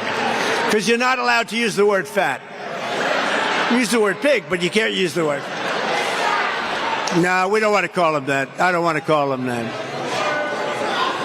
And all of them, they opposed the Trump travel ban on entry from terror-afflicted countries. If that's okay with you, I'd rather have that. We're going to have very little crime in this country very soon. As soon as we get in, we're going to have very little crime in this country. There are some in New Hampshire who are actually advocating radical left Democrats to vote in our Republican primary to help make our big lead look a little bit smaller. It's not going to have a huge effect, but you know what? Don't let it happen. Don't let it happen. These are subversive people. Don't let it happen. We need to send them a message. We have to send the whole world a message because the world thinks our country is a total mess, and it is. You don't want a candidate to do your bidding and the bidding of Wall Street, the Washington establishment, the fake news media, the deep state, and the military-industrial complex, of which I was a big contributor because I bought more. I rebuilt our entire military. Much of it coming from New Hampshire, as you know. Much of that beautiful new stuff, unfortunately, gave a lot. They gave a lot. They gave a lot to Afghanistan, about $85 billion worth, which is in the most shocking and horrible period of time, I think, in the history of the most embarrassing period of time in the history of our country. 13 incredible soldiers killed, 38 horribly wounded, arms, legs, face horribly obliterated, hundreds of people dead, and leaving a lot of Americans behind, and leaving $85 billion worth of equipment behind. These people are stupid people. They're stupid. They're stupid people. You know, we didn't lose one soldier in Afghanistan for 18 months. I told the head of the Taliban, the media got upset when I called. They said, why would you speak to the Taliban? I said, that's where the problem is. Remember, they asked Jesse James, Jesse, the great bank robber, Jesse, why do you go after banks? He said, because that's where the money is. I went after the Taliban because that's where the killing was. And I spoke to Abdul, and I said, Abdul, don't do it, Abdul, don't do it. We didn't lose. It was a rough conversation, but that's okay. We didn't lose one soldier from that conversation on. 18 months, we didn't have one soldier. Under Obama and Biden, they had a lot of people. We didn't lose one soldier until that horrible day, that horrible, stupid day. What a stupid group of people. They took the military out first. No, you take the military out last. You get your people out first. You get your equipment out. You get your people that have helped us out. There are those people. Of course, you know, we won a war. We took people that we have no idea who they are. We didn't take the people that helped us. We took whoever was able to get into those airplanes. Remember the sight of those planes pulling up with many people on the planes, hanging onto the wheels. stories and falling at 3,000 feet. I mean, it was what a mess. What a mess. This guy Biden is the worst we've ever had. The worst. No, New Hampshire wants a president who will never betray you, who will never forsake you, and who will never sell you out. You're not going to be sold out. And you know that because for 4 years I was your president, and you had the greatest 4 years that you've ever had. And that's why next month New Hampshire is going to weed out the insincere rhinos. Rhino. Does everybody know what that is? Republican in name only. You know, when Biden says we must stop MAGA, we must stop. Let's see, is it called MAGA? I think it's called MAGA, which, by the way, is the greatest political movement by far in the history of our country.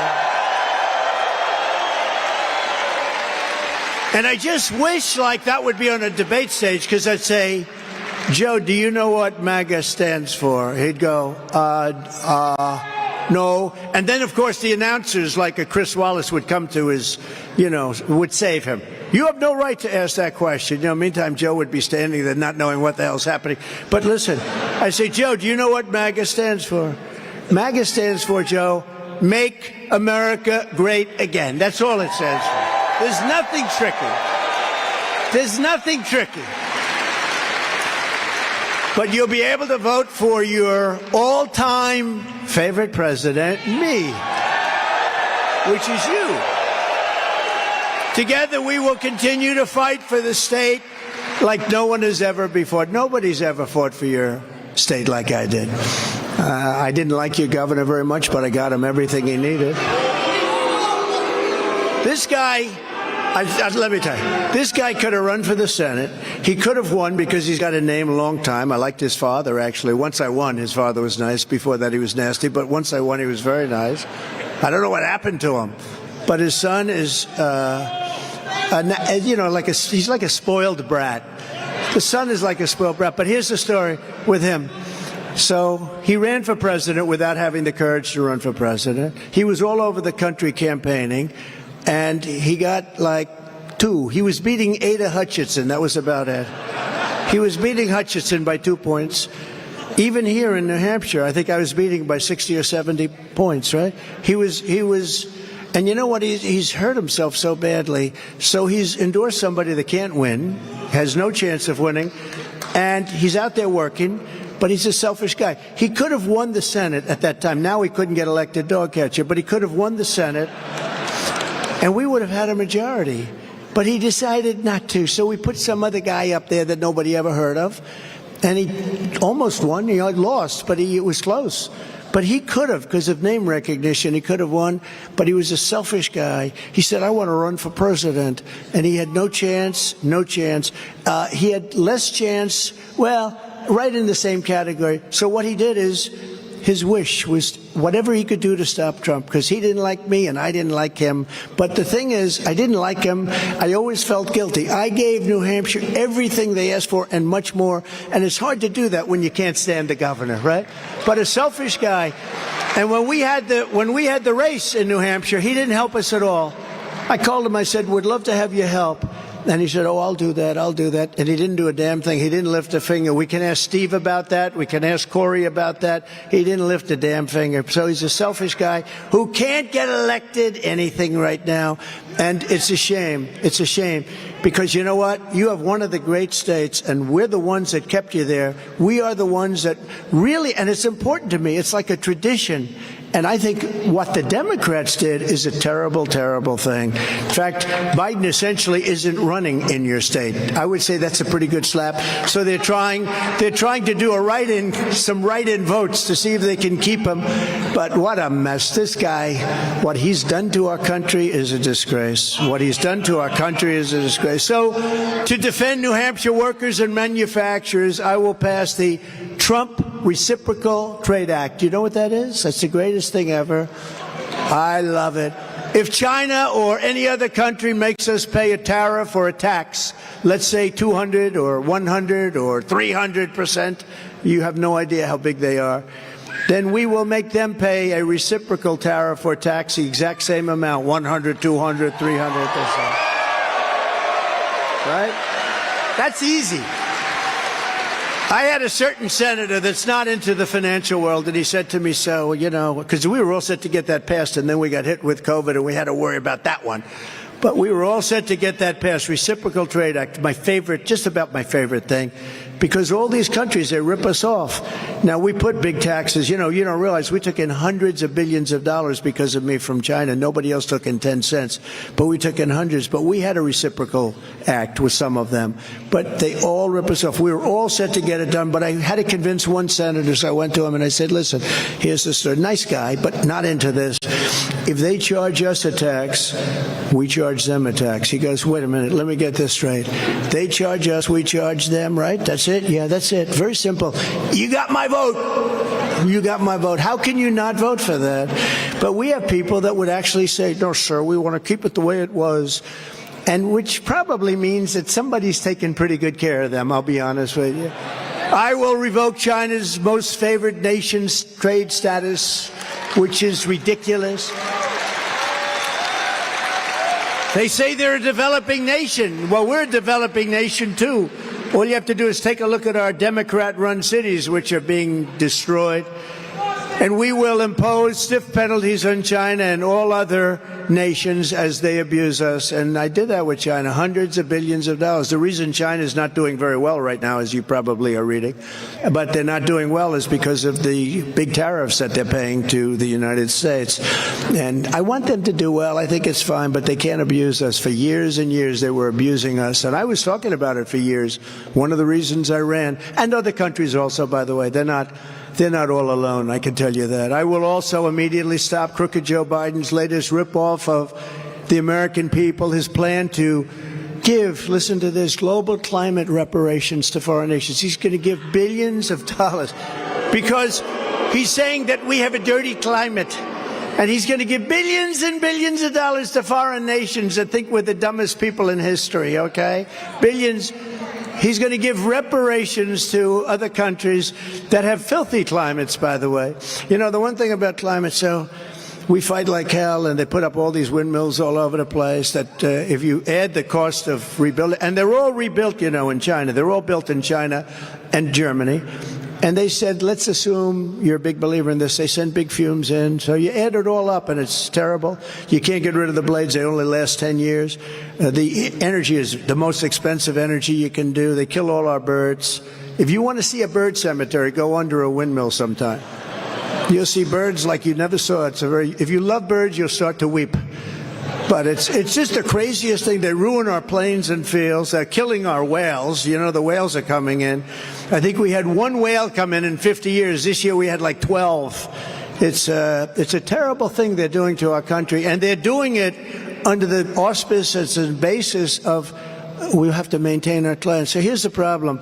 China is right now building 50 coal-fired plants, okay? Big plants, bigger than anything we have. 50 of them. They're building on average one a week, and now I understand the average is going to close to 2 a week. We're getting rid of all of our stuff. For wind, and here comes the wind. Oh. It's not powerful enough to fire up our factories. Solar. You ever see a solar area? They take up areas of the desert. They might as well take the whole damn desert, you know. And I like the concept of solar, but it's not powerful like what we need to fire up our factories. We can't do it. Let's put it this way. It's not working. You can have a solar, you can have a little, you could even have some wind if you want it. But wind is 42 times more expensive than natural gas. Think of it. 42. And we have more, I call it, what do I call it? Liquid gold. Liquid gold. Beautiful, beautiful liquid gold. They have more liquid. We have more liquid gold under our feet than any other country in the world. Any other country. No country has what we have. And what do? We build windmills all over the place. And what do? We go to Venezuela and we buy our oil from Venezuela. We buy our tar because they sell tar. that we have to liquefy. It's not good. As we speak, New Hampshire families are paying the highest energy cost in the nation. Did you know that? You're number one. Your governor's doing a bad job when you're paying. When you pay the highest in the nation, your governor's not doing a good job. You have the highest energy costs in the United States of America. Yet instead of bringing down prices, Crooked Joe is trying to steal more of your money and to give it away to foreign atonement, they call it. We have to atone for our sins. We have to atone for our sins. Think of it. We're putting ourselves out of business for the last 15 years with the crap that we're building that doesn't work. Germany went this way, you know, but they were smart. They immediately stopped. You know what they're doing now? They're building other plants, fossil fuel plants and coal plants all over their country. They had 2.5 years of economic death, because what they were doing wasn't working. They were going to wind and solar and didn't have nearly the power. We should learn from these other countries, don't you think, instead of being stupid? Drill, baby, drill. Drill, baby, drill. Yep. Drill, baby, drill. We'll make so much money. We're going to make so much money. We're going to drill, baby, drill. You know, we were producing, we were third or fourth when I started. By the time I left, you have to see, I got to get the chart. We're going to put it up from now on. It's like Russia, Saudi Arabia, we were way down here. And by the end, we were way up above both of them and heading up. We were like a rocket ship. It was like a rocket ship sent by Kim Jong-un, just like that. Who was very nice, I will tell you. You know, everyone thought we were going to nuclear war, and I got in, and he and I had a very good relationship. That was nice, very nice. But he's not, Rocket Man, yeah. But he's not so fond of this administration, but he's fond of me. And we had a very good relationship. And I tried to convince the fake news, no, that's a good thing, not a bad thing, right? That's a good thing.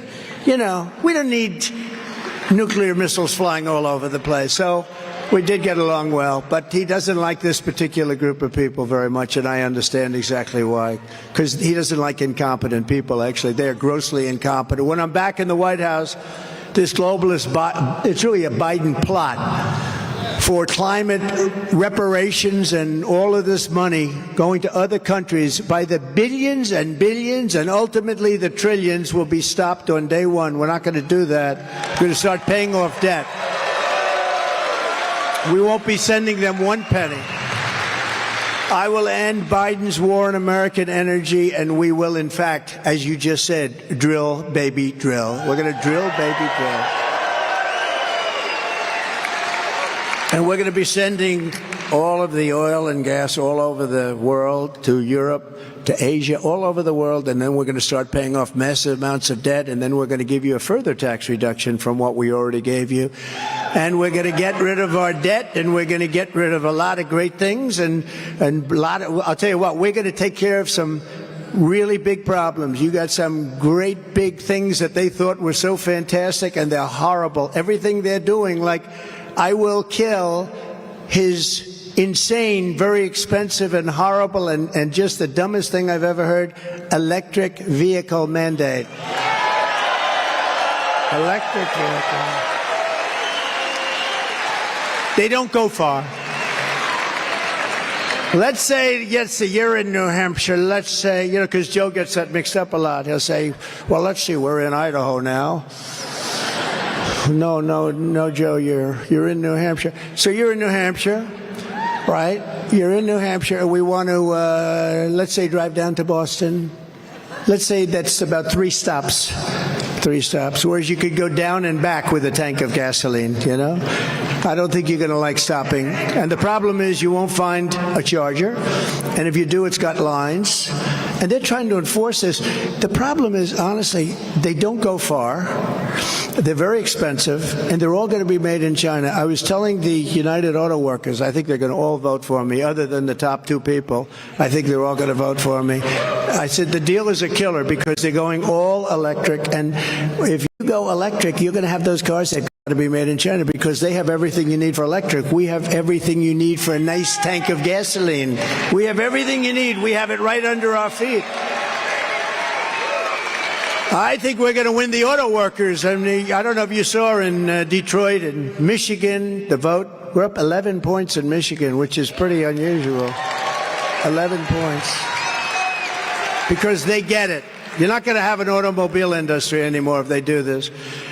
You know the worst? They want to make all trucks electric. And the problem with the truck electric is a big, beautiful, brand new 18-wheeler, a big beauty, can go 2,000 miles on diesel fuel, right? Clean diesel fuel goes 2,000 miles. An electric truck, comparable size, but there's no such thing because the battery is so big you'd have to take up almost the entire truck to hold the battery. These are minor details, though, according to the Biden administration. So, but an electric truck, you'd have to stop. It goes 300 miles. So you got 2,000 miles versus 300 miles. That means you'd have to stop 6 or 7 times, whereas the other way you don't have to stop at all. And the trucking industry is up in arms because they don't know what to do. They're all going to be out of business. You talk about a supply chain problem. Wait till you see that one. And the worst thing is they want to make our army tanks all electric, so that we can go in and we can blast the hell out of a foreign country. But we'll do it in an environmentally friendly way. These people are crazy. Crooked Joe puts China first. He puts Asia first, Ukraine first, illegal aliens first, environmental maniacs first. He puts everyone first, but he puts America last. He puts New Hampshire last. He puts our workers last. He puts our farmers last. He puts everything that's good, he puts it last. And I put New Hampshire first. And I put America first every single time.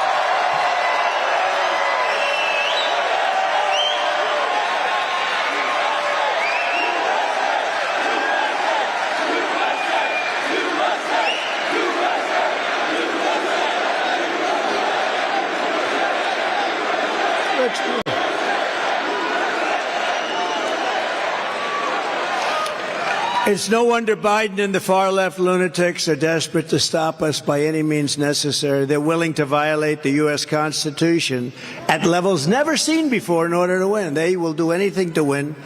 They'll do whatever they have, whatever they can. And remember this, Joe Biden is a threat to democracy. He's a threat.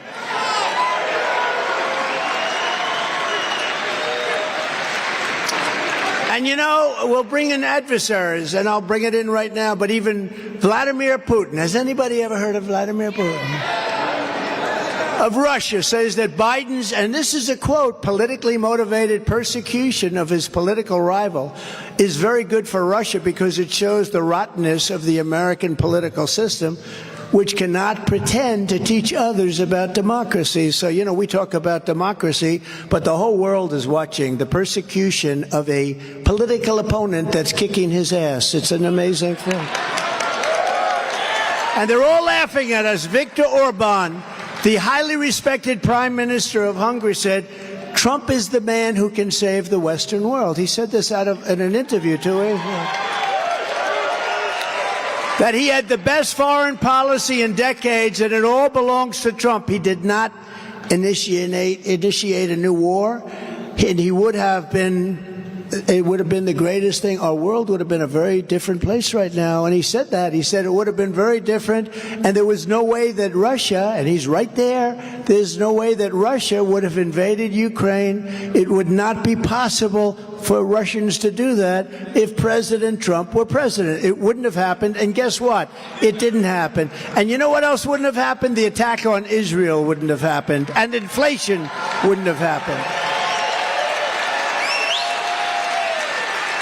They're weaponizing law enforcement for high-level election interference because we're beating them so badly in the polls. That's what they do. They cheat. They're professional cheaters at elections. Just as you probably saw last week and a couple of this week, 2 days ago, the Harvard-Harris poll is us leading Republican primary field by 56 points. Trump is 67, Ron DeSanctimonious is 11. And Nikki Haley is at 10%. Where is the bounce? I want to see that bounce. No, they're talking, they keep bouncing. They keep bouncing between each other. In the new Rasmussen poll just out, the general election, I guess 10 points ahead. That's not bad. in the Washington Post. How about that? 10 points and 11 points up on Biden. They were so unhappy. They said, it must be a mistake. It must be a mistake. So they went back and redid it, and they had to actually add another point. That was sort of a... And the Bloomberg Morning Consult poll just out has us beating Crooked Joe substantially in every swing state, like by every single swing state by a lot. The radical left Democrats rigged the presidential election of 2020, and we're not going to allow them to rig the presidential election of 2024. Right? Not going to allow it. Right? Right? Every time the radical left Democrats, Marxists, communists, and fascists indict me, I consider it a great badge of honor because I am being indicted for you. Thank you very much. Thank you. I appreciate it. Thank you very much.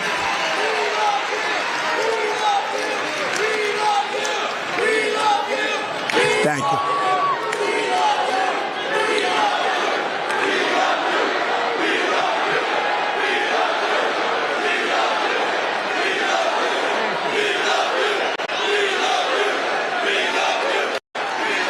Thank you very much. And never forget, our enemies want to take away my freedom because I will never allow them to take away your freedom. It is very simple when you think about it. They want to silence me because I will never let them silence you. And in the end, they're not after me, they're after you. I just happen to be standing in the way, and I will always be standing in their way.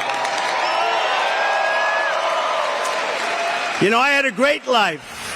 I had a life of tremendous luxury. I built a tremendous company. You actually got to see that with this fake trial I have going on in New York. Tremendous cash, very low debt, greatest assets. Nobody has, very few people have assets like, and I could have been all over the world sampling my assets, right? And instead I'm in New Hampshire with you, and I'm very happy about that. I'm very happy. But they asked me, a lot of times I get asked this question, sir, you had the greatest life anybody could have. Would you do it again? I said, absolutely. I'm so honored to do it because we made America great, and then they've destroyed our country, and we're going to make it great again, greater than ever before, and there's nothing I can do that's going to top that. I've had plenty of the other life, right? We've had plenty of the other life. We got a lot of work to do. You know, when they let, I think the real number is 15, 16 million people into our country, when they do that, we got a lot of work to do.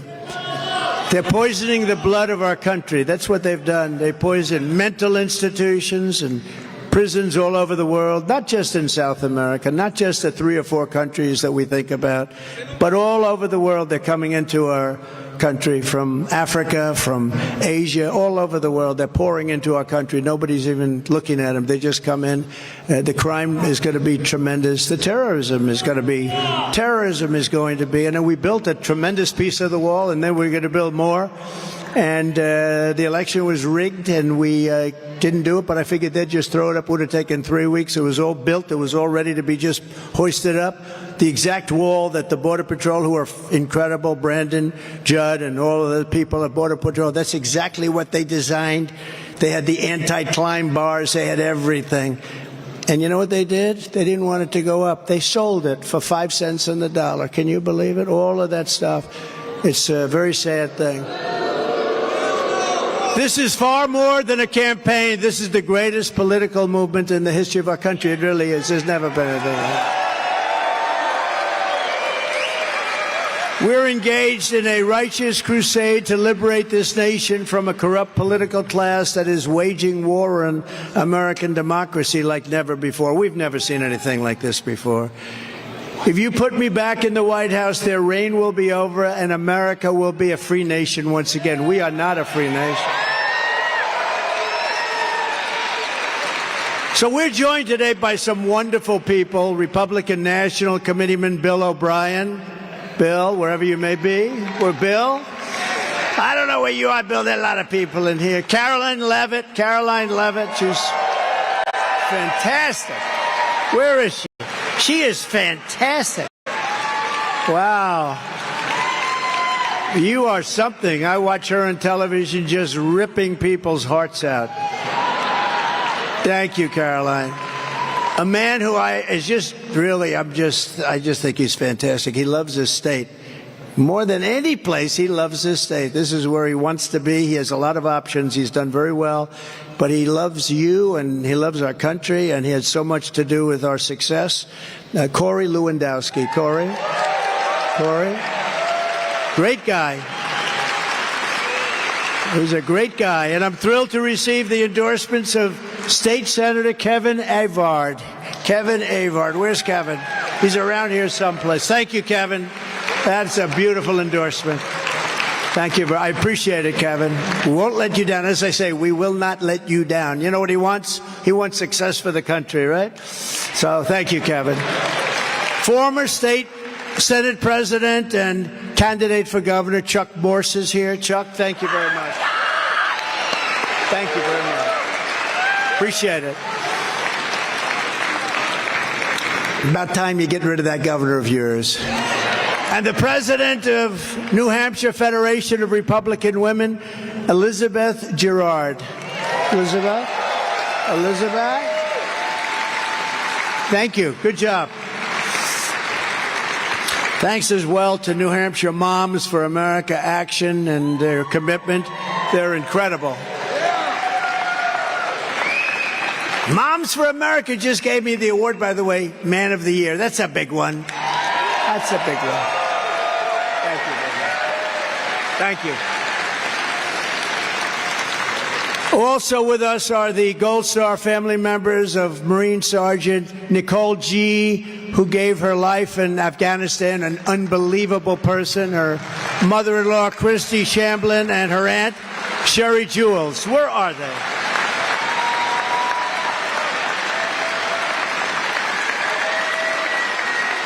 Thank you, Daddy.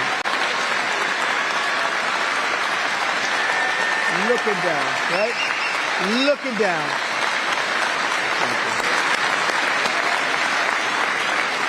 Incredible people.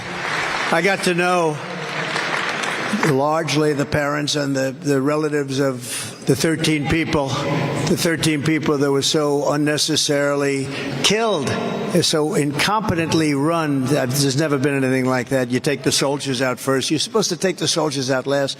And I had it set we were going to leave Afghanistan. We were going to keep the air base, Bagram, because it's 1 hour away from where China makes its nuclear weapons. They didn't keep it. You know who has it now? China has it. One of the biggest air bases in the world. But I got to know the relatives, parents, and other relatives of these 13 people very well. We went to Bedminster, New Jersey, where I have a place, and they all came, and we listened to music all through the night. And they thought I'd be there and stop by and say hello for about 5 minutes. Oh, do you think you'll come? Oh, I ended up, did I say like 3 hours? We listened to music all night, right? And it was beautiful music, and they thought of their loved ones looking down. It was outside. It was such a beautiful night, right? And we'll do it again. We're going to do that again. They said, do you think you'll stay 15 minutes? I said, no, not 15. How about 3 hours? That's about what we were together with. It was a great, that was pretty great. But we love all of you, and we will never forget her sacrifice. In that case, she was a fantastic person in every way. For 4 straight years, I kept America safe. I kept Israel safe. I kept Ukraine safe. And I kept the entire world safe. As Viktor Orban said, he kept the entire world safe. He said they respected him. And America, when he was president, was feared. We were feared. It's not a nice word to use, but we were feared. They didn't play games with us, and now they laugh at us like we're a bunch of foolish jerks. What a horrible turn it's taken. We will once again have peace through strength when all of us become the 47th President of the United States.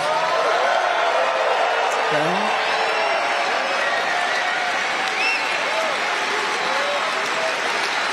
As president, I fully rebuilt the U.S. military, created Space Force. Remember, they didn't want Space Force. I said, well, if you don't do it, China If you don't do it, China and Russia are up there right now, and we've now taken it over. We've really dominated since the creation of space, but that was a big deal. The Democrats didn't want it. When Biden came in, he heard about Space Force, probably the first time he heard about it, you know?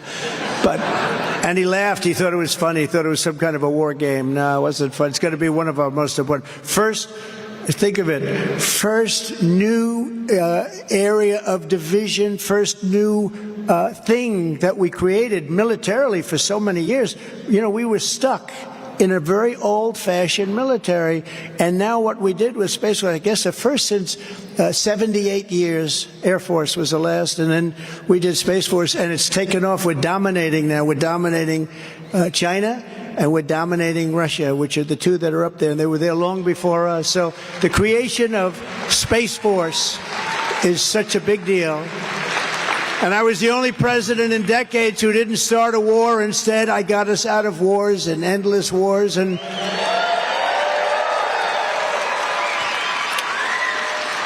one of the wars I got us out of was a war against ISIS. We defeated ISIS. It was supposed to take 4 years, and I got it done in 4 weeks. Would you say that's good? Because we have the greatest military on earth.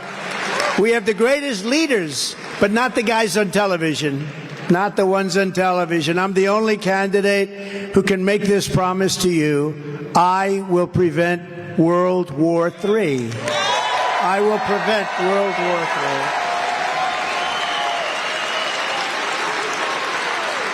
III. Because our country has never been so unsafe. You know, you're talking about the power of weaponry today compared to the Second World War and the First World War. It's times 1,000. Most powerful weapons ever even thought about, ever conceived, ever built. And we can't have a world war. And we're closer to World War III today than we've ever been at any time in our history. And the word nuclear is being thrown around every single day. When I was president, we didn't talk about nuclear. You couldn't talk about it. It was a word that was banned. You couldn't talk. Now they talk about it every day. We talk about it. They talk about it. And we will keep you out of World War III. World War III is not going to be army tanks going back and forth, shooting at each other. Boom, boom. An airplane having a little fight in the sky. This is the big stuff. And if it's going to be total obliteration, we cannot have World War III. We will keep you out of it, and we'll keep you out of it because of strength, because of the strength that we have. But we have a man now negotiating for us. We have a man now negotiating for us who truly can't speak. He can't put 2 sentences together. They ask him a question at a news conference. He has no idea what the hell they're talking about. And when you look at what he did and what he says, even to Russia, when they did attack Ukraine, the way he spoke was so bad. I said, you know, I think it looks like that's going to happen, because what he's saying is so bad. It's the exact opposite of what you should be saying. He can't put 2 sentences together, and he's responsible for negotiations on nuclear weapons in World War III. The guy makes a speech. He can't find the steps. They're all over the place. See this stage? This stage has 1, 2, 3, 4. Most stages have more than that. But in New Hampshire, they want to cut back on the costs a little bit. So they only give me 4 options. But when I'm finished, I actually pick one of the 4. He can't find the stairs. And if he finds them, he can't get down them. The whole thing is not believable. Can you imagine President Xi of China, powerful kind of a guy? They hate when I say that. Oh, you're saying nice things now. He controls 1.4 billion people rather ruthlessly, right? Can you imagine when he sees this guy walk into an office or walk? I wonder what he's. I'd love to be a fly on the wall. I'd like to hear what they.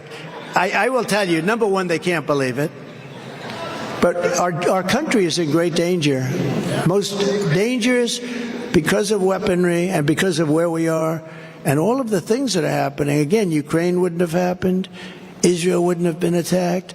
Inflation wouldn't have happened. Oil price wouldn't have gone like that. You know, part of the reason that Russia could go in, because at $100 a barrel, Russia's making a fortune. They'll be the only country to make money during a war. Wars are very expensive. But because of that, they drove it up. And this guy has no clue as to what's happening. We're at the most dangerous point in the history of our country, in my opinion. And unfortunately, I've been right a lot of times, you know. Remember the hat that goes, Trump is always right? I have been just about right. He said all the time, I have been right. And I don't want to make that prediction because I don't want it to be a prediction, but there's a real chance that we could be in a world war, and it won't be like any other, believe me. Together we achieved the most secure border in U.S. history. We built 561 miles of border wall and got Mexico to give us 28,000 soldiers free of charge. 28,000. I don't know now. It's a good time, and it is a Saturday afternoon, and everyone is like, what the hell are we doing on a Saturday afternoon? Does anybody want to hear the snake? You know, yes? Should I do the snake? Those beautiful ladies from North Carolina, they've seen about 100 rallies. I don't know what the hell's going on with their husbands. Are your husbands? Do the husbands have a little problem with it? Should I do the snake? No, they've come to 100 rallies. This is their 100th, and they're incredible. They have a group of about actually 50 of them, and we appreciate it. How are we doing? How are we doing in North Carolina? Okay, good. We're doing good. I think we're doing good everywhere. You know why? Because, number one, I did a good job, but also, when you compare it to the incompetence that we have right now, there's more spirit right now than we've ever had before. So this is sort of a metaphor, and this is about people coming into our country who you know are going to be a disaster because they come from jails and prisons. They come from mental institutions and insane asylums. They always say, sir, please don't use the term insane asylum. You know what that is? Silence of the Lambs, right? That's Hannibal Lecter, the legendary Hannibal Lecter. And they're coming into our country now totally unchecked, unvetted. And this is very much as to what's going to happen, in my very humble opinion. On her way to work one morning, down the path along the lake, a tender-hearted woman saw a poor, half-frozen snake. His pretty-colored skin had been all frosted with the dew. Poor thing, she cried, I'll take you in, and I'll take care of you. Take me in, O tender woman, take me in for heaven's sake. Take me in, O tender woman, sighed the vicious snake. She wrapped him up all cozy in a comforter of silk and laid him by her fireside with some honey and some milk. She hurried home from work that night, and soon as she arrived, she found the pretty snake she'd taken in had been revived. Take me in, O tender woman, take me in for heaven's sake. Take me in, O tender woman, sighed the vicious snake. She clutched him to her bosom. You're so beautiful, she cried, but if I hadn't brought you in by now, you truly would have died. She stroked his pretty skin again and kissed and held him tight. But instead of saying, thank you, ma'am, the snake gave her a vicious bite. Take me in, O tender woman, take me in, for heaven's sake. Take me in, O tender woman, sighed the vicious snake. I saved you, cried the woman, and you've bitten me, but why? You know your bite is poisonous, and now I'm going to die. Shut up, silly woman, said the reptile with a grin. You knew damn well I was a snake before you took me in. Does that make sense to everybody? Does that make sense? Because get used to it, because this country is going to go through hell if these very, very stupid people are allowed to stay in office. It's a horrible thing that's taking place. They are indeed evil people because they know what's happening. They know what they're doing. Anybody that can cheat on elections so well is not that stupid, okay? And that's what they're primo at cheating on elections. On my first day back in the White House, we beat them by swamping them. You know that, right? There's only so much they can cheat. We're going to have to swamp them, and then we'll straighten out our elections so that we'll go to paper ballots. We'll go to voter ID, same-day elections. Some of these elections in some states, they go on forever. They go on for 48 days. They go on forever. And then after the election's over, they say, oh, if you need another week, don't worry about it. How the hell do you add up an election if you need another week? No, we want to go paper ballot, same-day voting, voter ID. On my first day back in the White House, I will terminate every open borders policy of the Biden administration, stop the invasion of our southern border, and begin the largest domestic deportation operation in American history.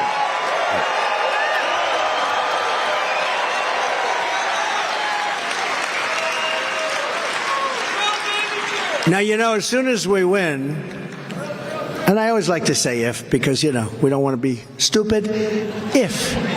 But, I feel we're doing very well, but I don't like to curse it. But as soon as we win, what's going to happen. People are going to flood out of the country. They're going to flood out before we even do anything. They're going to leave the country because they're going to understand that. I will immediately restore and expand the Trump travel ban on entry from terror-plagued countries, and I will implement strong ideological screening for all illegal immigrants. If you hate America, if you want to abolish Israel, if you sympathize with jihadists, then we don't want you in our country. We don't want you. We will restore law and order to our communities, and I will direct a completely overhauled DOJ to investigate every radical, out-of-control, fake, crooked prosecutor in America for their illegal, racist, in reverse enforcement of the law. I am also going to indemnify all police officers. This is a big thing, and it's a brand new thing, and I think it's so important. I'm going to indemnify through the federal government all police officers and law enforcement officials throughout the United States from being destroyed by the radical left for taking strong actions against crime. Our law enforcement, our police officers are forced not to do anything when they want to. They really want to solve the problem. They're told not to do it under the threat of losing their pension, losing their house, losing their family. That's what's happening to them. They're losing everything. They're told not to do anything. We have to support our police. Our police know everything that has to be done. We're not going to allow anything bad to happen to them again. They have been totally put aside. If you remember in Minneapolis, where they took over the police station, they took it over and they burned it down. By the way, what happened to those people? Are those people in jail with the J6 hostages? What happened to those people, come to think of it? They're not in jail with the J6 hostages. I don't call them prisoners, I call them hostages. They're hostages.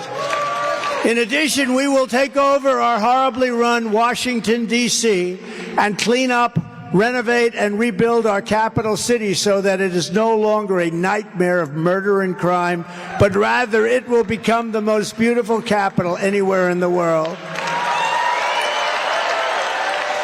Our parks will be cleaned, all tents and graffiti will be removed, slum areas will be removed and rebuilt to the highest level of elegance and strength. And in addition to our capital, we're going to rebuild our cities into beacons of hope, safety, and beauty better than they have ever been before. We're going to rebuild our cities. It will be the greatest investment ever made, and we will work with Democrat leaders of those cities. If you can believe that they have Democrats, every single one of them is run by Democrats, and they're all failing, and they're crime-ridden, and they're horrible. But all of these failing places, to make sure that this rebuilding will be a lasting and compassionate one. It's going to be. Safety will again be restored so that children can go outside with their mothers and fathers and play in the park without being beat up, molested, or shot.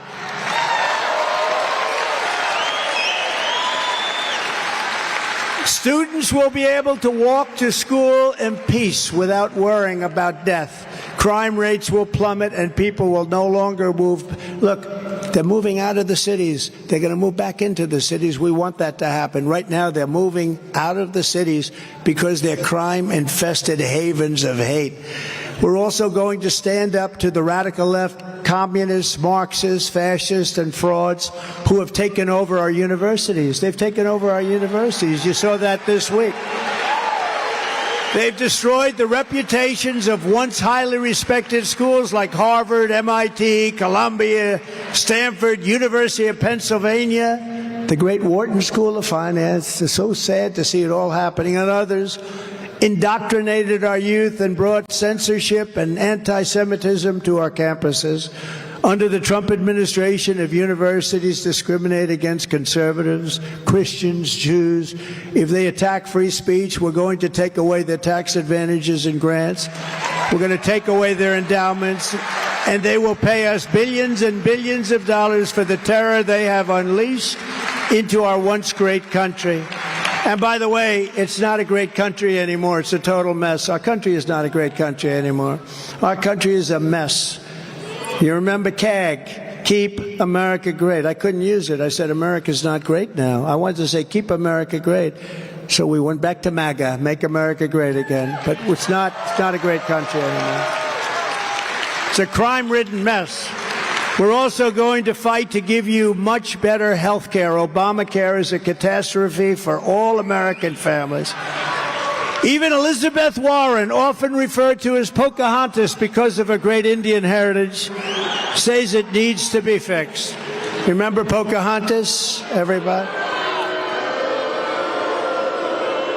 But even Elizabeth Warren said it needs to be fixed. It's in bad shape, very, very expensive. Very expensive for the user. We're going to make it much less expensive for the people with much better health care. We're going to do something great in that. And again, we have so much wealth under our feet. The wealth under our feet is going to pay for all of this stuff. We're going to make so much money. On day one, I will sign a new executive order to cut federal funding for any school pushing critical race theory, transgender insanity, and other inappropriate racial, sexual, or political content on our children.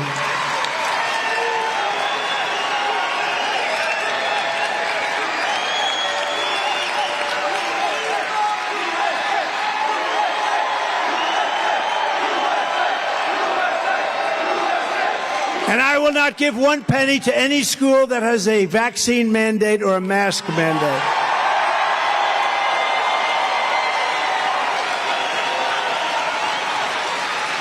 And I can't believe I have to say it, but I do. Who would think 10 years ago, 15 years ago, we'd have to say this? I will keep men out of women's sports. Can you believe that? That we would have to say it.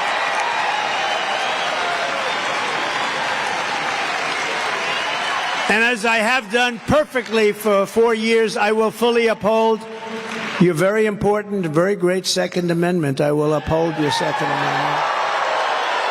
I will protect innocent life.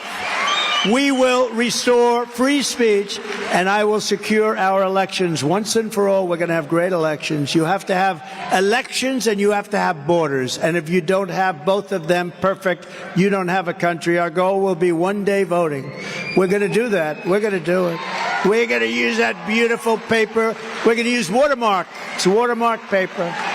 But until then, Republicans must win. If you took the 10 worst presidents in the history of the United States and added them up, they would not have done near the destruction to our country as Joe Biden and the Biden administration have done. They haven't. They wouldn't have. So if you want to save America from Crooked Joe and get every patriot you know, get them out to vote, you got to do it. Get everybody you know, get out and vote. Tuesday, January 23rd. Tuesday, January 23rd. Mark it down. And bring as many people as you can. Just bring them out. And also sign up at nh.donaldjtrump.com. Okay? And in conclusion, together we're taking on some of the most menacing forces and vicious opponents our people have ever seen. Never seen anything like it. But no matter how hateful and corrupt the communists and criminals we're fighting against may be, you must never forget this nation does not belong to them. This nation belongs to you.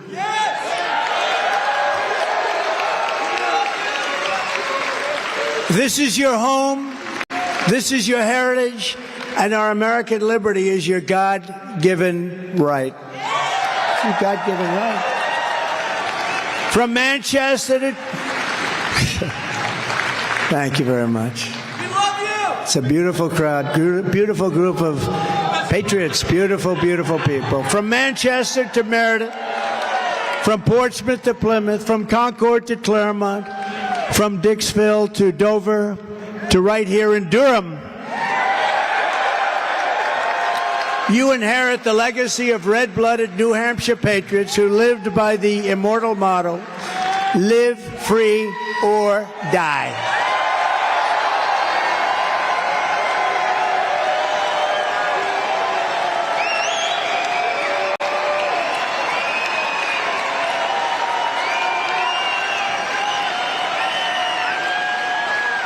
We stand on the shoulders of American heroes who crossed the ocean, settled the continent, tamed the wilderness, laid down the railroads, raised up those great, beautiful skyscrapers, won 2 world wars, defeated fascism and communism, and made America the single greatest nation in the history of the world.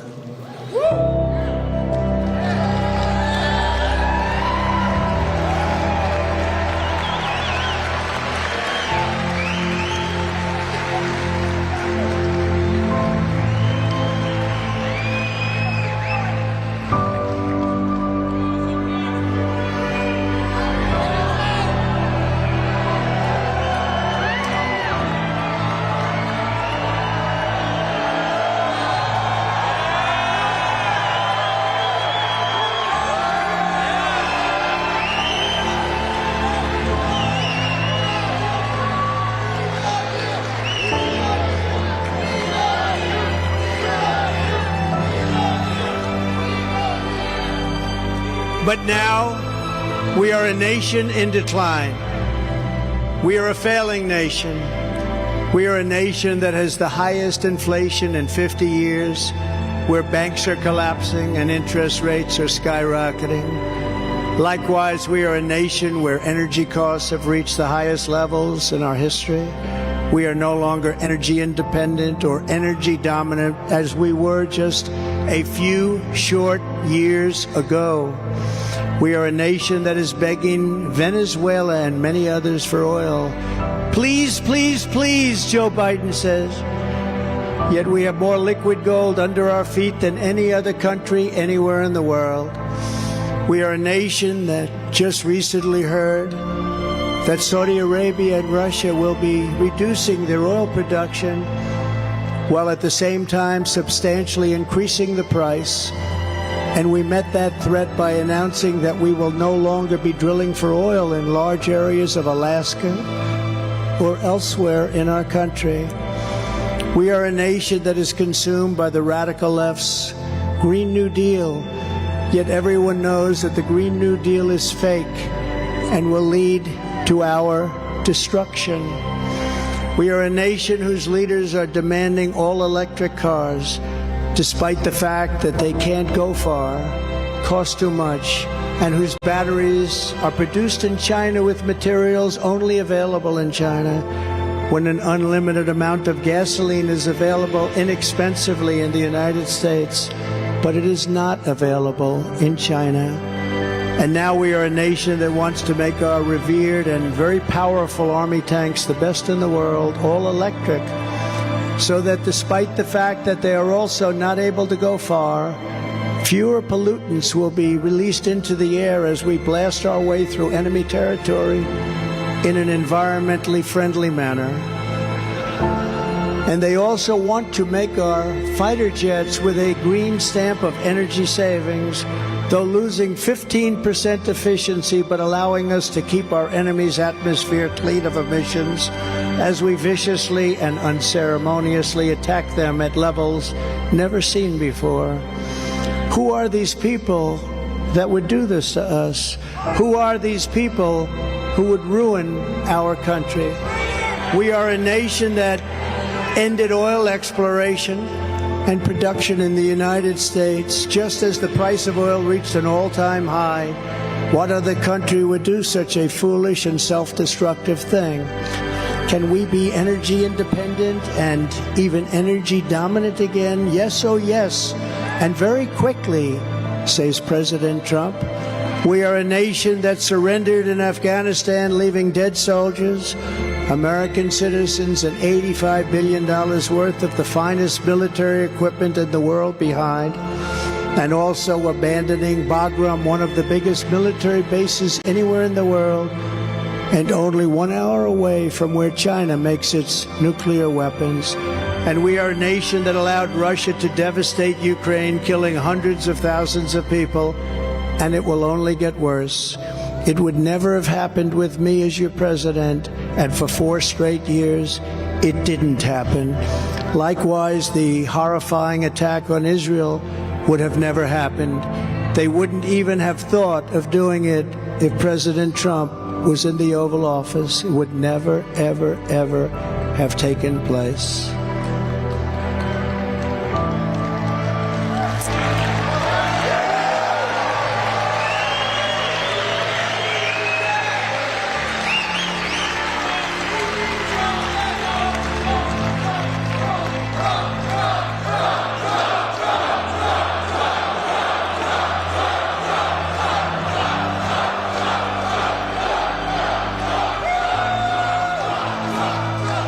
Iran was broke under the Trump administration.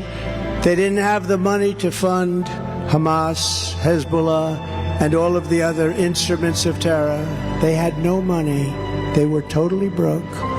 But those sanctions were lifted by a corrupt Biden administration, and now Iran is a rich country with over $200 billion and another $6 billion for hostages and $10 billion for dollars from electricity from Iraq, all compliments of the incompetent Biden administration. Iran has so much money, they don't know what to do with it. And China, with Taiwan, is next. We are a nation that allows the radical left to violently attack our cities, leaving behind massive destruction and death. And nothing happens to the violent criminals that do these terrible things. There is no punishment. But when people who love our country protest in Washington, they become hostages, unfairly imprisoned for long periods of time. We are a third world nation that has weaponized its law enforcement against opposing political parties like never, ever before.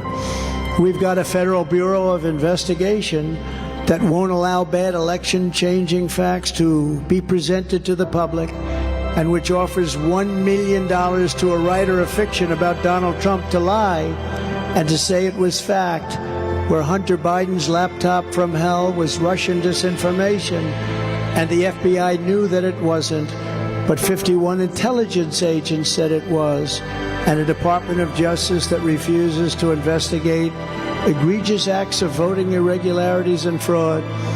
And we have a man who is totally corrupt and the worst president in the history of our country, who is cognitively impaired, in no condition to lead, and is now in charge of dealing with Russia and possible nuclear war, which would be World War III and far more devastating than any of the previous world wars, because of the weaponry that no one even wants to think about. We are a nation that no longer has a free and fair press. Fake news is all you get, and they are indeed the enemy of the people. They refuse to discuss the Biden crime family, but enjoy covering the false indictments of Donald J. Trump, who has done nothing wrong, absolutely nothing wrong, except win an election that a lot of people said couldn't be won. We are a nation where free speech is no longer allowed and where crime is rampant and out of control like never before. We are a nation that is allowing Iran to build a massive nuclear weapon and China to use the trillions and trillions of dollars it has taken from us to build a military to rival our own. And less than 3 years ago, we had Iran, China, Russia, and North Korea in check. They respected us. They were afraid of us. They weren't going to do a thing against us, and everyone knows it. Now Russia and China are holding summits to carve up the world.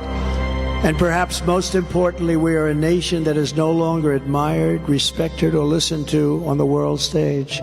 We are a nation that in many ways is a joke. And we are a nation that is hostile to liberty, freedom, faith, and to even God. We are a nation whose economy is collapsing into a cesspool of ruin, whose supply chain is broken, whose stores are not stocked, whose deliveries are not coming, and whose educational system is ranked at the bottom of every single list. We are a nation where large packs of sadistic criminals and thieves are allowed to go into stores and openly rob them, beat up, and kill their workers and customers, and leave with armloads of goods, but with no retribution, where the authority of our great police has been taken, where their families and pensions have been threatened, and their lives would be destroyed for the mere mention of the words law enforcement. We are a nation where fentanyl and other forms of illegal drugs are easier to get than groceries to feed our beautiful, beautiful families. We have become a drug-infested, crime-ridden nation, which is incapable of solving even the simplest of problems. We will institute the powerful death penalty for drug dealers, where each dealer is responsible for the death during their lives of more than 500 people. Mothers will never again be forced to watch their children overdosing and hopelessly dying in their arms, screaming, "What can I do? What can I do?" We are a nation whose once revered airports are dirty. They're a crowded mess. You sit and wait for hours and then are notified that the planes won't leave, that they have no idea will they will, where ticket prices have tripled. They don't have the pilots. They don't have the planes. They don't see qualified air traffic controllers, and they just don't know what the hell they're doing. We are a nation that has lost its confidence, lost its willpower, and lost its strength. We are a nation that has lost its way, but we are not going to allow this horror to continue. 3 years ago, we were a great nation, and we will soon be a great nation again.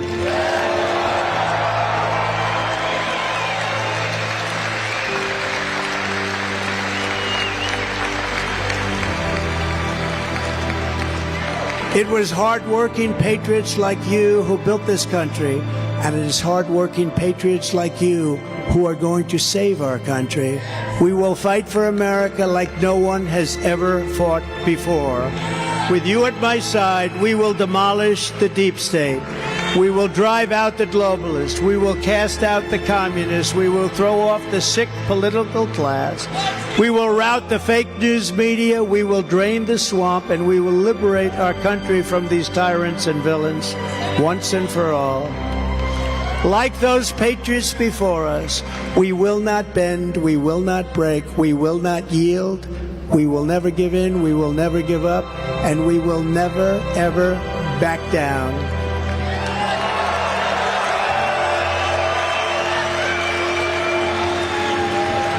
With your support, we will go on to victory, the likes of which no one has ever seen before. We will evict crooked Joe Biden from the White House, and we will take back our country on Election Day 2024. The great silent majority is rising like never before, and under our leadership, the forgotten men and women will be forgotten no longer. We will love our country. We will take care of our country. We will pray to God for the strength and for liberty. We will pray to God, and we will be with God. We are one movement, one people, one family, and one glorious nation under God. And together, we will make America powerful again. We will make America wealthy again.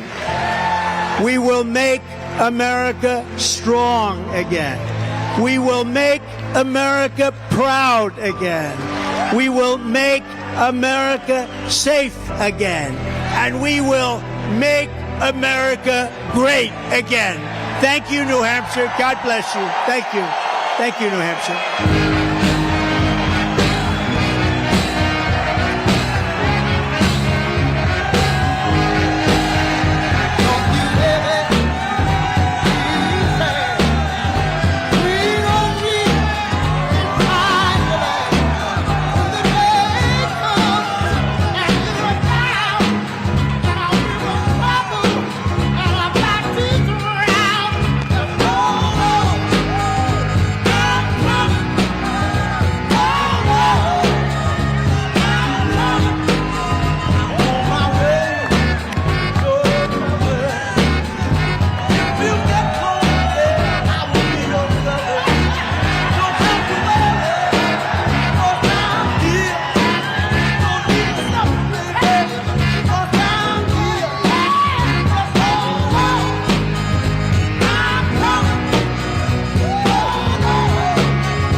I got to say, out of all the rallies we've ever covered here on Right Side, New Hampshire was one of the loudest rally I've ever covered. Yeah, the folks here in New Hampshire definitely showed up. They definitely made their opinions heard. Throughout his speech, they were yelling at him things like when they would agree with him, they'd say they agreed. When they dislike something, they were very interactive with him, more so than I think most places we see. You know, I was just thinking, if there was ever a revolution to happen in this country, I think it starts in New Hampshire. In New Hampshire. Hello, everybody. Christina, Bob, Brian, Glenn. If we provide post-show coverage of Trump here in Durham, New Hampshire. And one of my biggest takeaways is that I feel like, despite all of the legal issues that President Trump might be going through right now, and we've talked about this on the show, this is over. The GOP race is over, and it's a matter of taking on Joe Biden and the destructive policies next year in 24. And I think we just want to fast forward to the 15th in Iowa, the 23rd here in New Hampshire, and then Super Tuesday, and let's just go ahead and close this thing out. And it's over. Yeah, I think that's right. And one of the things that's so great about Donald Trump and the way he's running this campaign, just like he leads all of his other endeavors, is he is not taking anything for granted. He's up 30, 40, 50, 60 points in some polls, and he is acting like he's a point behind, and he's just pushing, and he's saying, we're going to take this to the finish line, and he's not going to celebrate until he's back in the White House. How about the Green New scam that he created? That was such a fun part.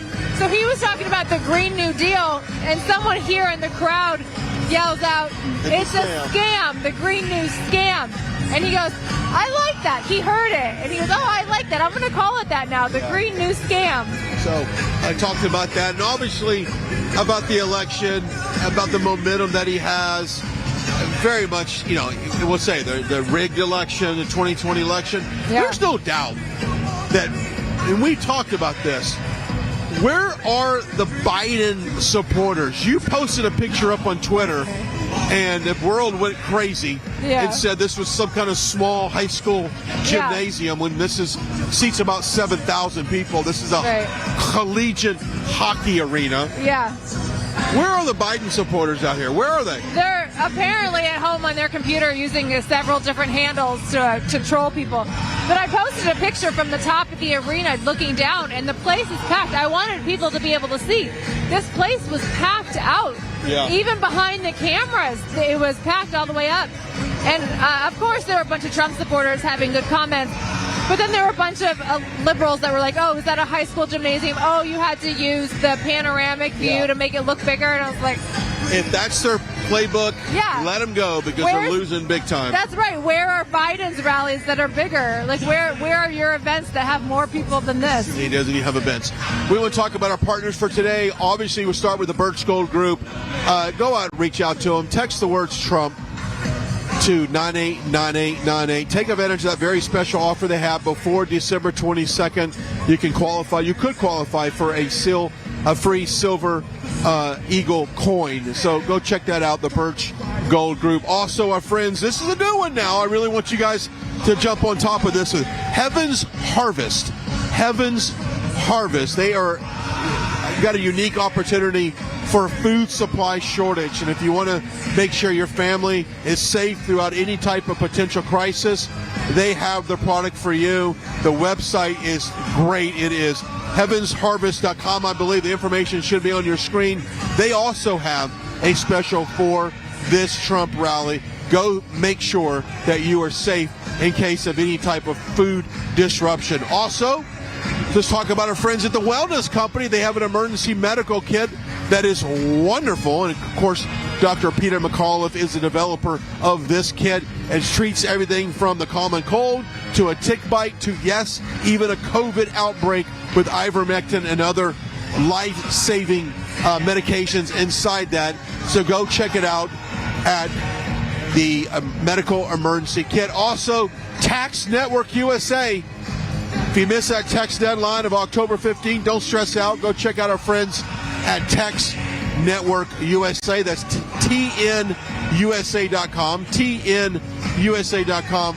Go check those guys out for sure. And, of course, big shout-out to our Trumpinator, our crowd cam that we had throughout the night. Amazing camera shot. Thank you. Amazing for that. We appreciate all of those guys hanging in with us. Also, mypillow.com/RSBN. mypillow.com/RSBN. Just in time for Christmas. A lot of clearance sales, a lot of things that are up to 80% off on all of that. And, of course, Mike Lindell promises, hey, you buy today, buy tomorrow, in the next couple of days, you're going to get that stuff delivered to your house for absolutely in time for Christmas. And also, hit us up on our website for donations. We always love to get feedback from our viewers and our supporters. So go to rsbnetwork.com/donate, rsbnetwork.com/donate. Don't forget to follow us on social media as well. So my takeaway today is people are fired up in New Hampshire, obviously. And I think that this is Trump company. I love the digs that he did on Sununu, Governor Sununu. Yeah, I love that I think a lot of Americans like the fact that he is not pulling punches anymore. No. And like when he said, you can't say fat pig, I was told I'm not allowed to say fat pig, but what if I want to call Chris Christie a fat pig? Yeah.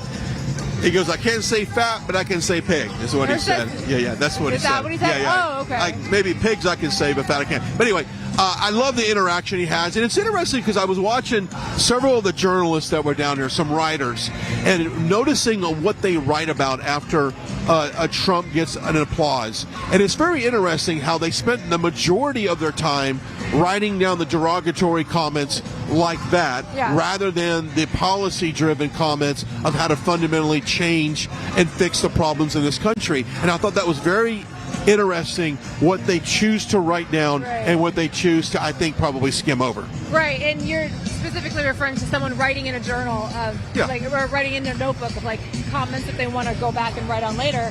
And you can see when they start to write is when he makes a sarcastic comment like that. But when the crowd is chanting, "We love Trump," or "We want you back," or policy stuff. I'm going to do this. I'm going to, tariffs on countries. They don't do that. They don't take any notes at all. They don't take any notes. Hey, don't forget to also follow us on all of our social media platforms. Sign up for our newsletter, rsbnetwork.com/newsletter. It's a huge thing. We've got an amazing staff of writers. Make sure you subscribe to all of that.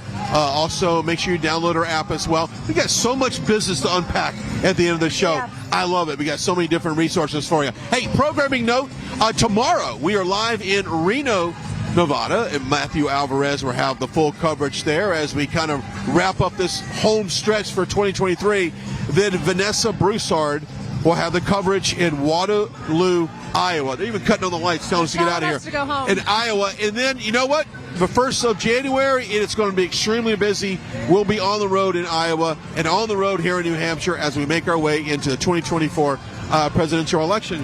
Final thoughts, closing comments. It's going to get wild. I'm looking forward to 2024 and seeing what happens. I'm sure President Trump's going to win Iowa, and we'll be off to the races then.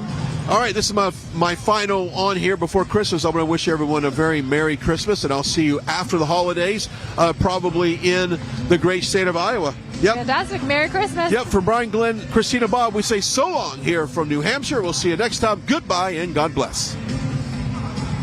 Right Side Broadcasting is known for panning the crowds, showing the packed arenas, and allowing you to see the truth. They've covered hundreds of rallies, briefings, marches, CPAC, and the historic overturning of Roe v. Wade. Right Side Broadcasting was created in 2015 by our founder, Joe Seals, creating a unique broadcasting experience that allows you to make your own decision rather than force-feeding you an agenda. We don't cut or edit people's words or twist them to fit a particular point of view. We allow our correspondents to be open about their opinions while maintaining journalistic integrity. Right Side Broadcasting wants to continue our legacy with help from people just like you. Your donations and support allow us to continue to be the gold standard in live, unedited event coverage. Help our cause by sharing our broadcasts, subscribing on our social media platforms, and supporting us on our locals community. Your monthly or one-time contributions on our website are crucial in our fight for the truth. Thank you for all of your generous support. I'm excited to announce that we're bringing back our best offer ever on our original My Slippers. You save $90 a pair with your promo code. And now My Slippers come in even more sizes. Smaller sizes, larger sizes, wide sizes, and all new styles and colors. Get them for your friends, your family, your neighbors, everyone you know. What makes My Slippers different is my exclusive 4-layer design that you're not going to find in any other slippers. My Slippers' patented layers make them ultra comfortable, extremely durable, and they help relieve stress on your feet. I'm so confident that you and everyone you know are going to love My Slippers that I'm extending my 60-day money-back guarantee until March 1st, 2024, making them the best Christmas gifts ever. So go to MyPillow.com or call the number on your screen now. Use your promo code to save $90. That's only $49.98 a pair.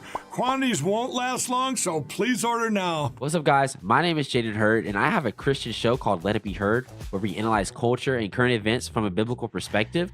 I highly recommend you guys check us out. We now have episodes every Monday, Wednesday, and Friday. And basically, what happens is we react to videos, we have talking points, we have on guests, and it's very exciting. Come check us out on Rumble on the RSBN channel. God bless you guys.